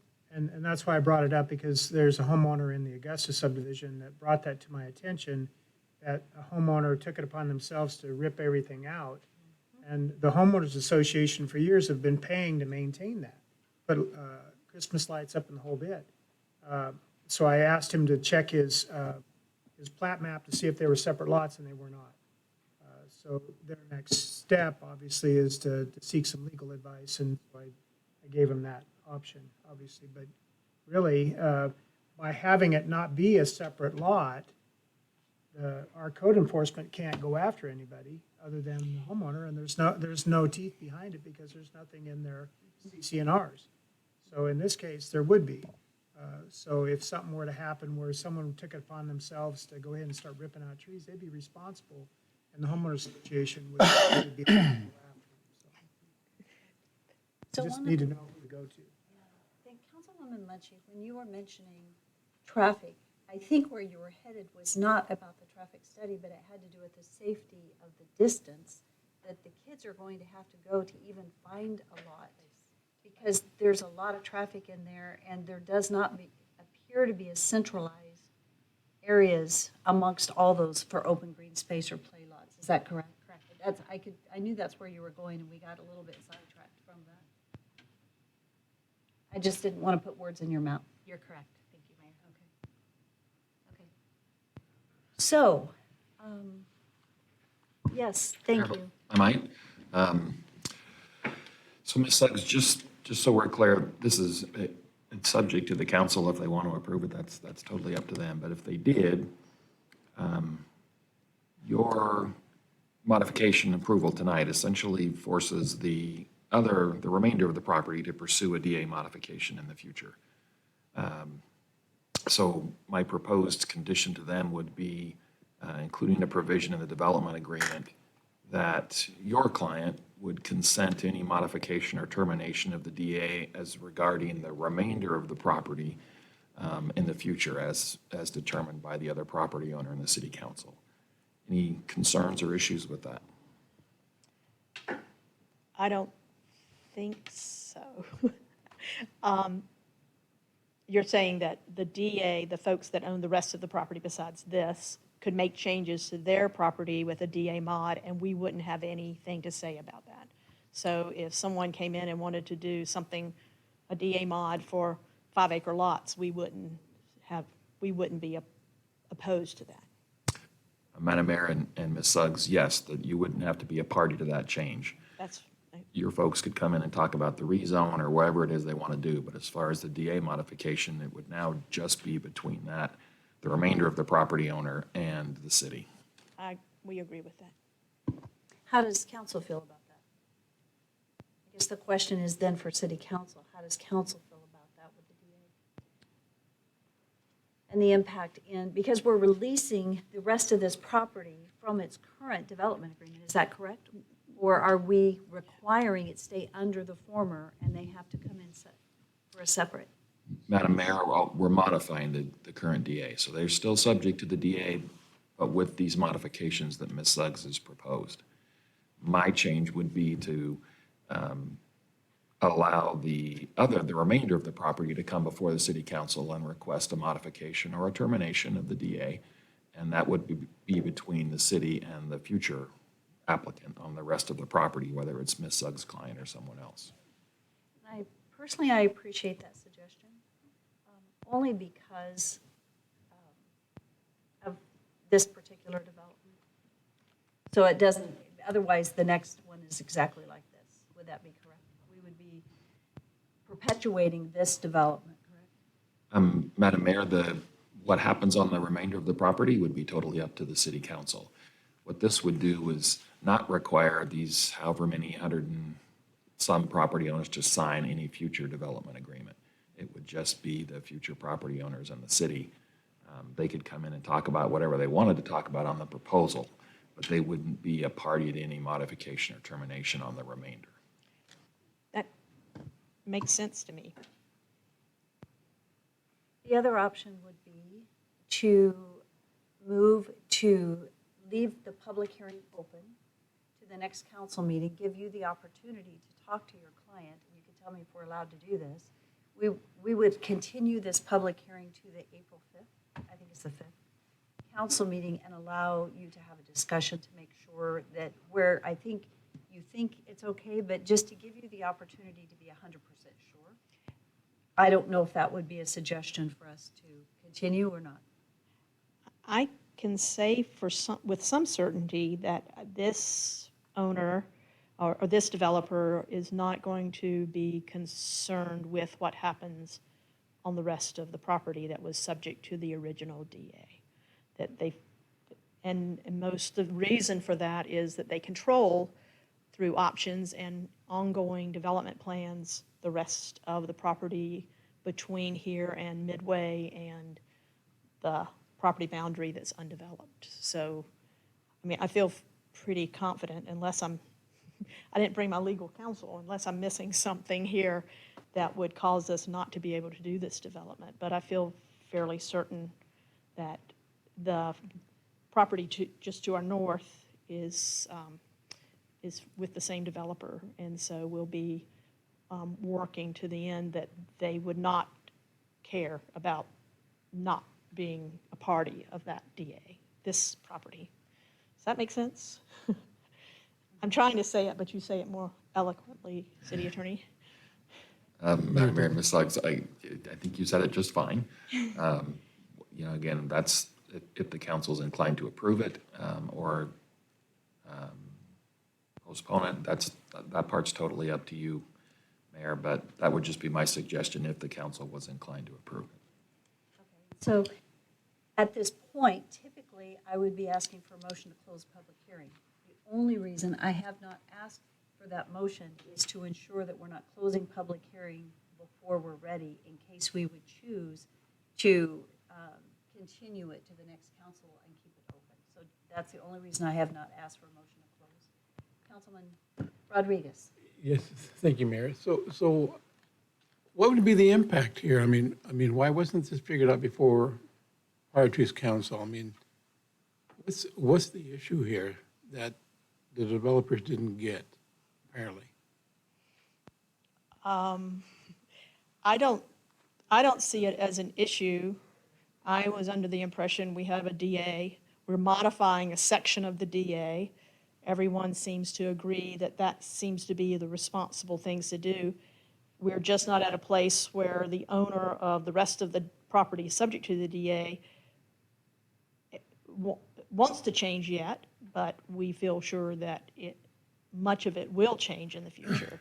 So we didn't really miss anything. We were just told to modify the DA to take out those conditions of approval for the original DA that would impact this piece and put in our own conditions of approval. So I think that's the appropriate process. I don't know if the planners here have another. Follow-up question before Rodney gets on. But you're basically forcing the other owner to abide by. No, I'm not forcing the other owner to abide by anything. I'm only letting that other owner know through this DA mod that a portion of the property that actually he doesn't even own, Mr. Whistle owns this property. Baker, yes. Mr. Baker owns the other property so I don't think there's any impact on the rest of the properties. We're just impacting the property you have before you. So. I think that's why the DA is to me, a simple modification. Mayor, if there's no more, any more questions, I would, with your approval, I would recommend that we close public hearing as soon as possible. Second. It's been moved and seconded. Is there any discussion? Okay, with a motion on the floor and a second, roll call.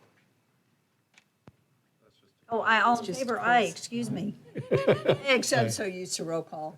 Okay, so we have closed public hearing. There will be no continuation. And I think, Rodney, you had a comment. Is it still applicable or not? Yes, Mayor, thank you.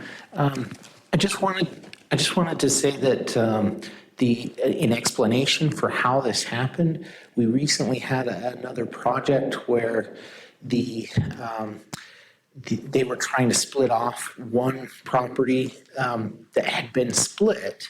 Originally, the development agreement was one parcel. They split the parcel, and that parcel one of those two parcels now wanted to do a development agreement modification. We assumed that that could be done.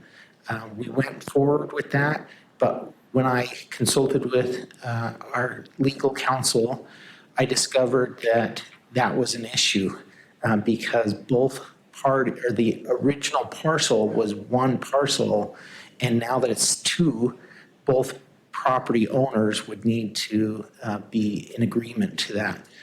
And so that was a discovery that we just had this last week. I mean, it was just barely that we learned this. And so now we're facing almost a very similar situation. I believe, and I wanted to make sure that this is clear for staff's purposes, I believe we're needing to go forward with getting permission from all of the property owners that were originally part of the development agreement to sign this modification. And then this addition, I believe, would just prevent in the future, when this gets developed out, that 300 homes or whatever it is would have to all sign off on any future development agreements or modifications. And that's a question for Todd, I assume. Madam Mayor and Rodney, yes, that's correct.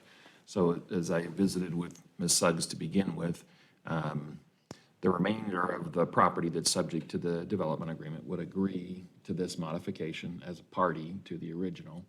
And then the other proposed condition, if again council is inclined to approve it, is that any future modification would involve the other property owners, but not this property. Madam Mayor, I'm going to make a motion and we'll just see what happens here. So I'm going to go ahead and make the motion that, am I able to make both these, the development modification and the zoning map legal? Can these be done in one motion, or do we need to break these apart? Let's do them separate. Separate? Okay. So I'll just make the motion then on the development agreement modification that we do pass that with the legal advice as stated. We don't need conditions of approval yet on that, right? Madam Mayor and Councilmember Bruner, it might be better to do the other one first? The other one first and do the DA second. I amend my motion and that we approve the zoning map amendment from RSPUD to RS6, also with legal advice as stated, with other conditions of approval on this, as stated by our staff.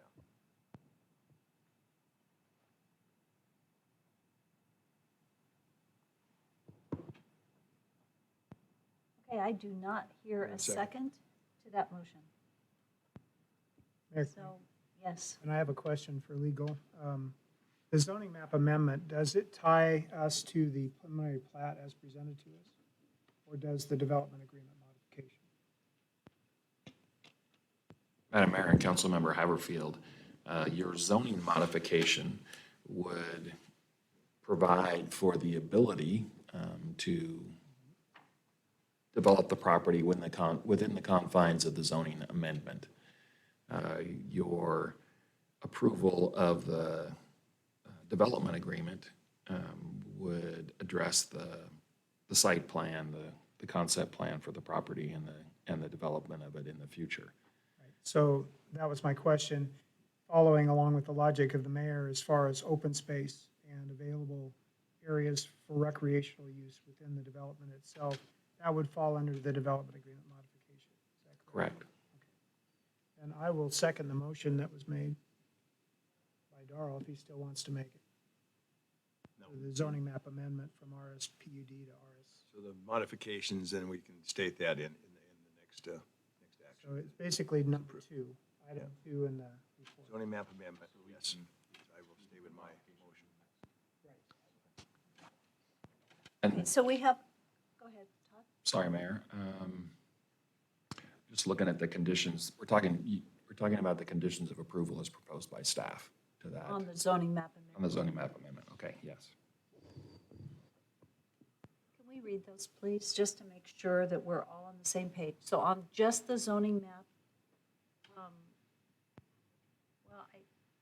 it says development agreement, so we're on the zoning map amendment. Can we go back to the motion that had the motion up there? Okay, not that one, but zoning map, right there. So I think what I'm seeing is that you made a motion to approve the zoning map amendment, which is up there, with conditions, well, those are conditions of law. But were there any conditions of approval for the zoning map amendment only? Okay, so zoning map, So, The way I'm reading that. Mayor. It doesn't appear that my question was, it's actually not that. Because if you go back to the zoning map amendment, it lists out the number of lots, common lots. And that's what I would like to see changed. you want to see that changed in what that, okay, In so let's zoning go map back amendment. to, let's go back to your zoning map amendment. okay, Mayor, so the conditions here are plat-based conditions. The plat's been approved.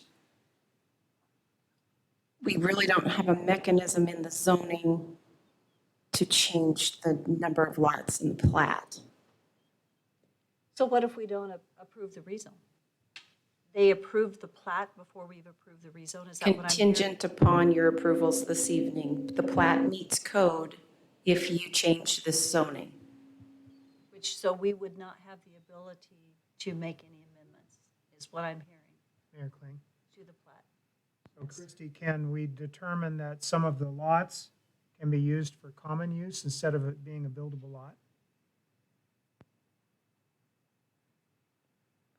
I suppose in the DA, you could make that request. They wouldn't need to sign the DA if they disagreed with it. So we could amend the number of buildable lots in the development agreement modification request, but we have to accept the zoning map amendment with the preliminary plat that's been approved. Well, Why? That confuses me because I would not think if we're approving a rezone of 105 acres, we should be able to rezone 105 acres without accepting a plat, because we're just rezoning it. that's So- correct. So, but I think I heard you just say that we were approving, because that motion right there is approving the plat, 334 buildable lots. And what we're just wanting to do is approve at So, least. yeah, that statement probably shouldn't be in there. That probably is just a leftover from the P and Z hearing notification. And so that statement probably shouldn't be in this motion, sorry. You are technically just approving a rezone. Right. And that's what I would have expected. So Mayor, my motion would be for that, would not have anything to do with the plat itself, it's just the rezoning. That's correct. So, and I would second the zoning map amendment from the RSPUD to an RS6, and that's it. Nothing to do with what we then can look at as far as the development. Modifications on the development.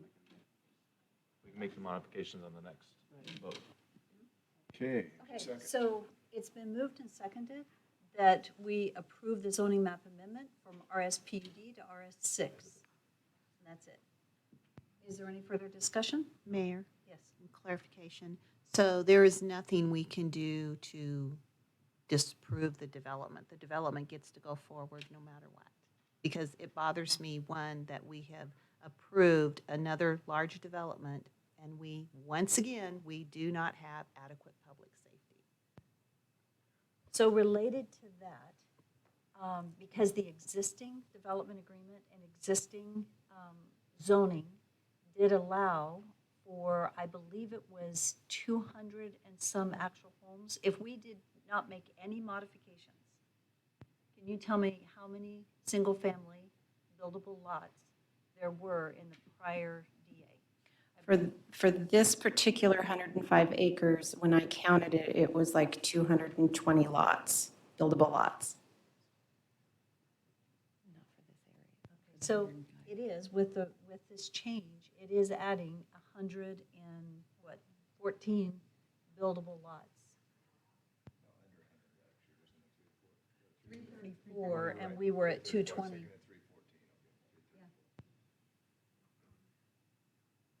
good. So a no, excuse me, further question. So a no vote on my part would reduce it back down to the 200. But would it also, or does that go to the development agreement about the removing of the church and the gated streets and the narrow streets and the gated?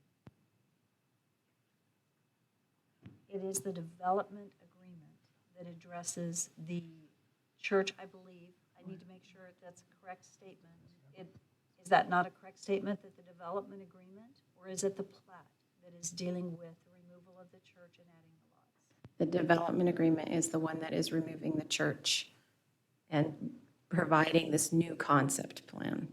Okay. If you want to stay with the old concept plan with the fewer lots and the church lot and all of those, then we would just stay with the PUD and then you would deny both.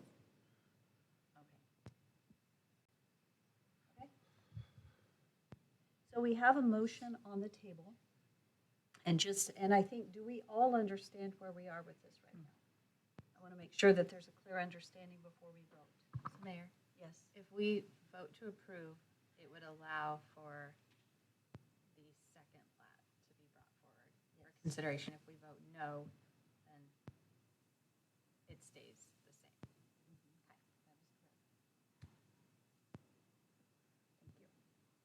Are there any further questions?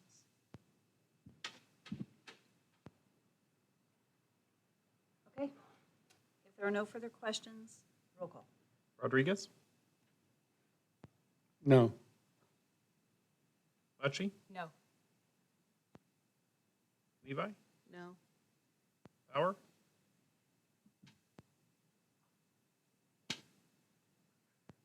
Yes. Haverfield? Yes. Berner? Yes. Okay, that's going to put it on me. Just waiting to see what you were going to do. It's not funny, but go ahead.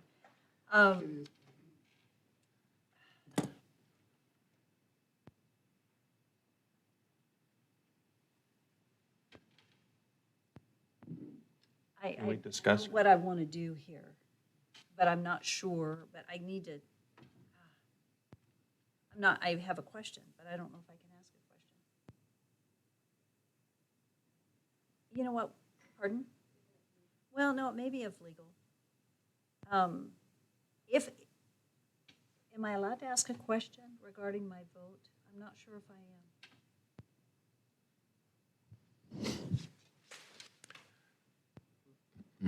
Madam Mayor, I've never really had somebody ask a question in the middle of a vote. Can't you, and the mayor ask a question and you find her later? Yeah. Madam Mayor, I'm okay with you asking a question. Let me think about it, and I may not have to ask the question, so I'm just going to think through this, of where my no is going to take us and where it leaves us. So,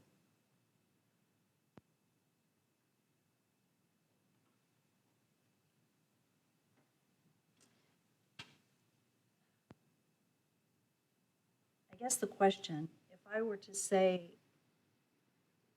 wow, should I just quietly ask you a question? I'm not sure where it's going to take us.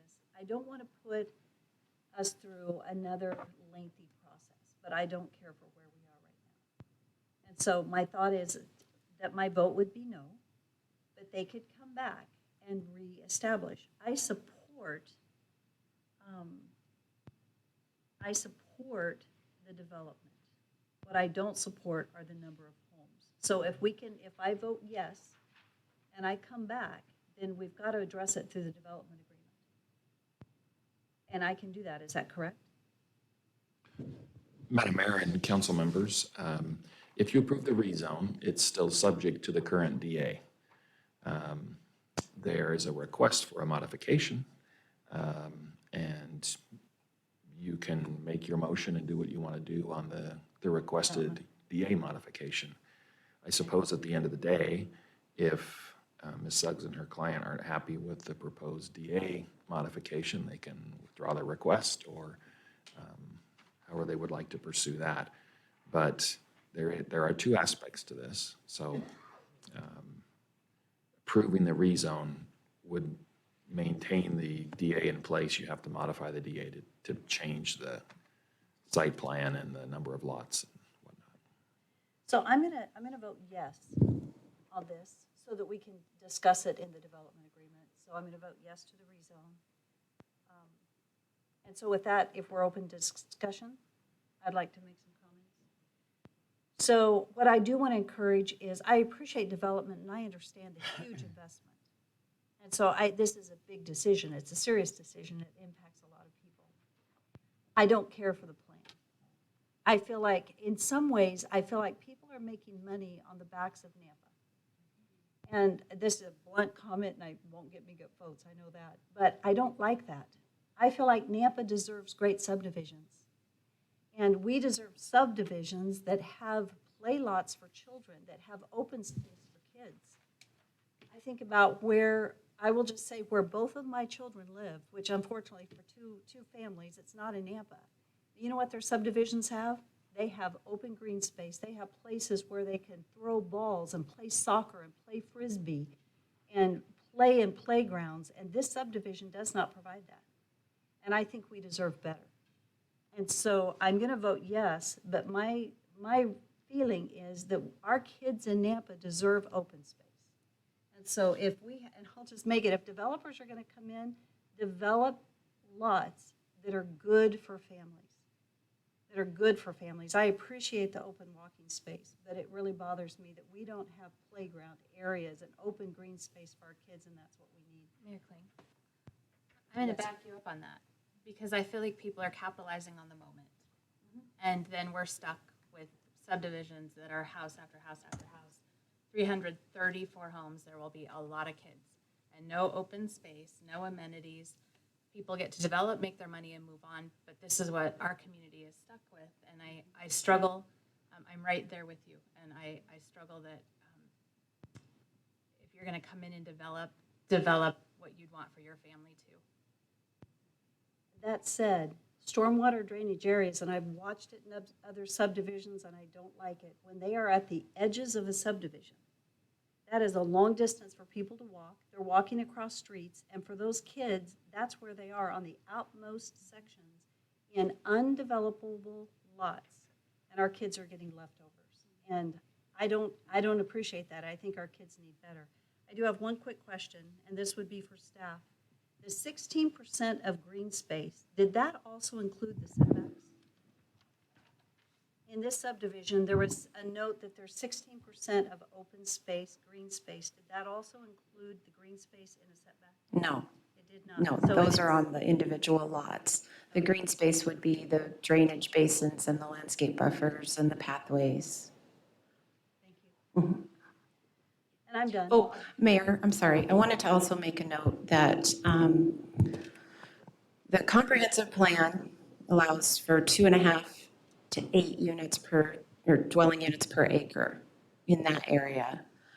This development is already proposing 3.7. If you decrease the number of lots, it won't comply with our comp plan.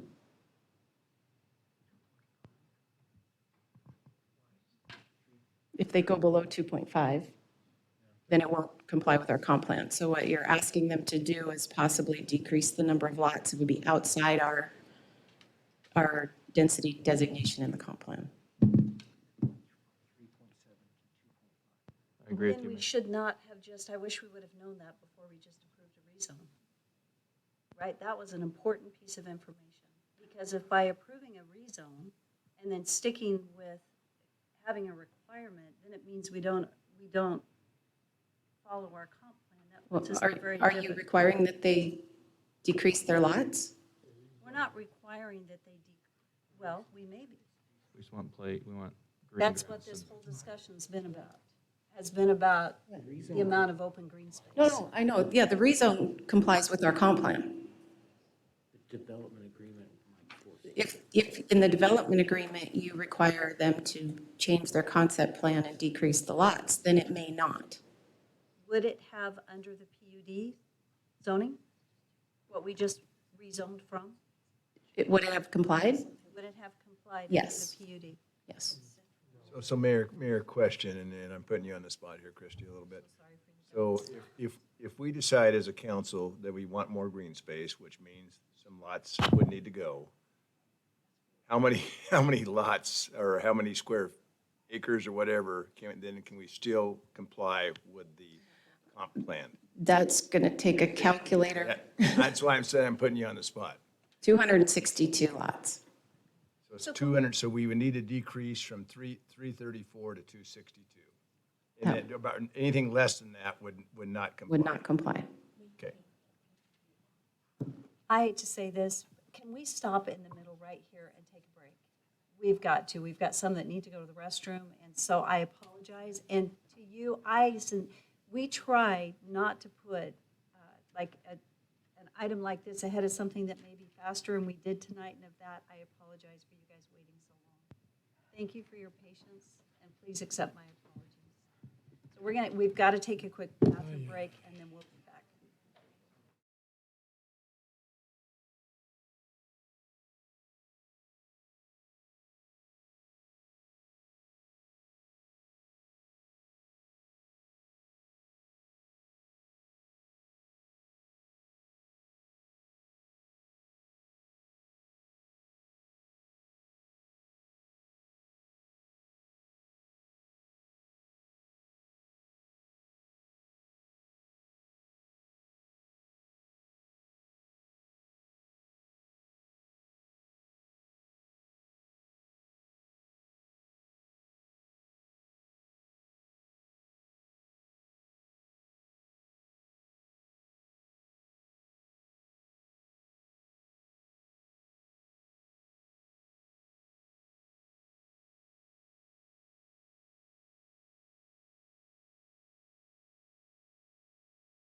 And I just want to say to the next, I apologize to those of you waiting.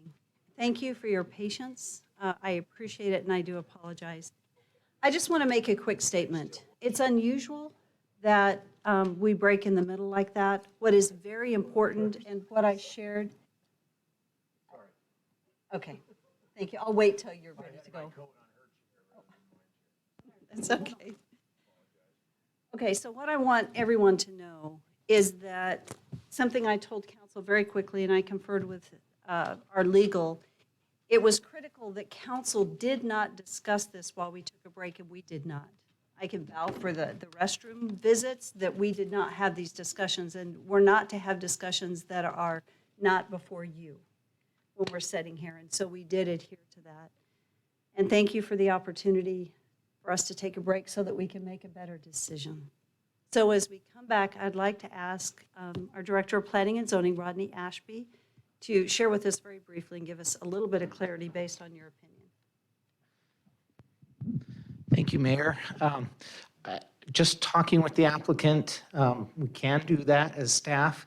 And one thing that they expressed that they would love to do is come up with a concept that's up to 2 acres of more additional open space in a centralized location, bring it back to you for your consideration.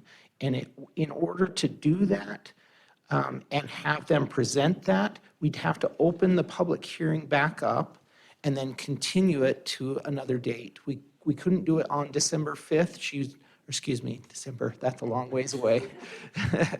We couldn't do it on April 5th, so we'd have to do it the second meeting in April, if that's the will of council. They would come back with a concept with more open space in a centralized location, and it would comply with the comprehensive plan because we have flexibility to reduce that number a good amount still. So that's just for your consideration. Thank you. And then just, we've confirmed with legal that we could reopen the public hearing tonight and continue it to that April date. Madam Mayor and council members, that reopening, from my understanding, would only be to address the development agreement issue. Yes. So I think you have the power and ability to reopen the record solely in regards to the development agreement. That would mean folks would get to go back and forth, and if there's any testimony and whatnot, additional testimony on what's presented, that would be okay. Thank you. I really appreciate that recommendation, and I would like to see us do that. And so I would like to ask, is there a motion from council? So can I just independently say I want to reopen, or does that need to be a motion by the council? Needs to be a motion, Madam Mayor, since there was a motion to close. Perfect. I would stand for a motion from the council if it would so meet your desire to reopen. Mayor, I'll make a motion to reopen the public hearing. And continue it to April 19. And continue to April 19th. For clarification, Mayor, just as in regard to the development agreement, correct? Yes, sir. Yes. Thank you for the clarification. Mayor, Yes. for comment purposes, Rodney, you said that there was an offer made to increase the landscape area by 2 acres. By 2 acres. I was wanting to see at least 3 to 3+ acres. So if they come back with a concept, we can still make a determination whether we want to accept it or not. You could. Mhm. Thank you. And to the applicant, yes. Excuse me. Sorry if I interrupted you. There. It's like, where was that voice? No, please go ahead. No, like you and a lot of us, I would, my opinion would also be significant area, at least 3 acres for kids in that area as well, just so that she knows that that's where I stand as well. Okay. Thank you. Any other comments? And to the applicant, I want to say thank you for taking this back, the reconsideration. Excuse my intensity, but I do feel strongly about it. We watch a lot of people come through and a lot of developments. And it's important that we protect our families and get developers to help support where we're going. And so, anyway, only comment. So any other discussion? Roll call. Machi? Levi? Yes. Haverfield? Yes. Bauer? Yes. Brunner? Yes. And Rodriguez. Yes. Thank you. Okay, we're ready for action item 6.4. This is a variance of section 10-1-19A2 requiring any public storage facility building to be located a minimum distance of 100 feet from any RS or RD zoning district for a 19.93 acre parcel at 0 Lotus Lane. This is for Linda Claiborne. And as we open this up, I just want to state that for whatever it's worth, that I joined staff out on the property to review. I just want to make sure, and legal, you can tell me what I need to share versus not, but just for me, I have walked the property with Linda Claiborne and with staff regarding this particular request, and it was the recommendation of staff, and I was present to say, come back and do this. And so, do I need to disqualify myself from any discussion? Vote. Madam Mayor, I think that would be appropriate. You have to be really careful with site visits. So hopefully there isn't a need to break a tie here. Well, and I, not knowing that it would come back, unfortunately, the site visit resulted in a comeback, but I thought I did need to declare that I had. So I will be refraining. Should I be refraining from discussion? Madam Mayor, that would be the safest. Mayor Kling, Thank you. I think a 3-3 tie would then be a no vote. Is that correct? Okay, thank you. So actually, in this one, should I just defer to our council president to run the entire public hearing? Madam Mayor, I don't necessarily have a problem with you just running the meeting. Okay, I just won't make comment. Mhm. Okay, perfect. So our applicant.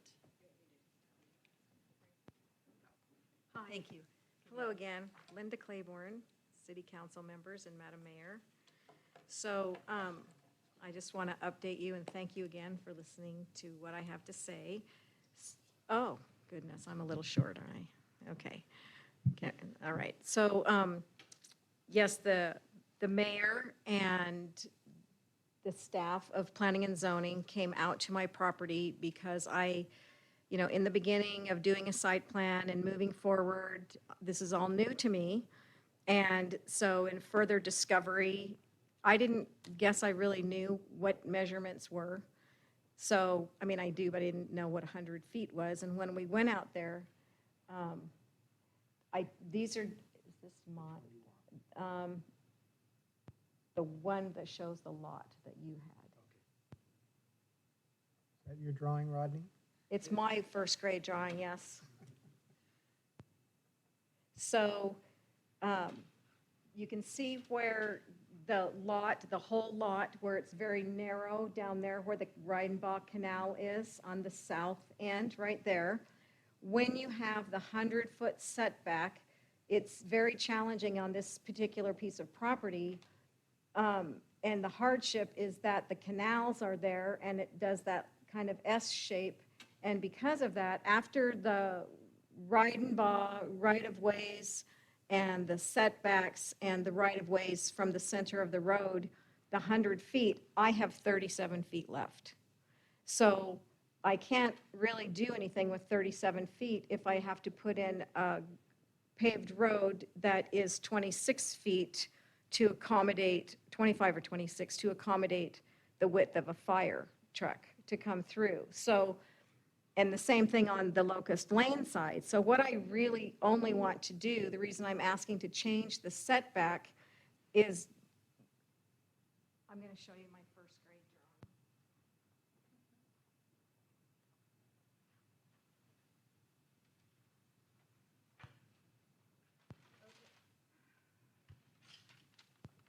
Tell me if you guys can't see this.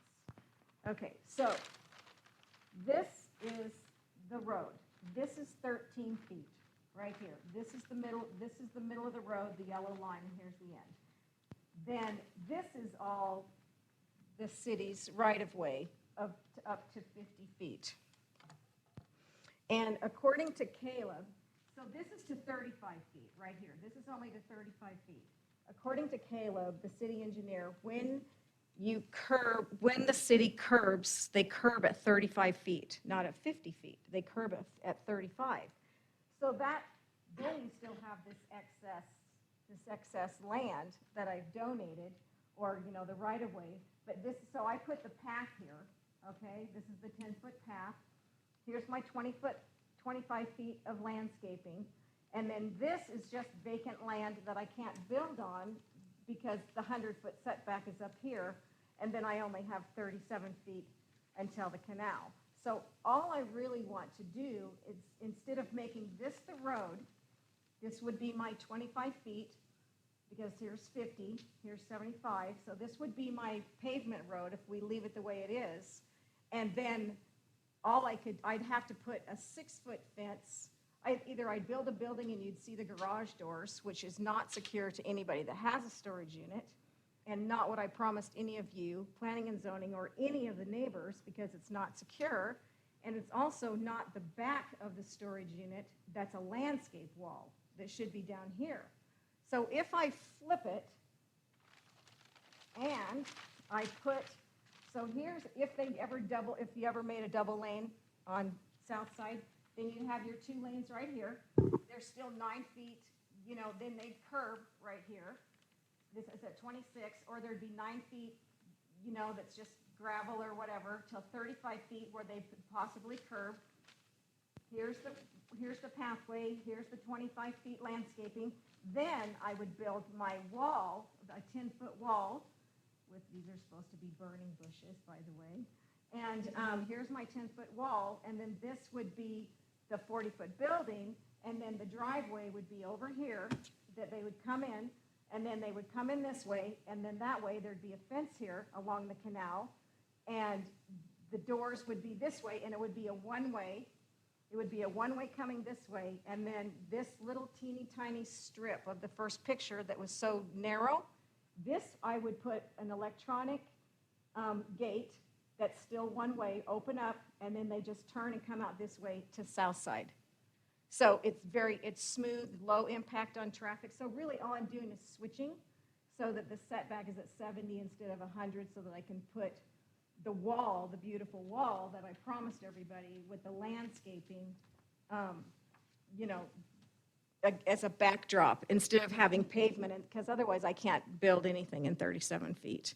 If I have the 26, I'll have literally 9 feet left. And then if I have to put in a fence to block it to make it secure, I'm down to like 7 feet that I can't do anything with. So that's why I would like to have the variance, and because of the right-of-ways and the hardship of on both ends of the canals, and the roundabout pushing back, and then just the setbacks. So that's why I would like to have the variance. And also because it's also not going to change the noise or the neighbors, Lava Springs and Royal Meadows.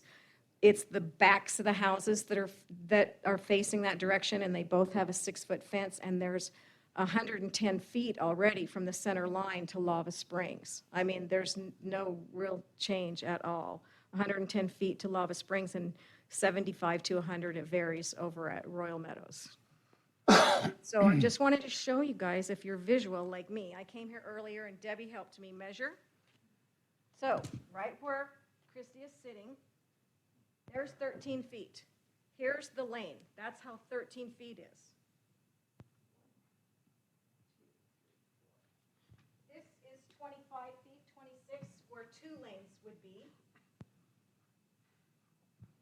This is 35 feet, where the city would curb. 50 feet is right here. So double this, and I'm on the other side of the building. That's 100 feet. That is brilliant. Camera follow her out there?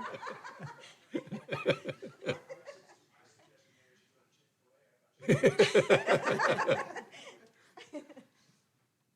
thought I was watching my cousin Vinny. Thank you, Victor. So anyway, I stand for questions if anyone has any questions.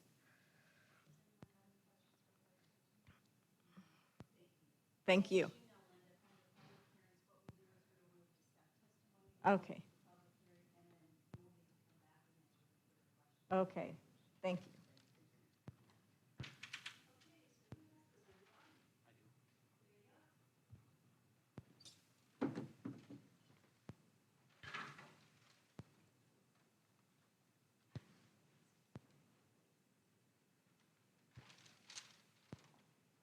I might have to use her glasses too. We'll see. All right, Mayor and Council. She also presented several pictures, and if there's questions about that, I would assume you could ask her on rebuttal. But those are the pictures she provided us. And this is a quick aerial view of this. I don't anticipate this one going as long as the last one. So a variance for the setback that's in the recently approved 10119 requirement for a 100-foot buffer between, or a 100-foot setback, excuse me, between a residential district and a storage unit facility or a building. And as you can see there, there's multiple hardships. She's claimed the waterways, the narrowing of the property, and the applicant has requested a reduction from the 100-foot setback to 70-foot setback from the RS6 zoning district along Southside Boulevard roadway center line. This is critical, and let me get into that. I'll jump back to that last slide in just a second, but you can see right now the proposed zoning that was requested and approved is for BC, and it extends, her property extends out into the center line of the roadway. We currently have some zoning of RS6 PUD to the other side, to the east side of the roadway. But this rezone this zoning and annexation and zoning would change that to BC. And then, so that would be a 70-foot setback from the center line. So quickly, October 4th, City Council approved a comprehensive plan future land use map amendment from medium density residential to community mixed use, annexation and zoning to BC, and a conditional use permit for the development of storage units. These items, this is kind of critical, these items are not recorded and are waiting on a signed development agreement from the applicant as required by you as part of the annexation approval. On September 9th, the Planning and Zoning Commission recommended all those things to City Council. So you can see here, it is in the county, but is proposed to be annexed and zoned to BC. Existing zoning and surrounding land uses are residential. You can see the different zoning in the area, RS7, RS6, and RS6 PUD, and RS 8.5, and then also some enclaved areas. The city services are available to the property. These are applicable regulations. Remember that a variance, you have to show an undue hardship, and typically that's related to property size, topography, restrictions like waterways. And if you find that this variance does not meet these conditions, you would need to point out which ones. We're trying to make this as clear as possible when you make this motion, so that if you were to say, I don't agree with this variance, I would ask you that you select one of these, 1, 2, 3, 4, or 5, and then and describe why it doesn't fit that. If you don't do that, staff has to look back and listen to all the testimony again, and we have to come up with what we believe you were saying. So it just makes it a lot easier if you select one of those that it doesn't comply with.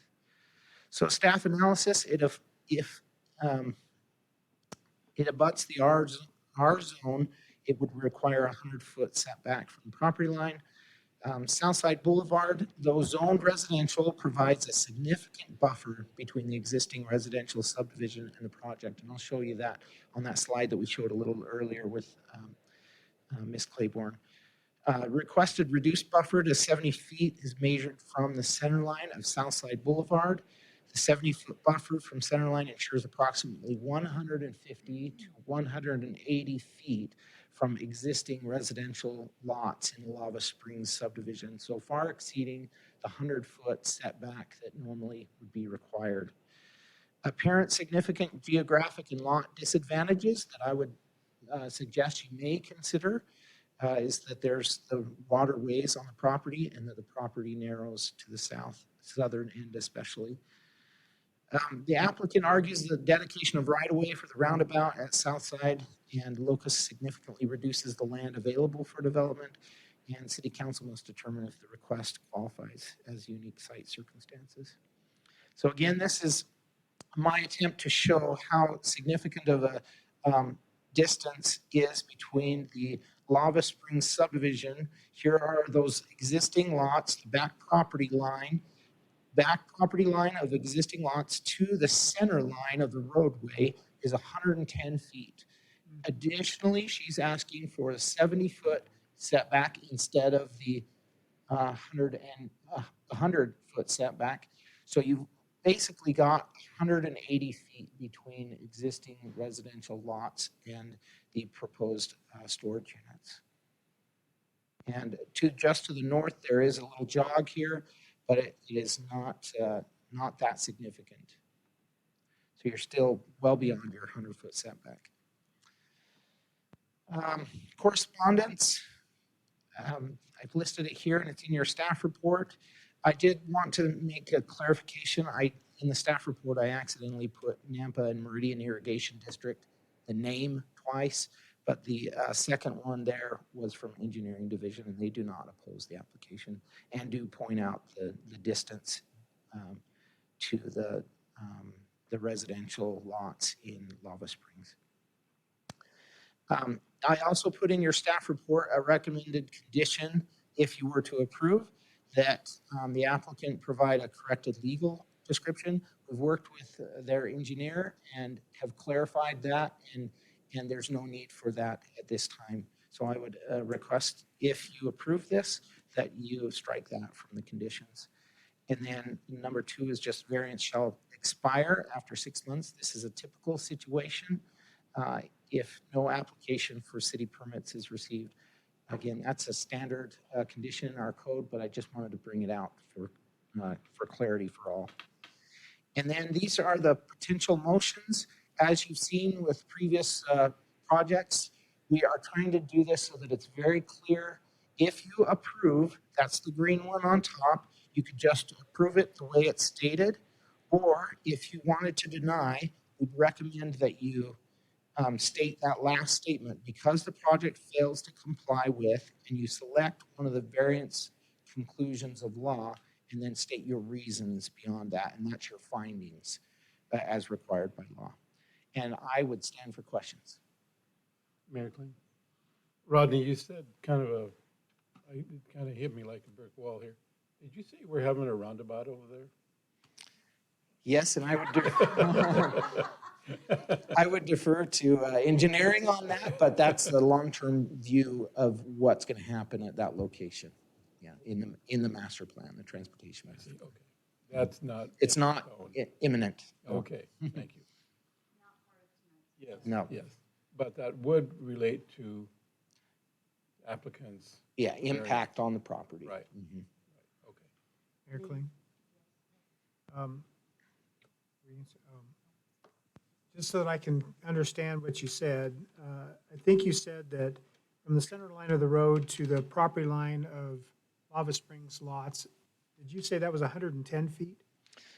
Correct. To the residential lots, that includes that residential setback or the common area along the roadway. So 60 feet from, if the right-of-way is 50 from center line, there's 60 feet additional to the back of the lot lines for the Lava Springs subdivision? Yeah, so remember our discussion about a subdivision, residential subdivision, having the requirement of a landscape buffer? That is owned by the developer or the HOA in this case after it's turned over. Right. And so that buffer, they've provided a significant buffer. The total right-of-way, I believe, is 100 feet is that correct, Daniel? 100 feet? 50 feet from each center line, or from the center line. So each direction, 50 feet. Mm-hmm. Prior public hearing, we talked about landscape buffer along Orchard for that subdivision. It was 25 feet. Uh-huh. So you had 50 feet from center line plus 25 feet. That's a total of 75 feet to Yeah. the property line. which where the fences would be. Mhm. So they've exceeded that, but that wasn't a requirement. That's correct, yeah. So you can see up to the north there, a situation where that might be the exact measurement, where that lot butts out a little farther. I'm not sure why that was the case in Lava Springs, but yeah, this exceeds that So, requirement. yeah, it exceeds it. Now it's my point. So back to what we approved before was 50 feet from center, well, 100 feet from the center line to any building placement for the storage units. So 100 feet, the code says 100 feet from residential zone. The annexation and zoning, oops, sorry about that. The annexation and zoning, you can see the property line here, that blue line. That's the property line. So for some reason, as part of the dedication of the right-of-way or the annexation and zoning of the right-of-way, they took that prescriptive right-of-way and just zoned it. So the annexation and zoning would actually make this the new line here. When that gets finalized, the BC zone is for the entire property So here. the edge of the yellow there on the east side is not the center line of the road. Correct. The blue line is the center line and the property line. And I guess I would have expected that the zoning district change would be at the center line of the road, not on her side of the road. I would have expected that too. Sometimes if you're annexing the entire road, you have to zone it something. And so they zoned it. But now later on, we're coming back in, she's coming in for annexation and saying, my property, I want it to be BC. You approved that as a city council, you approved that to BC. So the new line or the new zone, this area between the edge of the yellow and the blue line would be BC. Back to BC. So then back to the original approval, 100 feet from the center line of the road to any building placement, the request is for less than 100 feet. Correct. Okay. Okay. I Yes. just wanted to make sure I understood. Yep, that was perfect. Mayor? Thank you. Okay, Rodney, so I just want to make sure I'm clear on this. So tonight, we're just approving or denying the variance. Correct. It's already been zoned as is, and because it's an allowable use in the zone, we don't need to approve the storage unit. So, Madam Mayor and Madam Levi, so the approval has already taken place. It came before you on October 4th for a conditional use permit for the storage units. As you may recall, we made that change in our code that said all storage units would require a conditional use permit from the city council. So they came before you, they got that approval, they were moving forward with design of the storage units and discovered that they'd have to go 100 feet back from that center line, and that's why they're requesting a variance. What it makes me wonder is if there's not a better use for that piece of property as opposed to granting a variance. Just maybe thinking out loud, but wondering if that's the best use. I would leave that to council for that discussion and decision. Yeah. Thank you. Are there any further questions for Rodney? Okay, Rodney, we'll come back. So this is a public hearing, and the only person we had signed up was the applicant. And so is there anyone else here that had intended to testify on this particular public hearing? Okay, so seeing none, this is an opportunity for Linda, for you to come back and to make any final comments or answer any questions. Okay, Councilman Haverfield, you know when you were talking about the distance from the middle of the road to Lava Springs? I measured it with my realtor. He has a very long tape. And they have 110 feet from the middle of the road just to their six-foot fence behind their yards. And then however big their backyards are to their home is additional from the 110. So for me to maintain code of 100 feet from a residential zone, which is the middle of the road, then I would still be maintaining that because they've got 110 plus their backyards. And then I'm still 70 feet that way before I build the back of the building.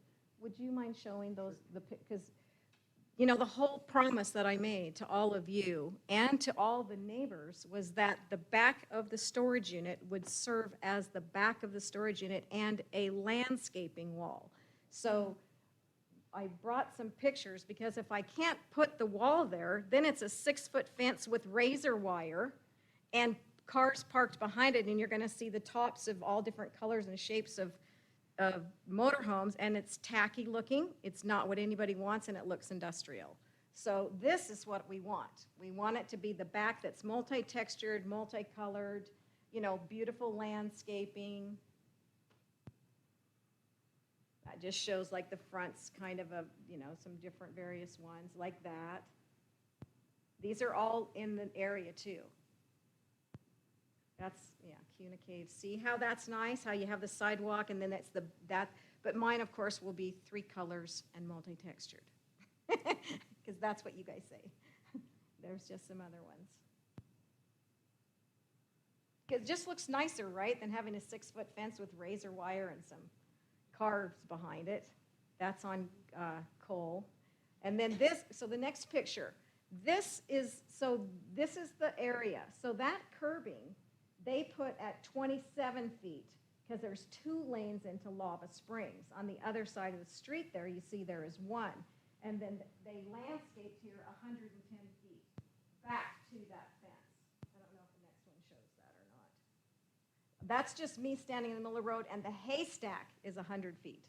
That's how far back. And then there's only 37 feet to, yeah, just kind of shows how far it is. And could I just quickly, you Yeah. motioned to some people, are your neighbors here? They're all from Lava Springs and Mansfield Park, but they're here for the roundabout. But they'd probably want to, if they want to speak, they can. Thank you for waiting so long for the roundabout discussion. Thank you. Okay. Are there any questions? Any other questions? For the applicant? Did you have any other questions, Councilman Levi, about that? You know, that's the definition I was looking for. Lava Springs exceeded the requirement. They did. If they had just met the requirement, then there would be kind of a standard that you would say, well, you can kind of match that, but they've exceeded it. By far. Yeah, so at this point, the reduction to where the wall face is, and I would question why you'd want a 40-foot deep storage unit. Normally it'd be 20 feet on a perimeter, so that it's more like a garage again. But however you plan on placing the units, whether there's a reduction allowed from 100 down to something other than that's really what you're asking for. I'm just wanting to know what the landscape width would be. 25. Yeah, 25, yeah. Yeah, that would not change. And then the 10-foot pathway as well, meandering, yeah. Well, the pathway would be in the actual Yeah, they said it could meander, you know, a little bit into mine if I so choose. Yes. still have a landscape buffer requirement, which for storage units is more than 25 feet. So that's where we have to make a decision.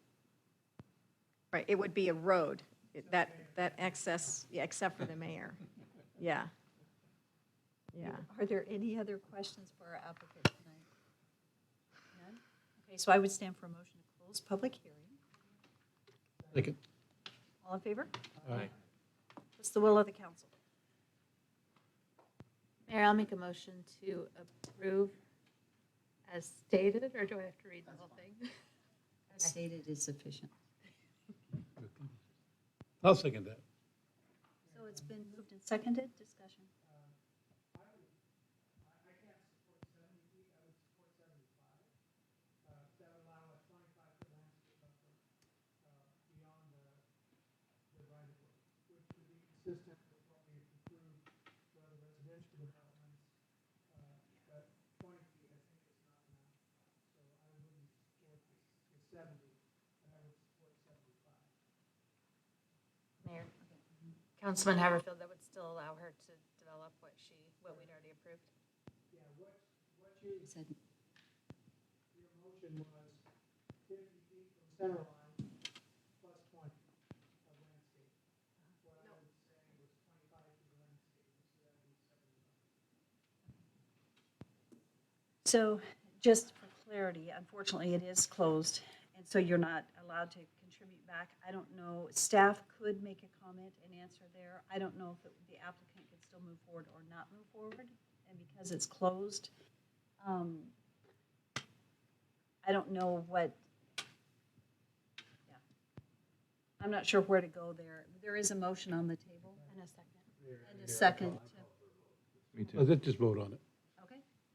If there's no further discussion, roll call. Brunner? Levi? No.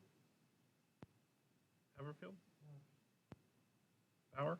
Yes. Rodriguez? Yes. Hamachi? Yes. There is a 25-foot buffer, I mean landscape. So it did pass. It did. So it passed, and so we're good to go? So, We want you to be happy. We want you not to that be we're dismissing Randy, but only because we still have two groups waiting for two more public hearings, and so there you go. So item 6.5 is an action item. This is a zoning map amendment from RD to RP for a portion of parcel, and I won't go through the number, but this is for multifamily residential apartments at 411 and 515 East Hawaii and 0 Constitution Way for a gross and net density of 20.37 on 18.65 acres. This is for lots 10, it's the amended plat of Kurt's edition of Nampa. So Patrick Stoffgren is representing St. Alphonsus Trinity. Is the applicant here this evening? I am. I have joined digitally. Can you hear me okay? We can, and thank you for waiting so long this evening. You're welcome. Thank you, Madam Mayor and council members. I'm going to share my screen and give a brief presentation. My name is Patrick Stoffragen. I'm Vice President of Development for Pedcore Companies. We are under contract with St. Alphonsus and Trinity Health for the purchase of some land to develop an apartment development in Nampa. So today, I wanted to tell you all a little bit just about who Pedcore is, what we do, what we propose specifically for this development, and then the rezone that we're requesting today. This first picture is a depiction of a recently completed apartment development in Fort Collins called Lakeview on the Rise that we're very proud of. So Pedcore Companies is actually a full-service suite of companies involved in development, design, financing, construction, management, and long-term ownership of apartment communities. We have a long history. We've been at this for 34 years. We've been active in 20 states, and we've developed over 150 communities, which brings us up to a grand total of over 27,000 individual apartment units. And with being involved from start to finish and beyond, we will be there every step of the way. So of those 27,000 units we've ever developed, we hardly ever sell apartment communities once we've developed them. Many that we developed in the late 80s and early 90s, most of them actually we still own today. So I'll have a slide at the end of this presentation with my information on it. I invite everyone to please take down my information, keep it somewhere safe so that you can pull it out and give me a call in 10 years or 20 years down the line to talk about our developments. I'll just go through a few pictures so you can get a sense of the types of developments that we do and the quality of construction that we put out there. This is the clubhouse at Lakeview on the Rise. We usually include a clubhouse on site for our apartment developments, which include on-site full-time management and maintenance staff, great open community room, full kitchen, fitness center, business center, laundry. We're planning on a swimming pool, a bark park, picnic pavilion, and several different playgrounds as community amenities for our Nampa development as well. I'll just cycle through these pictures of some other developments that we've developed around the country quickly and let you know that the interiors of these units have garbage disposal, dishwasher, range, oven, fridge, freezer, spacious living rooms, walk-in closets with washer and dryer hookups, and a private patio or balcony for every unit with storage. We actually provide storage where you could roll your bike into the storage closet and hang it up on a hook. So that's just a sense for the type of construction we do around the country. So what we have planned for Nampa, the location just jumped onto the map there. Let me get my laser pointer out. So you can see 12th Avenue Road going north-south here, and this is in between Hawaii and Constitution, just west of Liberty Park. And I'll pull up an aerial. This is indeed the old St. Alphonsus Hospital site, and everything that's colored in green and blue is what we're under contract to develop. Shown in green is what is our phase 1 of development. This is in full plan production mode, and we hope to break ground by this time next year. What's shown in blue, these 3 areas comprise our phase 2, which would begin construction a few years later, probably after phase 1 is fully leased up. And the orange section on the eastern half of this blue zone is where we're requesting a rezone from RD to RP. The entire rest of the project is currently zoned RP, and last month Planning and Zoning granted us a conditional use permit to allow for our apartment development, but for this section that requires a rezone, it is conditioned upon approval of the rezone tonight. Here's our site layout, so you can get a sense of where things would be on the site once we develop. Each of these buildings are 24-unit, 3-story buildings, and there's consistency in that. All of them are the same unit count per building, though there are different sizes of units per building. The clubhouse centrally located here. We're planning on the pool here. An undecided amenity over here, Bark Park right there.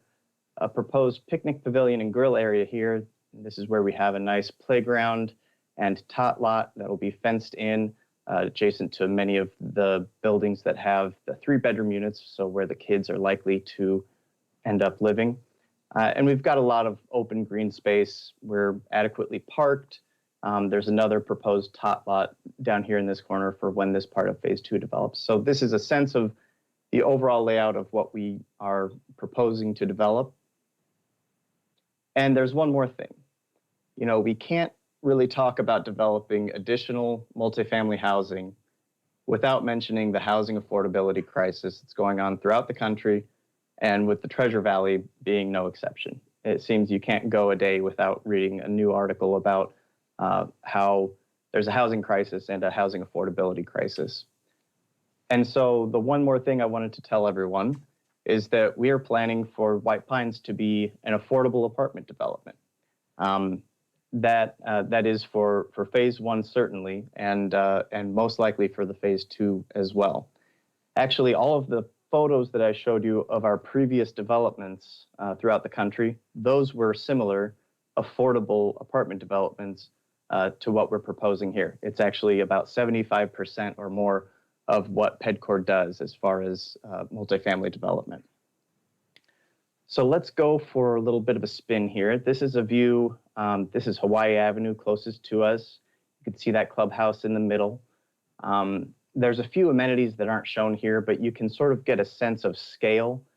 This is now looking from the northeast corner, looking southwest through the site. All these buildings being 3-story pitched roofs. There's masonry and hardy plank, a variety of colors planned.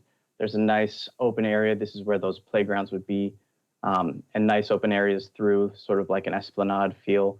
Here's where another tot lot would be, adjacent to Liberty Park. And just coming into view now are these 2 buildings on the right side that would be a part of phase 2 in that northeast corner, as well as these 3 buildings in the southeast corner that are part of that section of phase 2. on the southeast side. Coming around to the west side of the property now, you can look straight down this esplanade to Liberty Park. You see that sort of internal esplanade as well, nice, plentiful green and open space.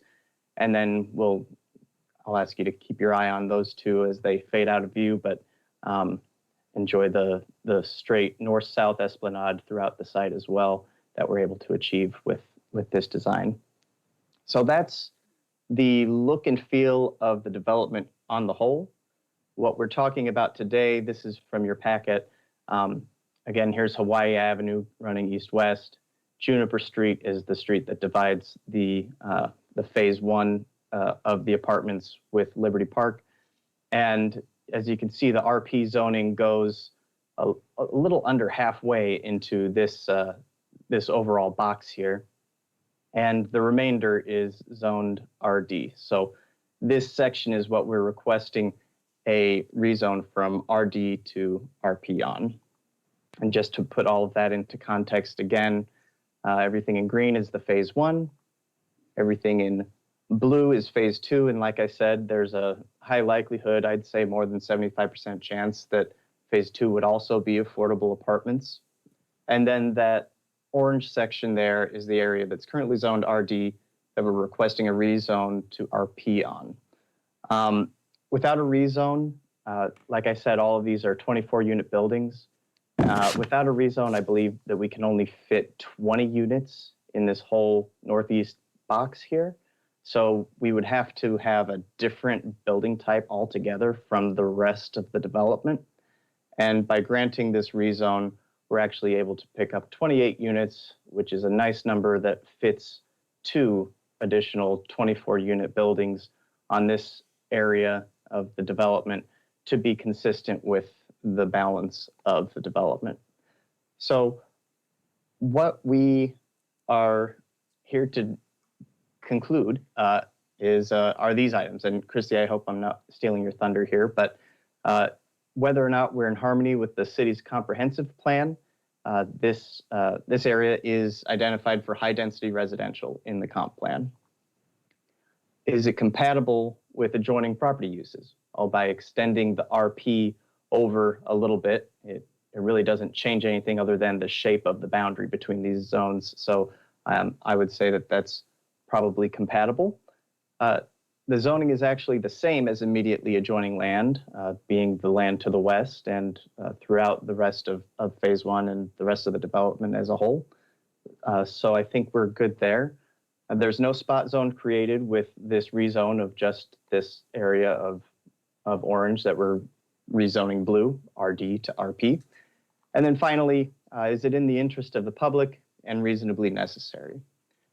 You know, we would say that it is reasonably necessary in order for us to maintain consistency with the rest of our proposed development. And we would also say it's in the interest of the public because there is a high probability that we'll develop phase two as an affordable apartment development as well. But whether they're officially affordable or not, it is in the interest of the public to have a variety of additional housing options as Nampa's population grows, especially in the face of the current housing crisis. So with that said, we believe that we do check all of these boxes.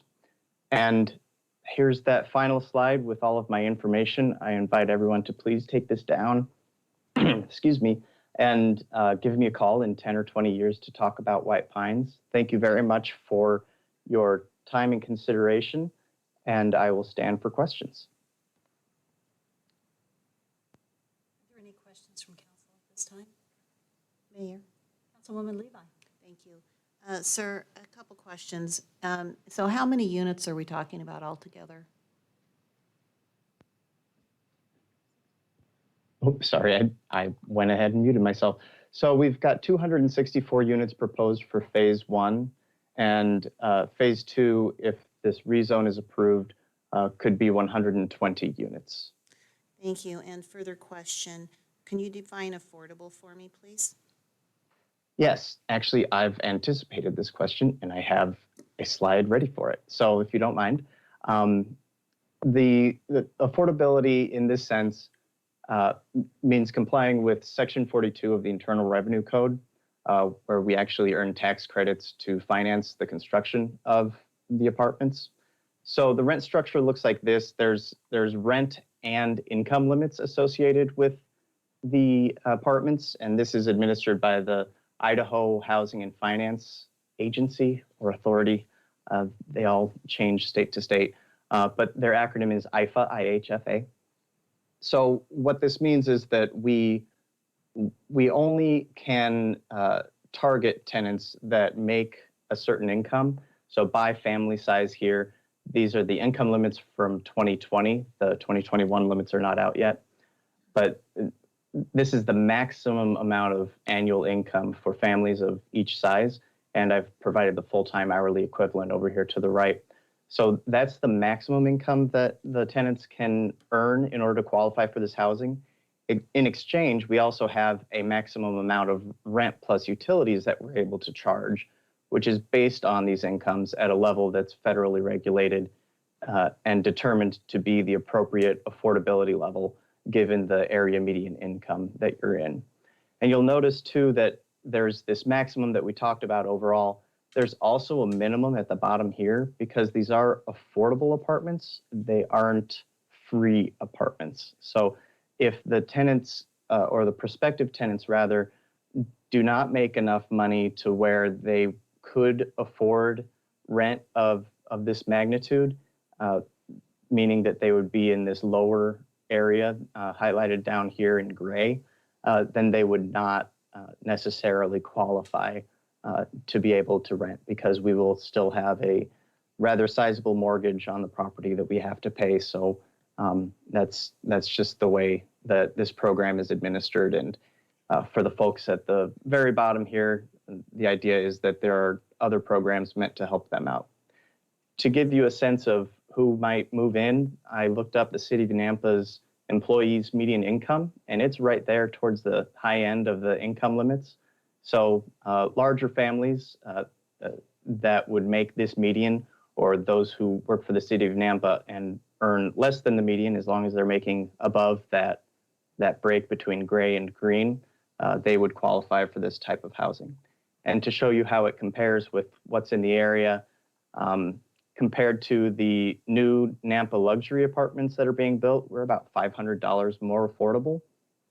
And compared to the new market rate apartments that are just being built in town with fairly comparable amenities, we're still about $250 more affordable than those standard non-luxury but market rate apartment properties. So that's the story about affordability for White Pines. Thank you. And may I follow up, please? Thank you, sir. Thank you, Mayor, and thank you, sir. So according to Section 42, the IRS code, so is this, are you capping it a certain number of units that have to fall within this range? Or is it inclusive of all units? So for our phase 1 of development, we are planning for all 264 units to be affordable at this 60% area median income level. That is the highest median income level that you can choose within this program. Okay, thank you. Are there any other questions at this time? Thank you for that presentation. It was excellent. I will move to the staff report, and then we'll come back to you at the end of the public hearing. Thank you very much. Thank you. Christy?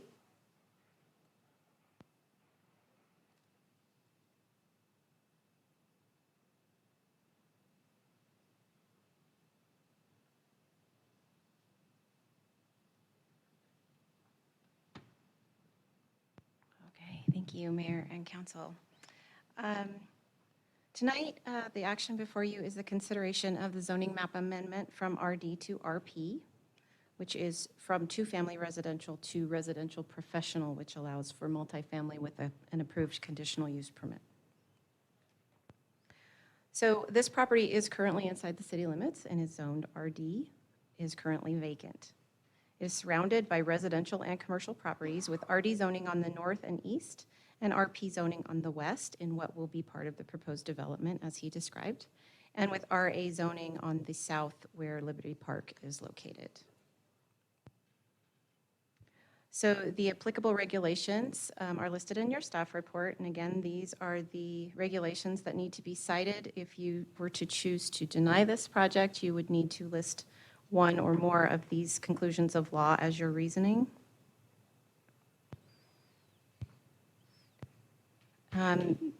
For your reference, if you were to zone this RP, I provided a list of uses in your staff report and also show the signage that would be available there and the various other code statements from the residential professional classification.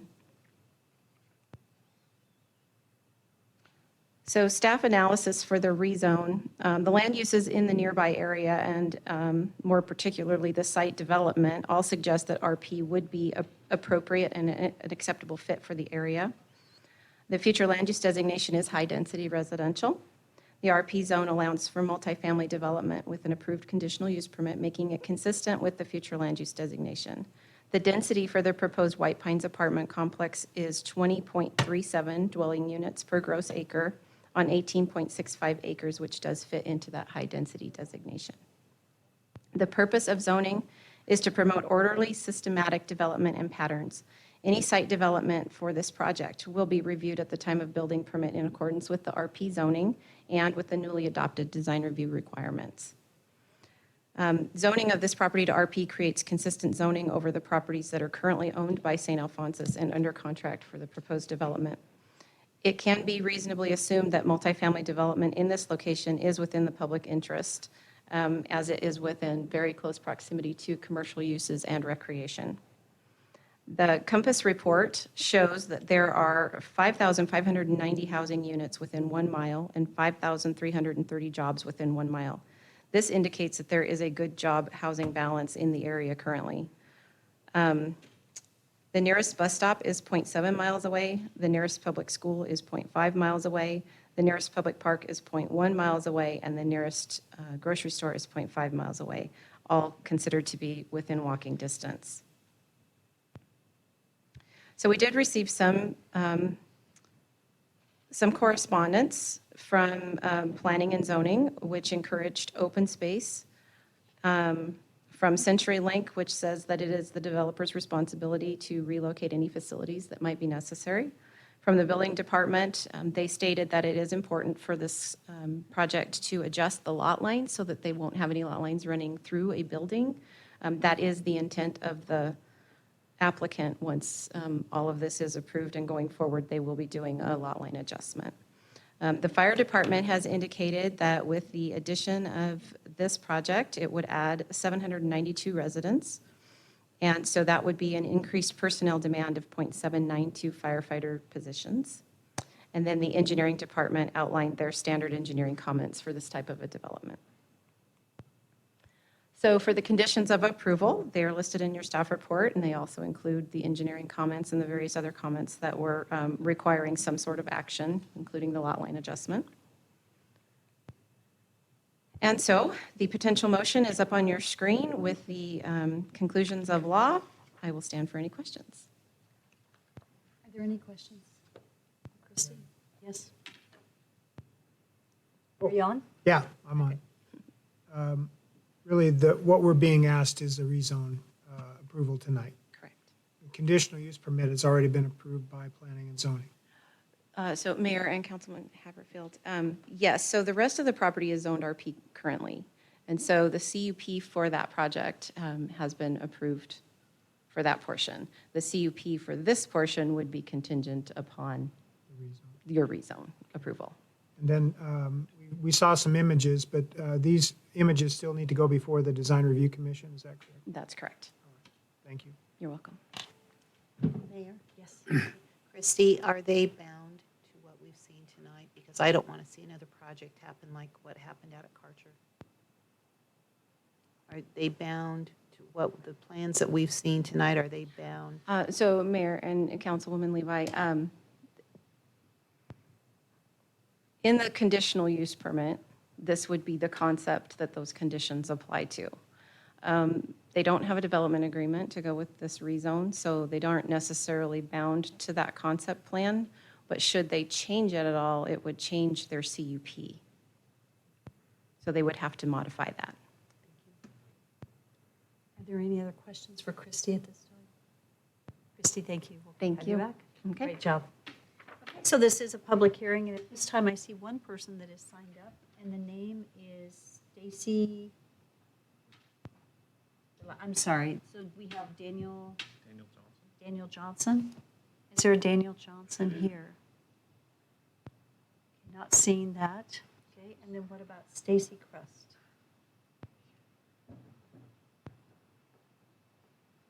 Hi, Stacy. You've been very patient tonight. Thank you for coming. Go ahead and state your name and your address.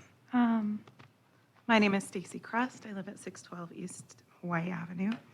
I live directly kitty corner to the rezoning that is being requested. Thank you, guys, for allowing me to speak.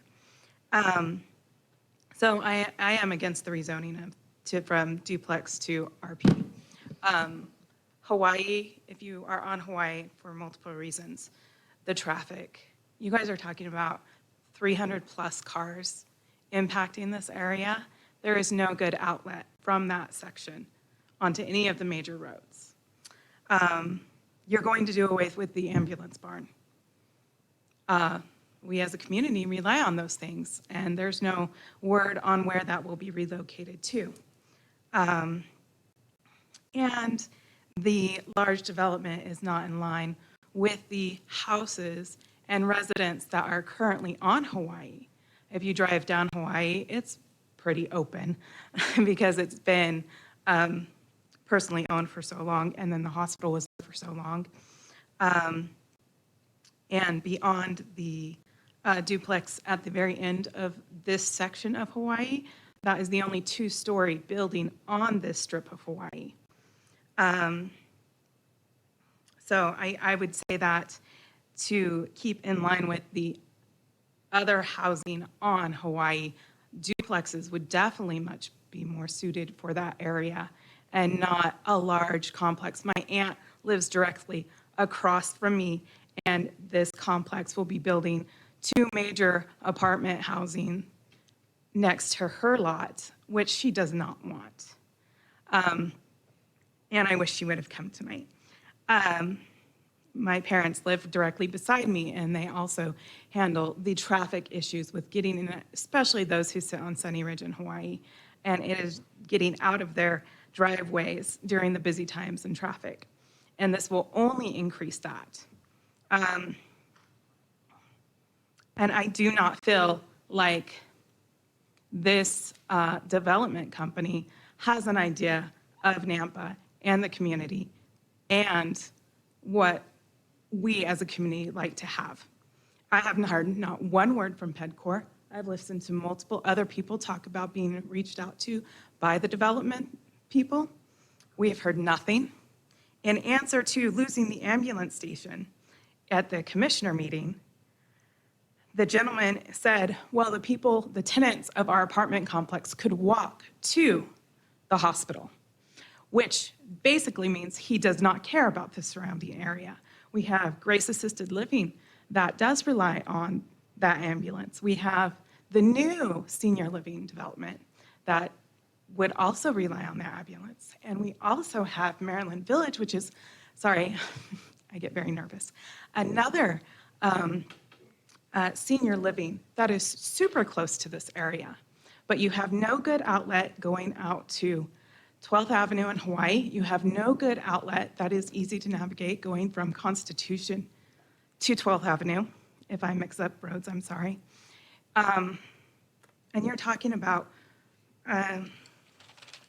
let's see, it was 384 units total. That's going to be more than 400 impacting that area.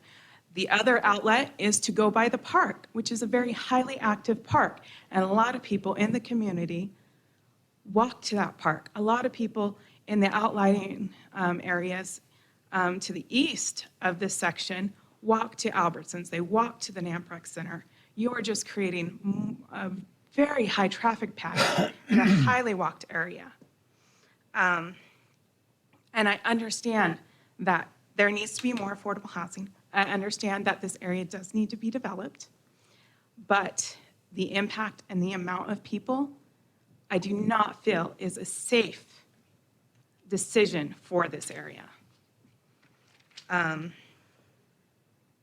So those are my main objections. Nobody wants a housing, an apartment complexes built by their home. That is true. But I do understand it does need to be developed. I feel like we have enough apartments like there, right there. I feel like we need to have more smaller, affordable, and less of an impact on the traffic in that area. So I do not agree with this. My time is up. Thank you so much. Thank you very much. Stacy's the only other person that we have signed up. Is there anyone here that would like to testify or had intended to testify this evening? Okay, seeing none, this is an opportunity for the applicant to come back and provide some closing testimony and respond to any comments. Sure. Thank you very much, Madam Mayor, council members. To Ms. Crust, I want to say I want to offer you an apology. I did not know that you wanted to be reached out to. At the end of our planning and zoning meeting, I at least attempted to chime in and reiterate my offer for you to reach out to us with the information that I provided on that last slide, similar to my presentation tonight. And I hadn't heard anything from you, so I didn't know that you wanted to be reached out to. I will gladly reach out to you in the coming days, though, now that I know that you are open to a conversation. To address some of the items, the ambulance station, as you recall, in the southeast corner of the main block, essentially at the northwest corner of Constitution and Juniper is where the ambulance barn is. That is actually a part of our phase 2, and the lease is planned to continue for the ambulance barn for as long as they want to, until it's time for us to develop in a few more years.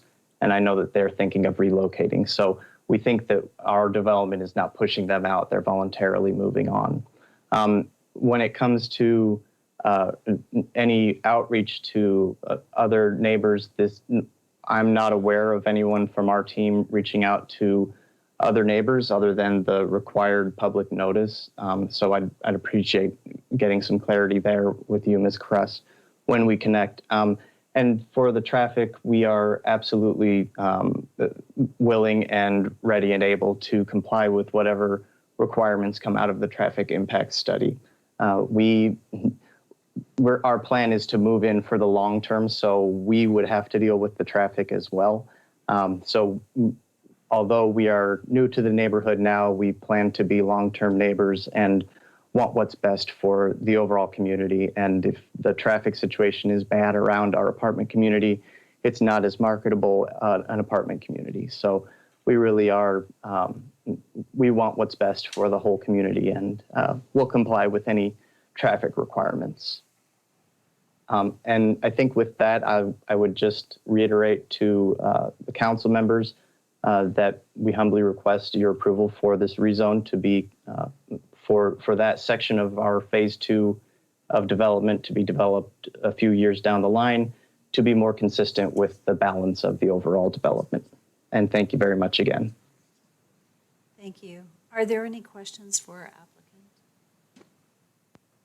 I do have a question regarding the traffic plan and the impact in response to the questions that were brought forth. Thank you, Daniel.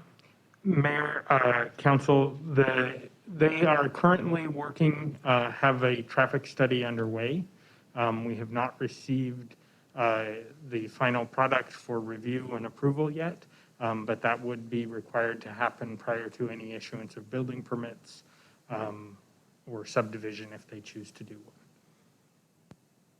So I guess a question I have is just the traffic mitigation, just out of curiosity. I'm very familiar with that area. And so there is a traffic light at Iowa, which would require going through between Salzer and St. Alphonsus. Would this development be allowed to access that traffic light to go through that property? I I don't know, Mayor, whether or not that is part of their negotiations with St. Al's, if they have an access to that point.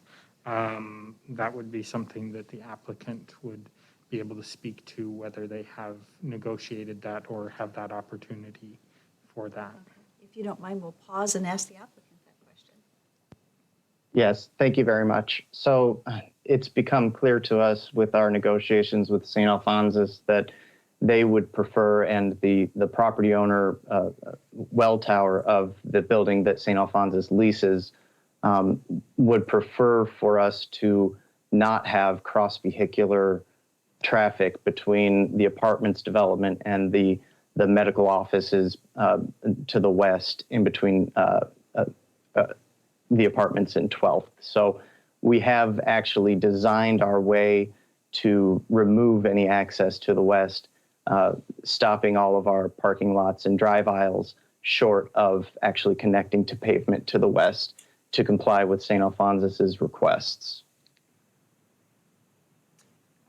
So I'm just thinking southbound traffic would need to go angle over to Greenhurst and then pick up 12th almost, or you're accessing 12th and taking a left across traffic. Otherwise, they could take the two Hawaii and Constitution to go north easily without having to cross the traffic. It is very, very busy there to go out of that and to go south out of those. So Yes. there are ways to do that, but it is very busy. And their traffic study is evaluating those increased traffics, what the needs are at those intersections. And as the applicant stated, they will be required to undertake any mitigations that are identified as project-specific mitigations on any of those intersections around there.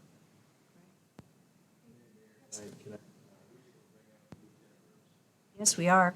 And our public hearing is still open, and yes. Thank you.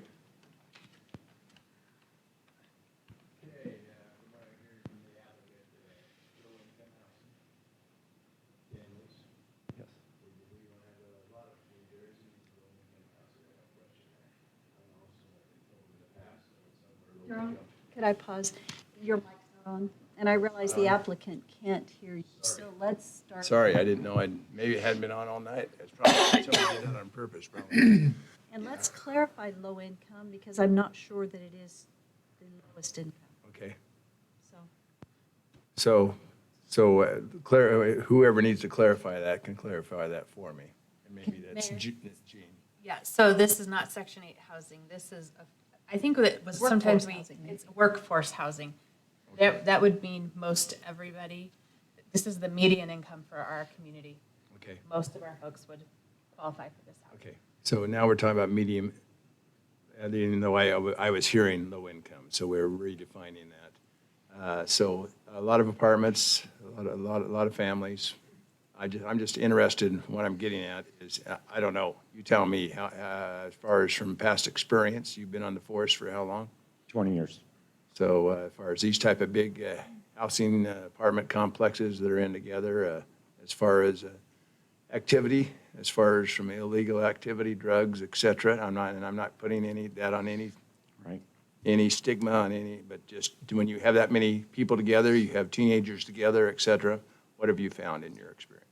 Councilman, we have seen an increase already on Hawaii just from that housing unit that went in to the north of the hospital, or where the hospital used to be. It actually was going to be part of one of our projects for CompStat because of the activity that we were seeing in there. Traffic, I was just chatting with Jeff in the back. Holly and Hawaii, that's already obviously they're doing a traffic study, but that's a really bad intersection for traffic. And then any, as you said, Mayor, any turning traffic on the 12th without there being a light. I kind of violate the rules usually when I go through there using the light for Iowa, because it's just so much easier to get onto 12th when you use the light and then trying to turn. But obviously, we'd have to take a look at what the results of their traffic study would be. It definitely So increased. So what I'm hearing, just to summarize, what I'm hearing is already from the apartments or areas in there, there's already some concerns and a need for an emphasis of maybe more patrols in that area due to some crime activity. That'd be correct. Okay. Thank you, sir. I think I would say, though, I think the other area that you're referring to and this development would not be likened to one another. They're not the same level of development. I'm just I'm talking not about. advocating one way or the other, but just because I'm Yeah. familiar with the area, what they're doing in workforce housing is not the same level of housing that you're dealing with. And our understanding, I thought, Mayor, was that was a more of a senior resident area, but I'm Yeah, not and 100% sure. I would not even be having you come up if this was totally a senior income area. But that my- area my- that we are concerned with is. Yeah, my concern is mainly when you get young people together, and it depends on who the leaders are, there's opportunity. And not to go back to my past history, but years and years ago, juvenile probation, and whenever you had teenagers congregate, you have leaders and you have followers, and that big of a population in that area. I see challenges. Are there any further questions from council? Mayor, Yes. one of my favorite little things is public safety, as you know, Lieutenant Burns. And would you please quote me the number of how many officers we need per 1,000? I think we're shooting for 1.5, I think it is what Ken puts out at our ComStat meetings.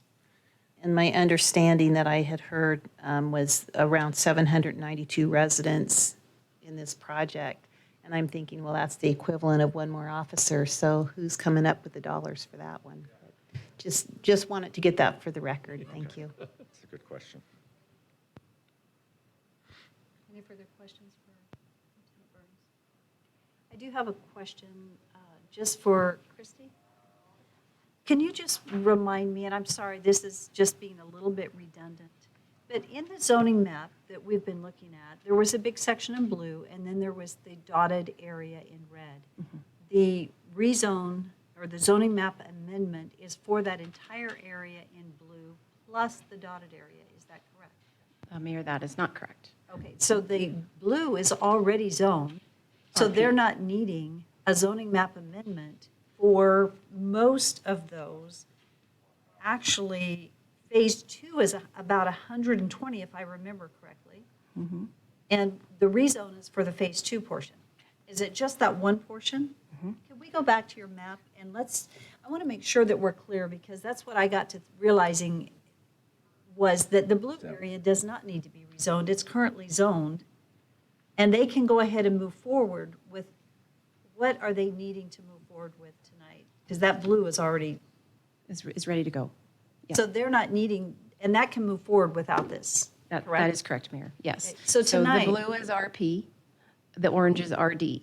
That section in the little pink hatched area is the only portion that we're talking about tonight to be rezoned to RP, so that they could put in that one more building on that space. Everything else is approved with the CUP for that RP zone. So what we're already. voting on tonight is not to disallow this to move forward, because it's already approved to move forward.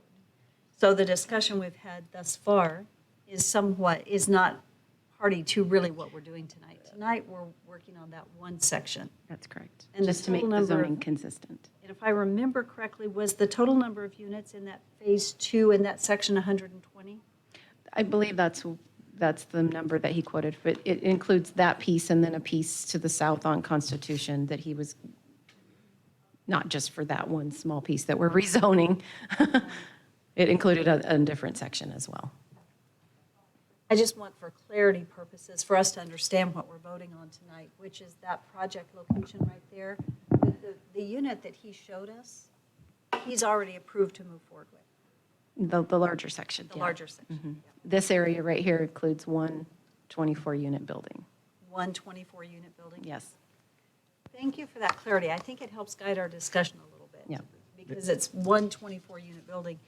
I do want to say one thing, and I don't know, as mayor, maybe I'm not supposed to say anything, but needless to say, I have opinions. And I will say, it's a very nice, what they've done here, when you look at what we're looking for, they have playground areas, they have adequate parking, they have a dog park, they have, to me, it's a really nice layout. If we actually accomplish this, it's a nice layout. Now, the density is a whole different issue, and I understand Stacy's concern. So I fully respect that, the concern over putting apartments in, but I just want to say, no matter what direction we go tonight, I do appreciate a developer coming in with a very well thought out development that provides the amenities for families. Mayor, I agree with that. May I have just clarification as far as when, did it ever come before us to approve this initial? Sure. Mayor and Councilman Bruner, no, CUPs. That's what I go mean, to that's what planning I and zoning. thought. It Yes. never did come before Yes, us. they only go to planning and And zoning. that was the reason, it was because it was already zoned appropriately. That's correct. Okay, if there are no further questions for the applicant, are there any further questions for the applicant? Seeing none, I would stand for a motion to close public hearing. Is there a second? Second? Thank you. Councilman Rodriguez. All in favor? Aye. Okay, what is the will of the council? Mayor Kling, Yes. I think this is a reasonable request, and I'll make the motion to approve the zoning map amendment as presented to us this evening. Second. It's been moved and seconded. Is there further discussion? Councilwoman.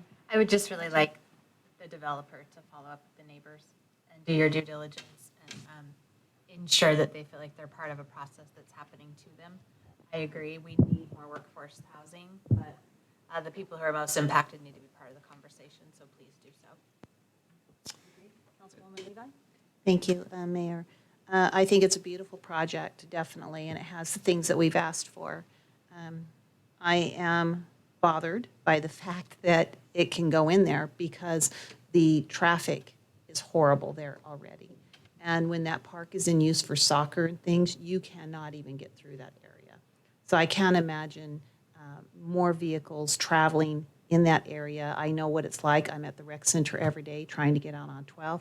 You just can't do it. It's taking a chance. The thing that bothers me, I know I sound like a broken record, but we have one police officer worth of residents going into that area, and we're down how many officers? Depending, I think it was between 39 to 41 in support staff. And so I don't know, to me, it just looks irresponsible. And I'm just going to go ahead and say this as well. I really wish that we as a city would have looked at purchasing that land aside from the park to have additional parking. And when I think about one of the hottest amenities that we have in the city of Nampa, which is the rec center, we should have been purchasing that land where those tennis courts are, because people are constantly saying we need more things offered at the rec center, even though we have a wonderful selection of things. And I know that when you go through their heavy use times, Monday through Thursday, when there are tournaments, you cannot find parking in the parking lot. And so they're going to become landlocked. So I just look at it as something that we let slip through our fingers. And it's a sad thing, but at the same time, I do want to tell the developer, your presentation was stellar. The development itself is beautiful. I'm just not a real happy camper about it. So I'll try not to be bitter. And Mayor, I'll ditto pretty much what Councilwoman Levi said. I think since it's already been approved with the zoning through the CUP, I think that's enough. I think we need to hold off. So I will not be voting in favor to increase this for phase 2. Is there any further discussion? Okay, roll call. Bruner? No. Mucci? Yes. Levi? No. Bauer?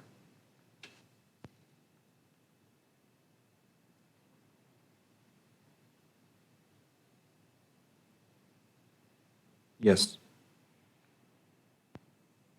Rodriguez? No. And Haverfield? Yes.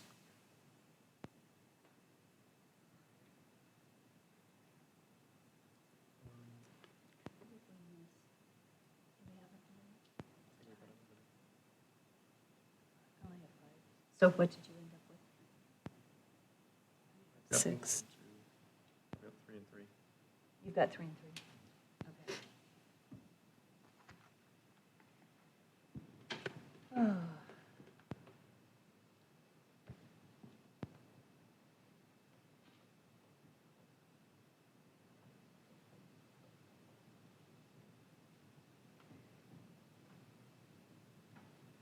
Sorry, you guys are waiting so long.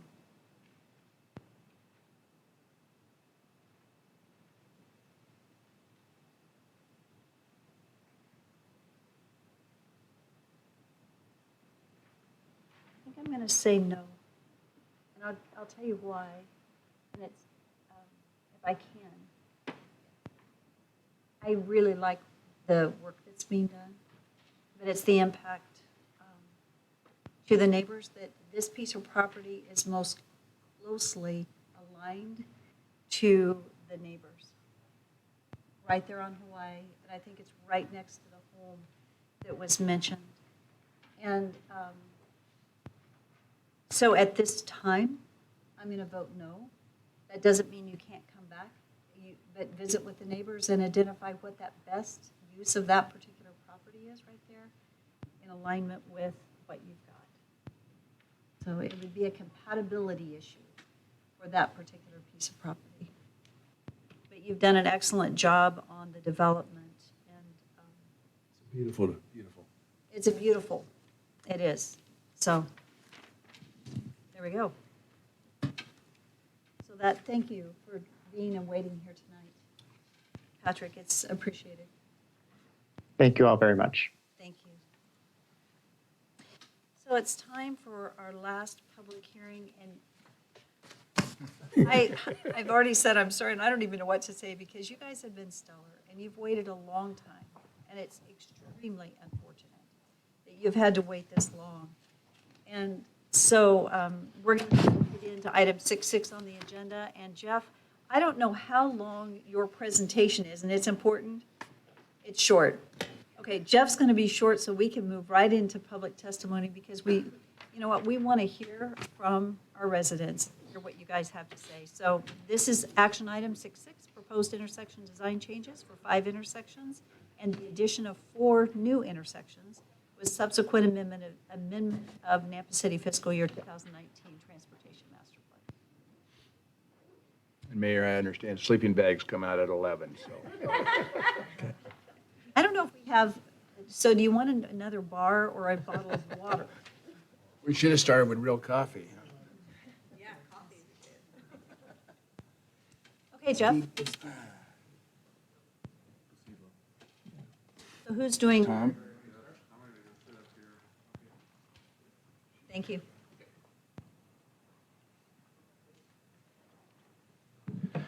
Mayor and City Council, I'm going to highlight a few slides, a few minutes, maybe 3 or 4. So the overview is that the council has been great as far as annual funding increases, also impact fees, which that's part of the reason why we see 14 intersections that we're even thinking about doing, planning on or purchasing right away or actually constructing. So that's the success behind this. And it's probably, it's the most we've ever had going on at the same time. So with that, the Transportation Master Plan called out some high-level designs.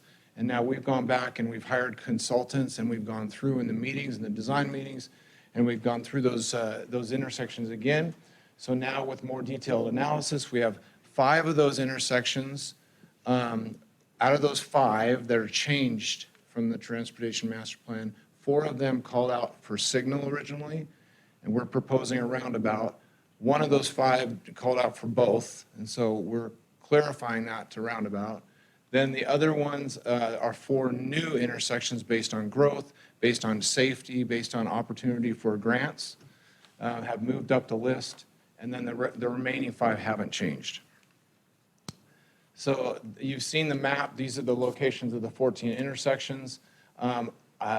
Quickly, a lot of the questions were around safety and the roundabouts, and I wanted to go through some, just quickly, the modern roundabout safety attributes.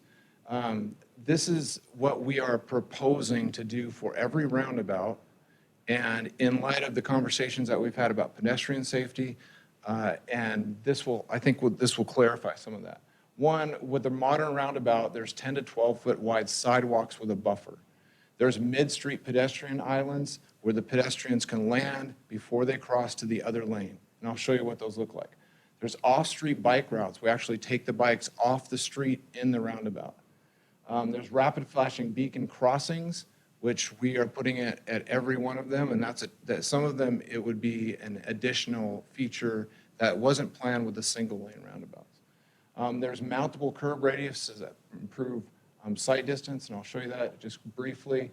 And then there's curbed entry medians, force cars to slow down. You can speed, but you're going to hit a curb, and then you're going to hit the island, and you'll hit somebody in a side swipe fashion. So,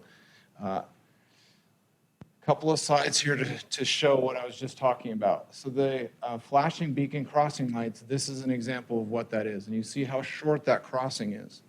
And those lights are going to be in the median and on the shoulder, but there's going to be in the center median too. You can see the crossing all the way across. If you look all the way across there, if you're going through the roundabout, you can see that one also. The pedestrian safety islands, you see how much space there is between the center island for the pedestrians to land. You see that on the right, there's off-street bike paths. We're trying to take the bikes off of the street, and they can share the sidewalk with the pedestrians. I was just talking to Lieutenant Burns, and they have to be yield. Thank you, Lieutenant. Yield to pedestrians on the sidewalk. And then there's a wide separated sidewalk, and you see how big that is. So.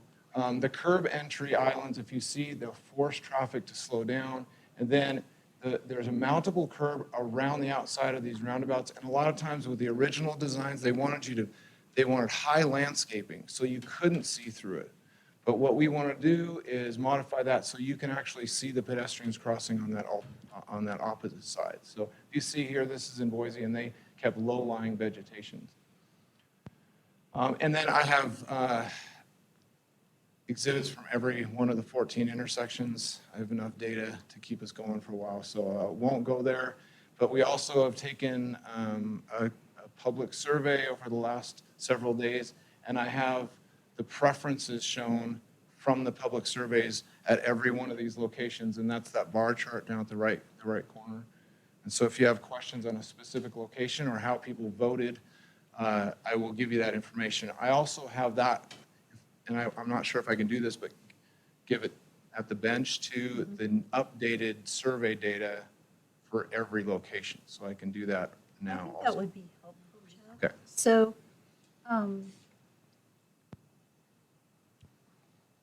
in some ways, I'm just thinking I would like to provide public testimony opportunity right away in case it's really late. And so, but I would like for you then to be available, and we may talk about where, if there is a specific intersection that this group is wanting to talk about, then we will, if it's okay with you and council, I'd like to open public testimony, have you stand by, and actually, this is a little out of normal, but I'm going to open public testimony. I have a quick question. Are you guys here for a specific roundabout? And what roundabout is that? That's what, I knew that, but I thought, so let's go to Southside and Locust. And let's address that first. And then we'll open the opportunity for public testimony.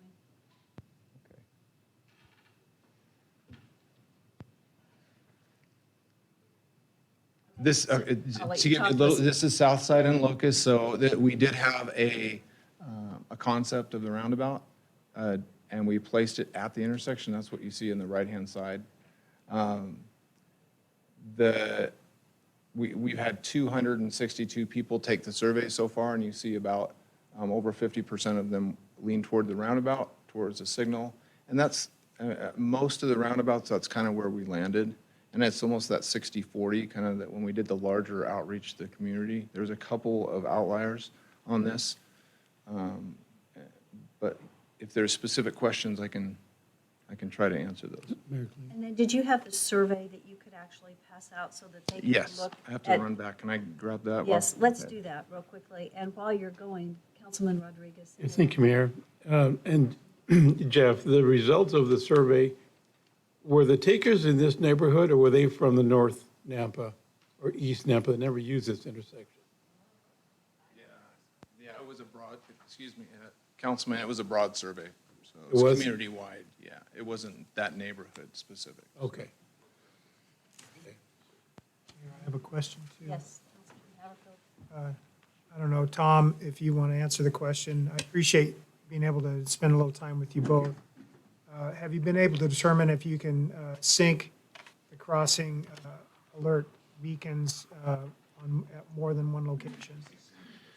Yeah, Counselor, so we talked about that in our meeting. I don't, Jeff was going to check into it. I don't see why you can't do it. Okay, yeah, that's a pretty easy fix when they're, so what the question was, if you come and hit the pedestrian button at one of these legs, can you trigger more than one location at a time? Because the counselor's concern was people going on a right-hand turn, being really focused on looking the other direction, yielding that oncoming traffic, that they wouldn't have as much notice, so there might be pedestrian in that one location. So that could be easily fixed by having multiple legs trigger at the same time when somebody hits the button. So Jeff was going to check into that.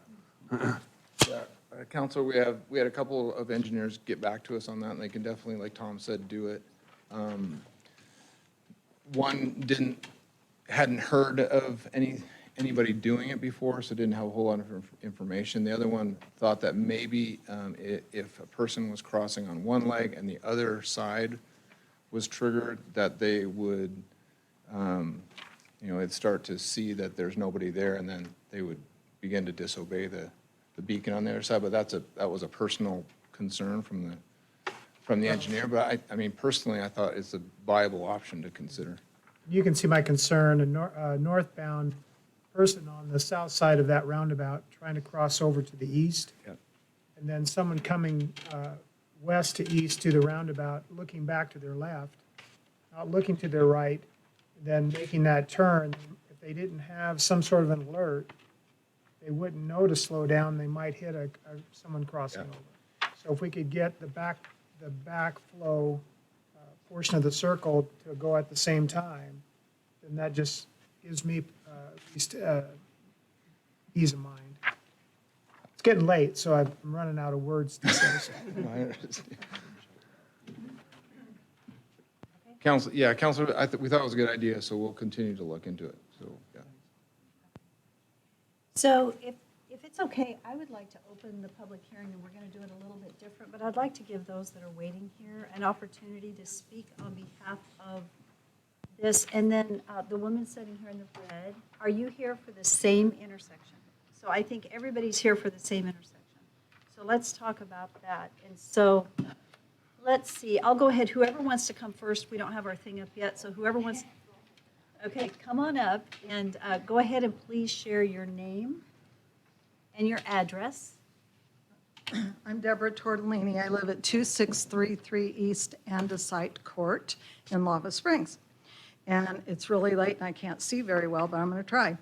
I oppose this roundabout. And by the way, there's no survey for this roundabout in this packet. So, and none of us who are here ever got surveyed, so I don't know who got surveyed. I took the time to do some research. Oh, by the way, thank you for the treats, and thank you all for being here so late. I know you're tired too. I did a lot of research on pedestrian safety and roundabouts, and there isn't a lot. And the reason there isn't a lot of safety data about it is because they were really intended, according to my research, for more rural areas, which is great. We have a lot of rural areas here where this works really well, and I like them. But our area is no longer rural. This particular intersection has 3 schools within less than a mile of this intersection. And that's Ronald Reagan Elementary. They have 450 students. Legacy Charter has 312. And New Horizons has between 600 and 700 students, all within less than a mile of this intersection. That's almost 1,500 students who are going to be traveling through this intersection. We have well over 1,000 homes that are within a 2-mile radius, probably 2,000, but at least 1,000 that are within a 2-mile radius. These kids are going to be traveling by foot, by bike, by bus, by car, and they're all going to be hitting this roundabout.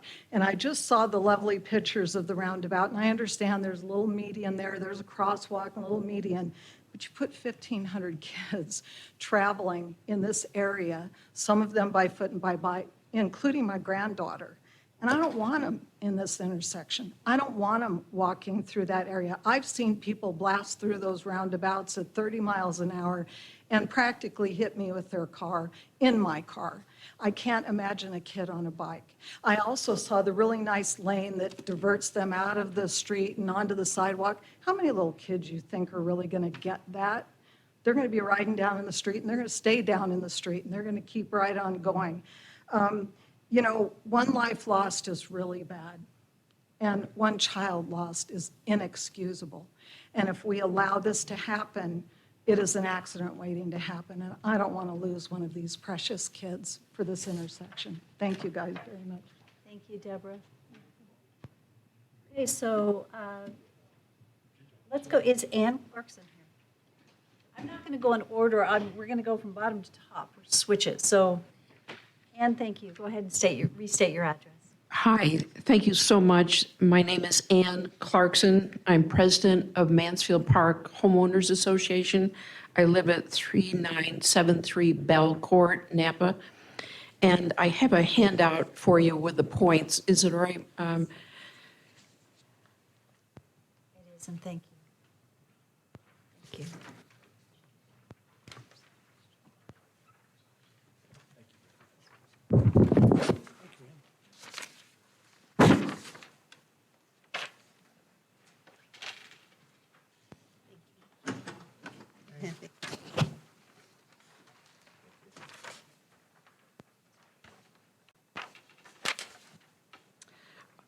I did call after the hearing was done last fall and asked, because we got wind that there was going to be potentially a roundabout, and I called the city and asked to be on that committee or form a committee so we could give input. No one ever called me.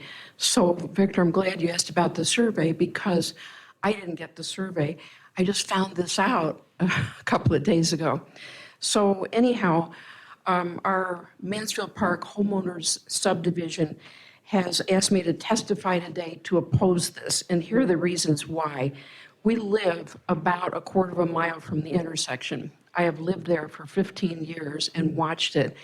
We watched the crashes and the bangs of all the injuries, and thank heavens whoever had the wonderful wisdom to put the stop signs in. So no longer do we hear the fire trucks at the corner. We hear them going south. So picture a roundabout in a very, very congested area. You've heard about the hundreds of people and children. Now let's talk about the cars and what people from Mansfield experience.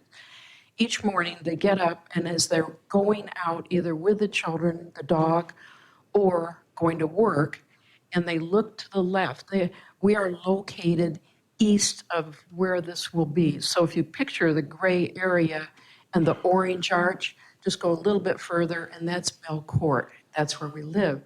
So the cars come from the south to the intersection, they stop, and then they go toward our subdivision.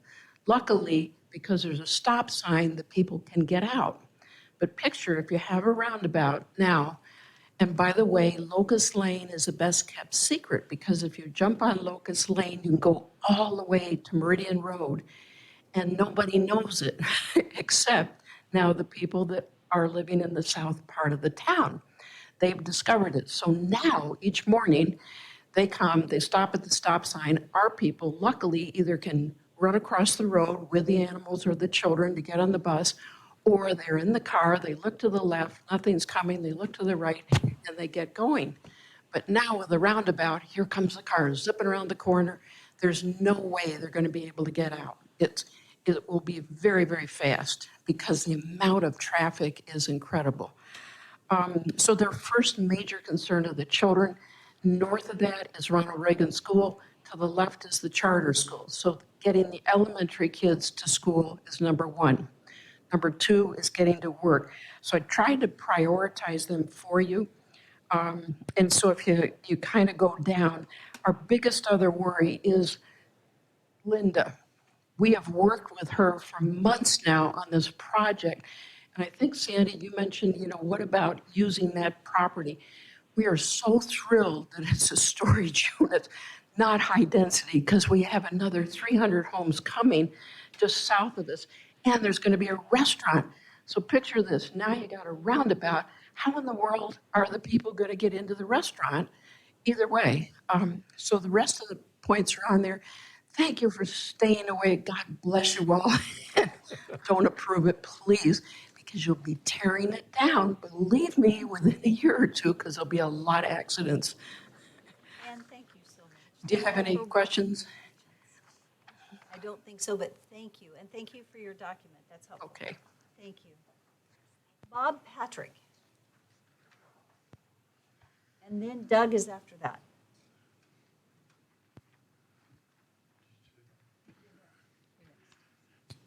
Thank you. I'm Bob Patrick. I live at 4519 South Lava Springs Loop. I'm also the president of the Homeowners Association for Lava Springs. I haven't heard anything about a survey at all. Just had to catch it on the internet. So I'm here. I want to commend all of you talking about our children. I think it's fantastic when we talk about our kids. And I'm here to talk about our kids. And I've also talked with the school Legacy, and they asked me to speak for them also. So the roundabout is not good for our children. It's not good for us old people. We can't run anymore. So we're not in favor. The best thing you did was when you put in the 2 extra stop signs, it cured the problem. It stopped it. People got to stop and go. And everybody can get back out on Locust. Everybody can get out on the south side, and you can walk across the street. Now, we have 279 homes in our subdivision. Just north of us, there's another 40 going in. And then this lady with all the other ones. And then the 401 homes going in on down, Alma. And you've got 3 schools. Kids congregate. They come over, enjoy our pool. They come over and spray paint the cars. So they're all going to be a gathering place, and there's our place, the other place, or the other place. So we're just not in favor of, like, to eliminate what they're doing, but we can't do that. We just have to train them right. So we appreciate your cooperation, and hopefully either a light or just leave the 4-way stop signs there. They're doing fantastic. Thank you. Bob, thank you for staying tonight. Mayor, may I ask him a question? Yes, you may. Okay, so I don't know, I'm not on that side of town, Yeah. so I don't know. I know Lake Low and Midland, we've discussed for many, many times a roundabout or a light going back and forth. There's big backups on that intersection. With the stop sign and so on, do you have big backups where you can't get out of your subdivisions at all with the stop signs? No. Okay, so with the light, and so is it thoroughfare where you're getting out? I'm trying to think, is it north, We're far south? enough back. You're with far the stop enough away. signs, Doesn't, you can look both ways and see if there's anybody coming across, and you fall in behind them and go. Hasn't been a problem. Okay, so it's different than what it is. Yeah, on the Lake stop Low. signs did the Lake job Low- for Lake us. Low It and Midland. really took care of the problem, and it took care of the wrecks. And the people from Melba, they've gotten trained to slow down when they come over the hill. So would you be in favor of just keeping the stop signs and not having anything? Yes, I'd be very much in favor of the stop signs. Okay, well, I know I Yeah. don't like spending money, so I just. Well, we're going to have a restaurant across the street eventually, and a lot of us like to walk over in the evening and have dinner and a beverage and walk back, so lots of things to look at. But yes, stop signs are very fine with me. So what, you're happy with the status quo? Okay, Yep. Thanks. Thank you. Thank you so much. Okay, Doug. Doug, would you say your last name again? It's Brochi.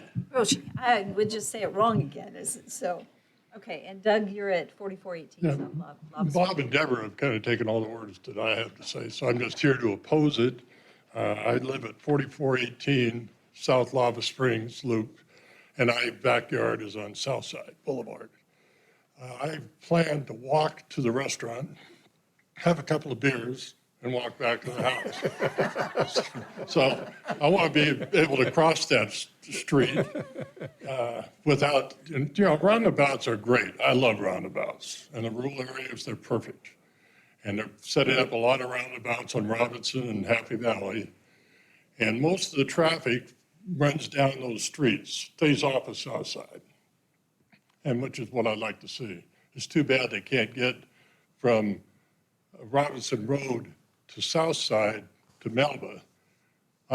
Maybe we could cut a road in before you get to the foothills down there so they get over to Southside after they get past our subdivision. Like everybody said, I talked to the Hubble Homes people. They were hoping to get somebody here from the Hubble Homes subdivision. They oppose it. I talked to a local policeman in our subdivision. He's with the Caldwell Police. He said, no way. The stop signs are much better or a controlled intersection. And I back up Bob, keep it what it is right now, 35 mile an hour. It was 50 on Southside. They lowered the speed limit. We had quite a few accidents at that intersection before the four-way stop came in.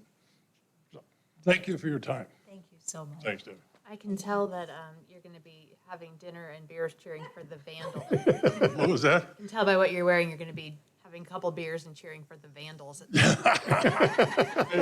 I have a Grandpa Vandal shirt. My granddaughter went to. I'm an alum. Yeah. Let's go cheer. Okay, Linda. So Linda, I think you're our last person that signed up today. Okay. Linda Claiborne, 1608 Sunrise Rim, Boise, Idaho. So, Tom was gracious enough to give me a copy of the master transportation plan. So just to add, so there's a little clarification maybe, like Mansfield Park and Lava Springs, their entrances are far away from the corner, but if there's a constant flow of traffic, they won't be able to cut across the lane to go the opposite direction because there'll be a constant flow. I think that's what they were trying to get at. And as Jeff was saying, that cars are supposed to stop if there's people on the sidewalk. If there's 1,500 kids or people coming to the restaurant, those cars are going to be stopped constantly, and it's still going to be a backup of traffic. If it was a signal, then Greenhurst also has a signal, and if they're synchronized, you could literally have a flow of traffic. And they would also be designated lighted crosswalks because there's a school to the north, a school to the south, a school to the east, and a restaurant on my corner. So all four corners need a crosswalk. And I certainly wouldn't want my kids or grandkids in the middle of that tiny little intersection while they're waiting to get across to the other half. And if you'll notice, this particular roundabout, all the other pictures that Jeff showed, the lanes go straight and the roundabout is in the middle. This one is not. There is no roundabout at all, kitty corner, on the northwest corner because that corner is county. And so the roundabout is almost all on my property, so it's skewed. So they're also going to have to go crooked, which means that if there is a crosswalk on Locust Lane, it's clear down the road. It's not near the corner because the roundabout is there. There's no roundabout at all on the other corner, the northwest corner. So, and Tom graciously, probably to his regret, gave me a copy of this master plan for transportation. And where it says further analysis for roundabouts, it talks about the times that you should not put in a roundabout.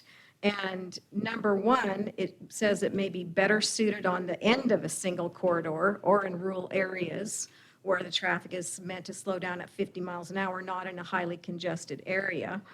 And number two, significant vehicle stacking because of downstream traffic. And I think also what it's talking about in here is that if they turn Locust Lane into a two-lane road, that's a thoroughfare that connects with Columbia, now you've got 2 lanes on Locust Lane, 1 on South Side. That's going to be the majority of the flow, and they might not stop as much. And then South Side's still going to be backed up, and you're going to be funneling 2 lanes into 1 roundabout. So you'll have 2 lanes on each way of Locust Lane and then 1 on South Side. It might really bundle everything up anyway. And it talks about, the one main reason that you don't put a roundabout in is because of high pedestrian traffic. Well, we've already proven that there's high pedestrian traffic.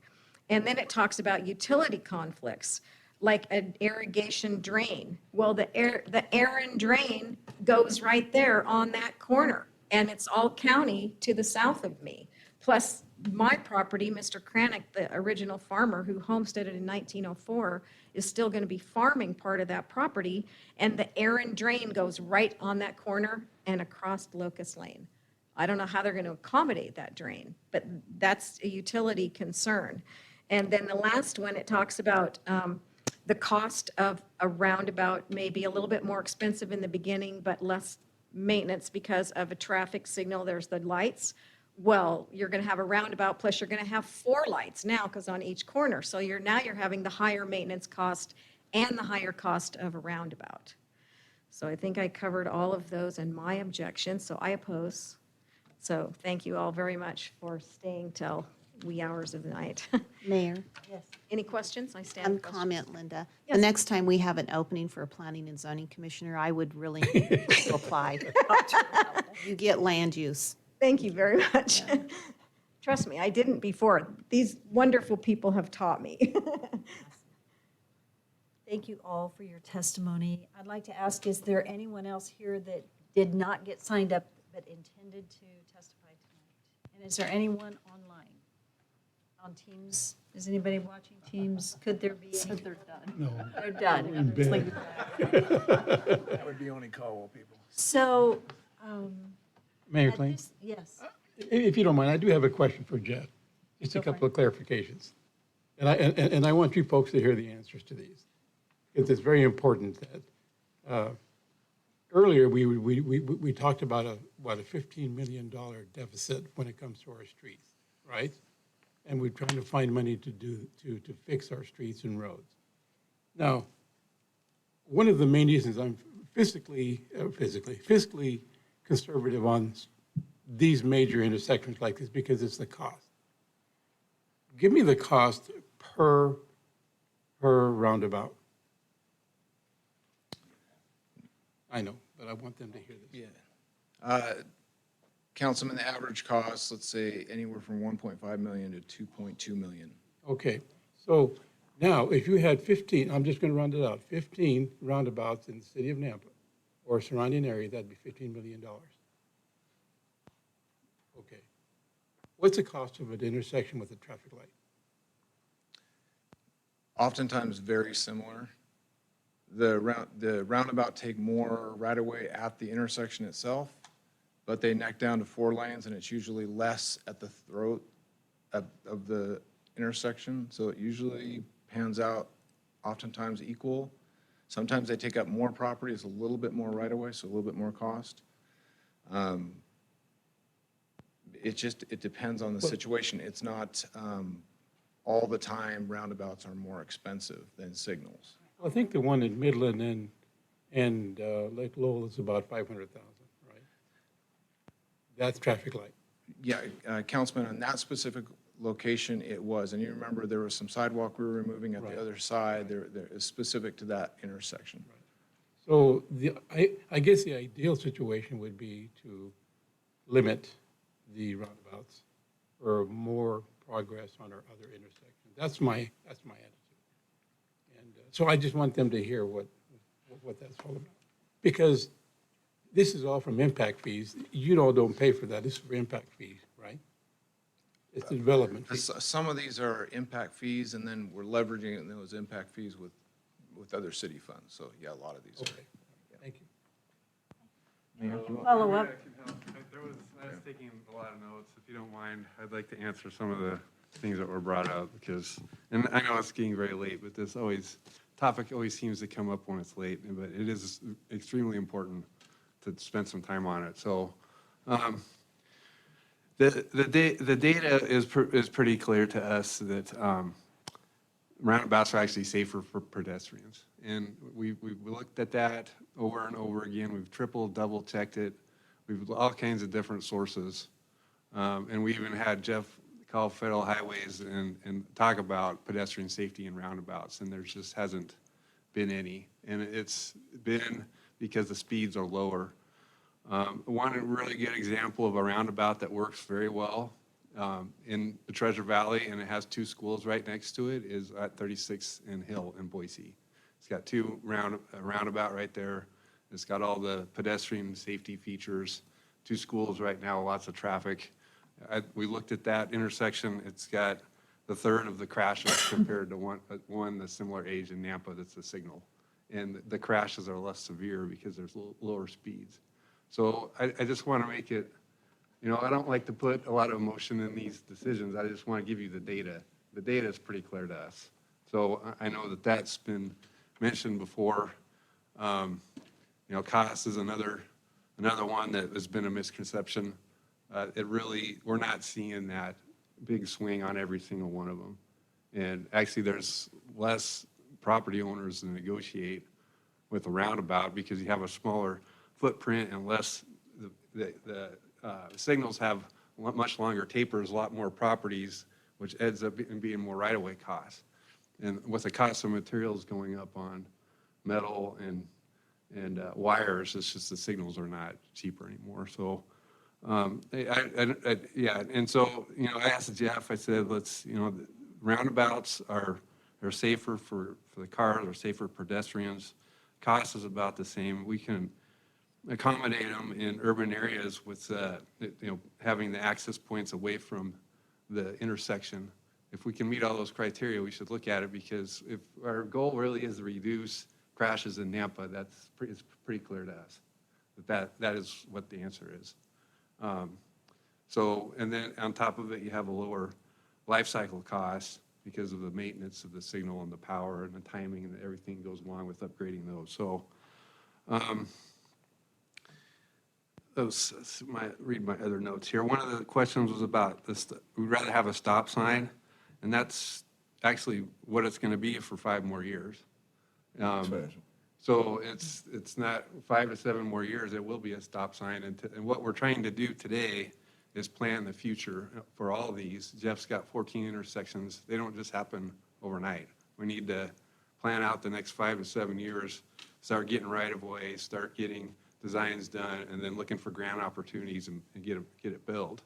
But we don't want to get down the road of designing and doing something and then have somebody change their mind. So that's why we're asking you to help us with a decision that's not going to happen for 5 to 7 years down the road. So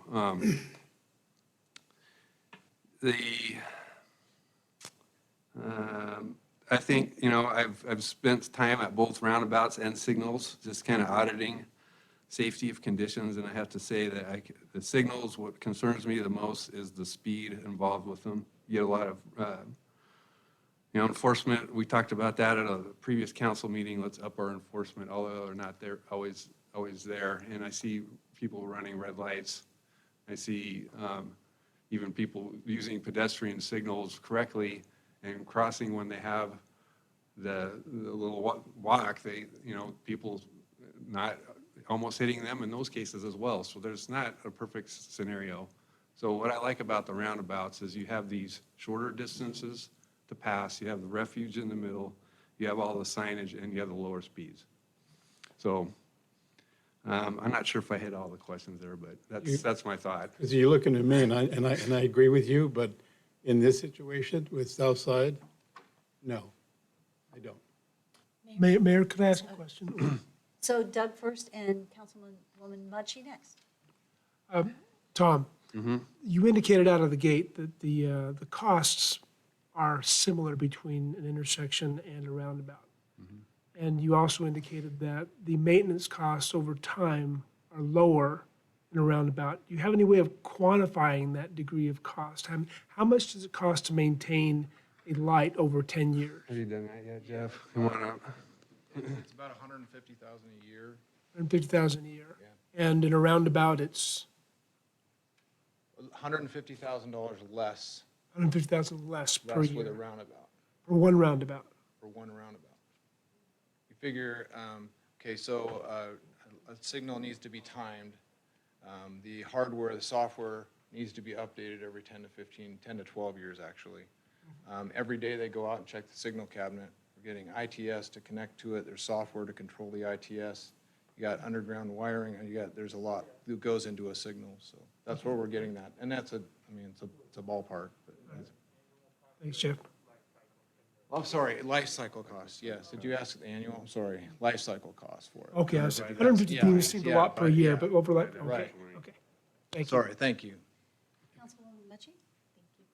Tom or Jeff, in this particular area near Lava Springs with the storage units going in, and if I remember from our earlier approval of that, much would be RV storage. How much more challenging would that be with a roundabout for people accessing, going through? So just data-wise, a roundabout carries more capacity. There's more going on inside the roundabout. And so it would handle, and this traffic here is actually, compared to other roundabouts, is lighter traffic. So it would handle it just fine compared to, looking at the design matrices for a roundabout. Yeah. Council, so we have Councilman Bauer has a question, and then Tom, and then at some point we need to close public hearing. But Well, I have a comment, so should I wait till after? Or no? Yeah, do we have any additional questions for anyone here for the public hearing side? Council? So is public hearing still open? We were just going to close it, but. Make a response? If public hearing is still open? Yeah. Just to Tom? Well, about the cost? You can, you know what, I'm going to let you, because you've stayed so late tonight, it's out of the norm, but. So I just wanted to say about the signal versus the cost that the finance director was relating to. If you have a roundabout that's less cost and more to make, but yet you have 4 beacons, now you've quadrupled the cost of maintaining those beacons, where if you have a signal, you still just have the single cost and the crosswalks, correct? Correct, there is some cost in those beacons. That's a good Okay, point. thank you very much. Yeah, Okay, Glenn. so I do have a question for staff before we. you have okay, so we can go ahead and question staff after we close the public hearing. So is there a motion? So moved. Second. All in favor? Aye. Okay, so Councilman Bauer has a comment, then Councilman Haverfield, and then Tom will come right back to you. Yeah, so this is probably the worst part about being on the council is, these situations. And I do want to defend staff because I agree with them 100 and 1,000%. The roundabout is safer. I have 4 family members that were killed in a light, a stepbrother that's disabled from a light, high volume medical practice. I see auto accident injuries all the time. I don't see any roundabout injuries. So just my perspective, it is safer. It's black and white. I will say that, but I would say in defense of the audience, the survey's wrong. It's completely wrong, guys. I don't want to mess this up again and get in our same situation we got in last time. I've contacted a lot of people in this area. They all want a light, so it's just a very difficult decision. I think if we went and knocked doors around here, you'd see overwhelmingly they would want a light. So that's just my personal opinion. I got a lot of friends in these subdivisions right around here, and I've contacted all of them and I asked them, go ask your friends, and they all want lights. So I kind of believe in that people around there have a little bit of a say what goes on too, even though I agree, staff, that 100% the roundabout is much safer, and it's just a very difficult decision again. Thank you. Councilman Haverfield. Pretty much what I was going to say too. I just don't know how we could get that far off with the testimony we've heard tonight with all these people from these they represent a lot of people. how could we get that far off with wanting a roundabout over a signal when it sounds like the testimony is opposite of that? And you know where I stand as far as on roundabouts and pedestrian areas. It's important to me that we really scrutinize pedestrians and bicyclists as far as through these intersections. And we've talked about it. You've gotten better by off-ramping the bicyclists onto a sidewalk where they have to walk across. But still, as mentioned earlier, visually impaired, or especially if you've gone to a restaurant, but elderly or disabled people try to cross over where there's no stoplight, there's no stop assured. You know, someone's going to go into the intersection. They're either going to see you or not see you. So crossing over, you hope you're going to be able to get across quick enough, and it's a short distance. So, I mean, that's gotten better, but I still question the intersection at Midland and Iowa, because that's a pretty high pedestrian area, just like I defended the Lake Lowell at Midland intersection. So I have my concerns about a few of these intersections. This one was one I wasn't even aware of. But so we need to really do our due diligence to make sure the people that live in and around these intersections have a better say. And I don't know how you do it if they're not going to respond until it comes to a public hearing. So. Mayor, clarification. I thought I heard Jeff say earlier, which maybe it should have been done differently, but this was not a survey just for people living in that area. This was throughout Nampa that all these intersections responses were. Am I correct in saying that? So we did a press release, we did all the social media outreach, and then we put out a survey. So it's just it was a broad survey from the community. And this is I mean, we're looking at many signals, and we're trying to get ahead of it to get kind of the pulse on some of these locations. And this is the kind of discussion that we were, hoping for. Is there any other, Councilwoman Levi? Thank you. Just a few things I've written down. I'd like to go down my list if I might. So as far as when we think about the expense, obviously there was a lot of kind of sticker price shock for people. So when I'm looking at the different areas that have been identified, some of those areas are what the money from Amazon would go toward, correct? And then on number 4, the Garrity Boulevard and 39th, wouldn't the state kind of kick in on that one? Counselor, the Amazon dollars are going toward a roundabout on Robinson and Airport.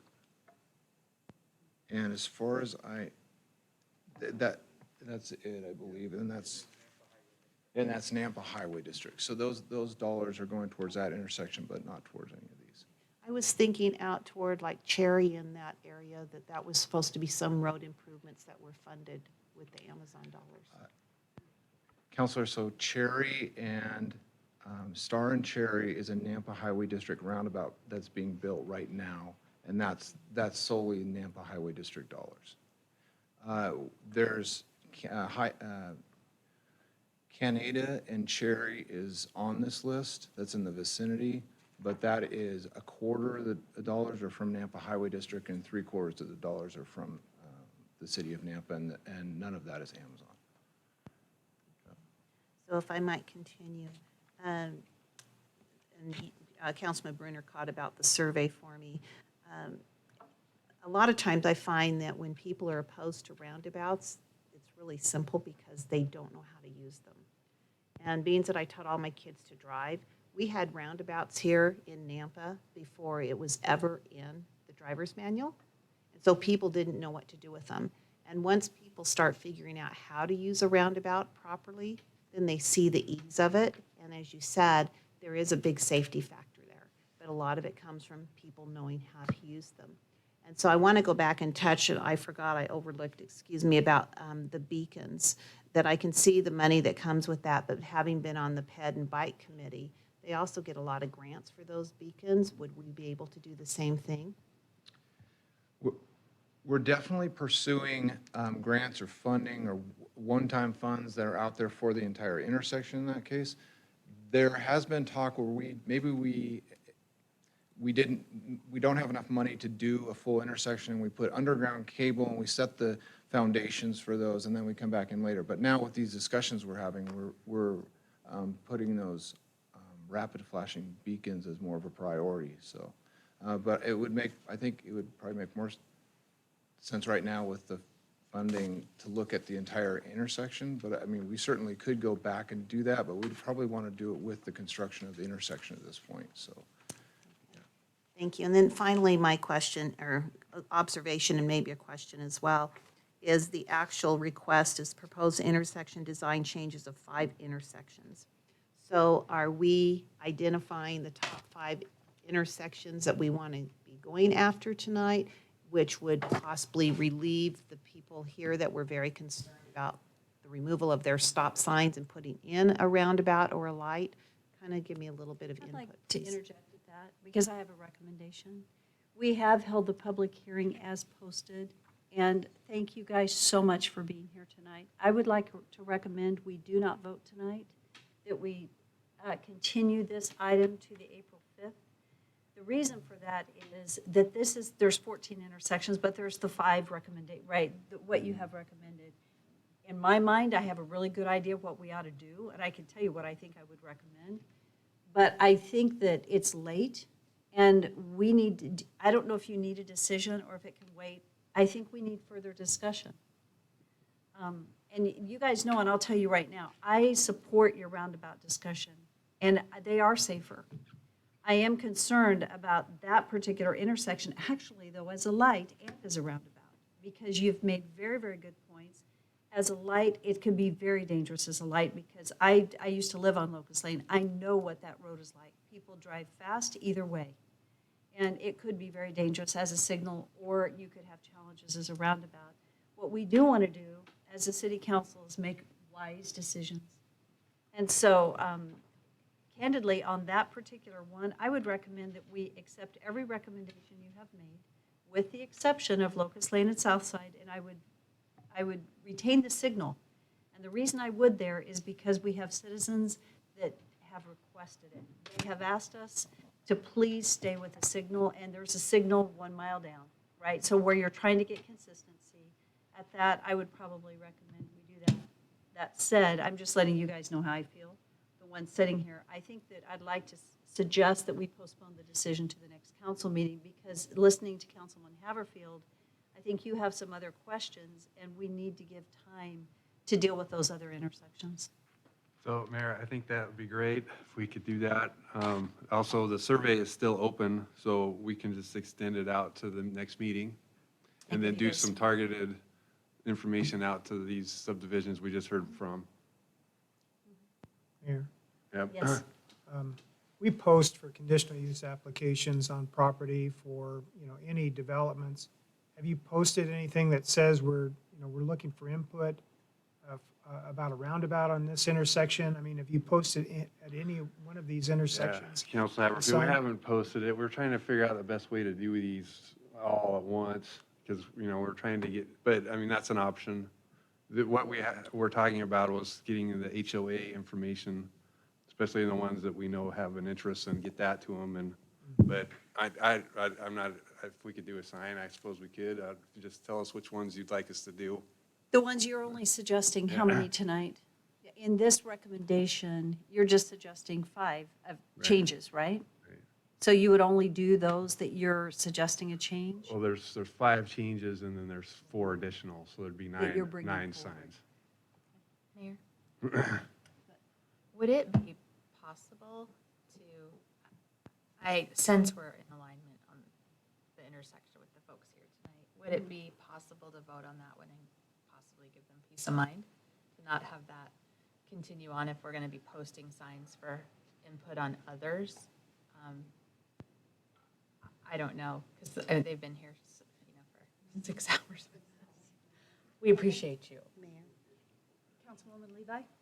And I just wanted to be clear on this, because I thought I had picked up from these dear people that were testifying, they were happy with their stop signs.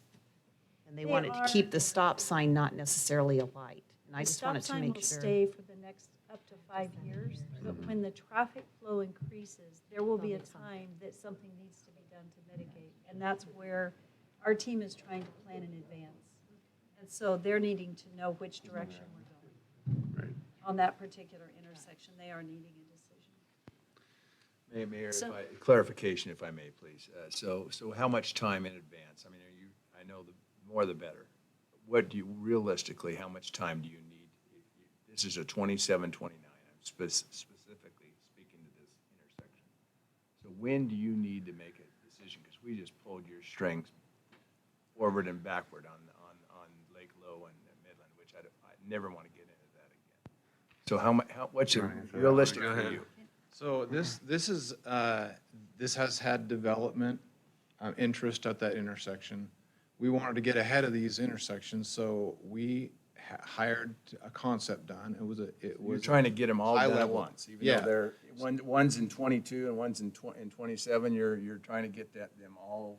Right, and having these conversations 5 years ahead of time is great, right? It's just when we get into design and then we're changing, that's what so we wanted to get ahead of it. So the development came in, they requested it and there's information. And so we laid out the roundabout for the right-of-way takes and things like that. And so that's what started this discussion. And then we added it to this list because that was involved in those discussions and it was it was an intersection we had a lot of accidents on.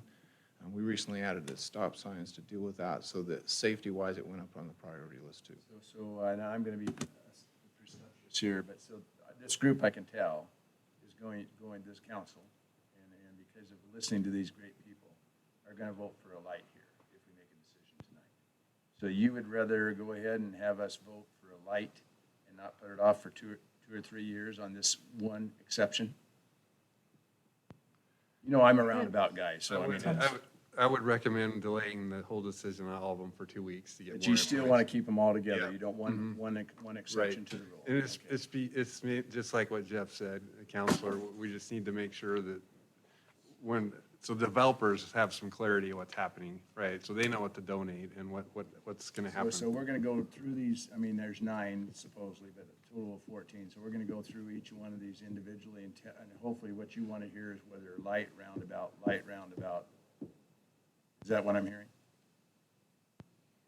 You would prefer that we approve the plan. And so Right, but- actually, so one thing I want to caution council on this, that in some ways, this should not be us picking and choosing because these guys, this is their job. And when we go down Franklin Boulevard, when you go down Cherry Lane, we cannot be saying we're going to pick and choose light whatever because you've got to have a corridor. The only area where there may be a little wiggle room, but maybe not the wisest, but wiggle room is where you already have established a light and the next one could be a light versus a roundabout. What I see happening, I think, with Tom and Jeff is from the depth of your heart, you know what the research is showing.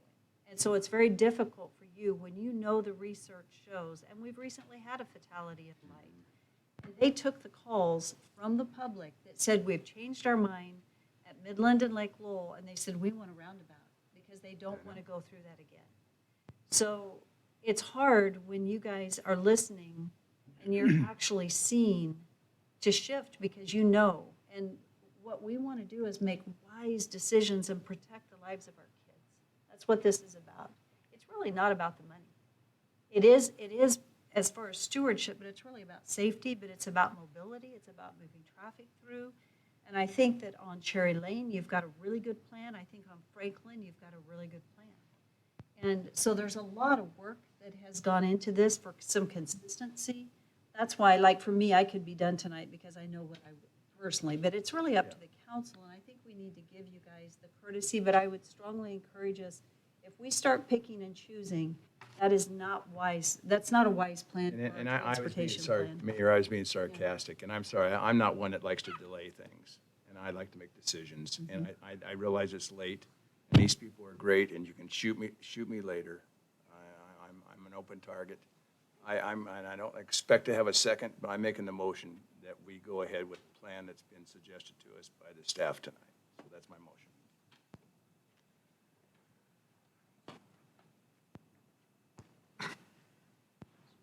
don't see a second. Mayor Kling? Yes. I would like, if it needs to be a motion, to honor your request to pause this decision until April. I think it's wise. The thing that concerns me the most is we missed the target on this intersection with the polling that took place. How many others are we missing?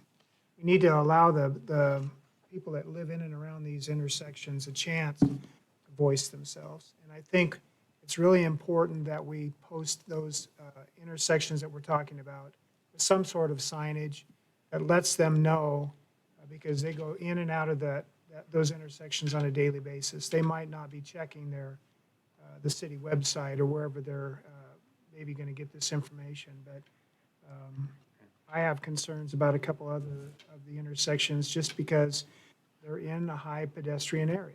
So whether it's safer or not, you've convinced me that, you've come a long way as far as in the design by off-ramping the bikes onto so that they walk through the intersection, but I'm still concerned about the visually or, the aged people that try to cross over these intersections, especially the ones that are 2 lanes going into the roundabout.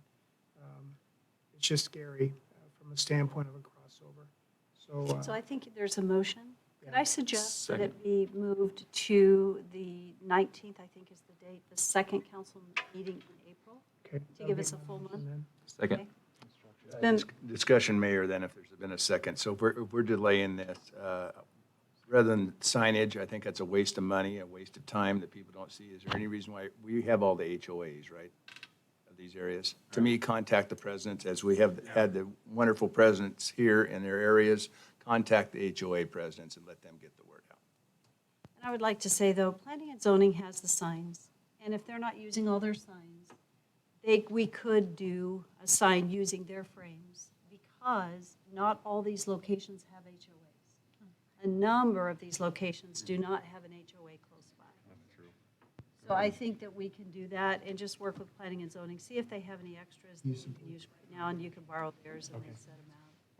We'll work on They're- that. They're good frames. Mayor, Yes, my motion included the signs and so did the second. So. okay, perfect. So it's been moved and seconded. Is there any further discussion? Mayor?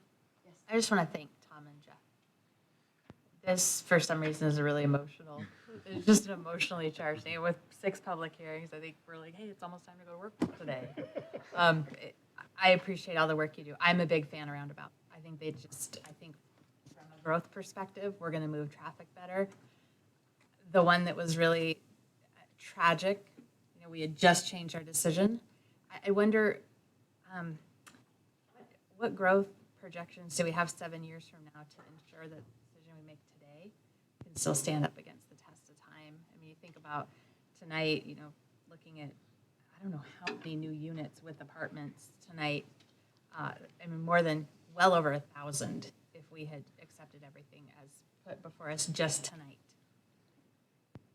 a So lot. we design all our roads for at least 20 years, so we project the traffic out at least that far on every time we build one of these, So so. you feel real confident with those? Okay. Thanks for all you guys do. yeah. Some of these actually are recommended signals because of the maximum traffic Right. demand that's on there, and they have to be, so some of them already are signals. So anyway, you guys do great work, and I appreciate it. Can I ask a question? At what point in time did flashing yellow come into existence? Because green used to mean go and red used to mean stop. When you kind of have a yellow light, it's go quick. And I think the little girl that was hit at the intersection of Midland at the Chevron station was someone turning left through a yellow flashing light, and so if that's what you're focused on and the sun's sitting in your eyes, it's just a bad scenario. But if it would have been red, that means stop. That doesn't mean go quick. So at what point in time, because they haven't always been that way. The hawk signals, I think, are maybe in the last 20 years out of Arizona. And it was another feature to help pedestrians, and it stuck, so it started to develop around the country. And then the RFBs came after that, and those 2 were yellow. And the hybrid beacon technology, you can see it from a mile away in the sunlight. So part of it is that they were effective. Like there's 92% stop ratio on a RFB. That means 92% of people will stop. And so they're seeing good data with it too. But yeah, there's been a lot of conversations on the red versus yellow and stop. And the same Signalized conversation with intersections, yellow, the flashing yellow is what I'm talking about. And I'd like to suggest, I love this discussion, but it's late. We still have all of our new business yet to do, so I'd like to continue the discussion, so roll call. We had a motion and a second on the table. Roll call? Rodriguez? Yes. Bruner? No. Machi? Yes. Levi? Yes. Bauer? Yes. Haverfield? Yes. Thank you. Excuse me for ending our wonderful conversation, but since it is late, we are now going to go back to new business item, and you guys are welcome to go home while we finish our meeting. Thank you so much. It's past your curfew. And just so you know, guys, just so you know, the next meeting is not a public hearing. You are welcome to come, but it's not a public hearing. So just, I thought I'd give you a heads up. Thank you. Thank you. So are we supposed to come back on the 19th of April? It is not a public hearing. You're welcome to come listen to the vote, but it is not a public hearing. So the public hearing is done. We'll just be voting. Oh, on the same thing. Yes, on the same thing. But is it all or nothing? I'm getting the impression is it No. all okay, each one. Thank you, guys. Thank you. Bye. Good night. Okay, item 5.1 is an action item. This is to authorize the mayor to sign the resolution of the City of Nampa, Idaho, reaffirming its belief standards and codes of conduct for city officials. And I don't know if I only got one response on our codes of conduct. It's to replace, I think it may be back there. So moved. Thank you. Second. It's been moved and seconded. Is there any discussion? Roll call. Who's the first? Darrell Bruners, seconded by Jean. Rodriguez? Yes. Levi?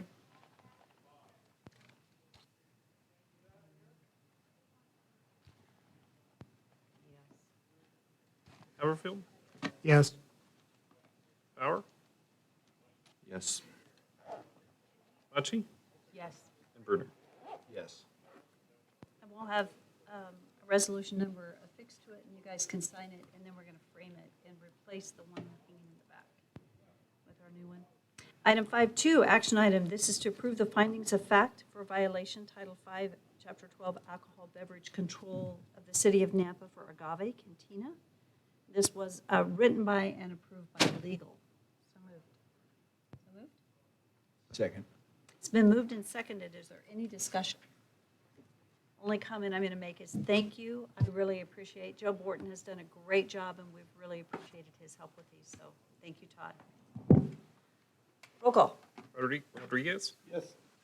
Bruner? Yes. Levi? Yes. Haverfield? Yes. Bauer?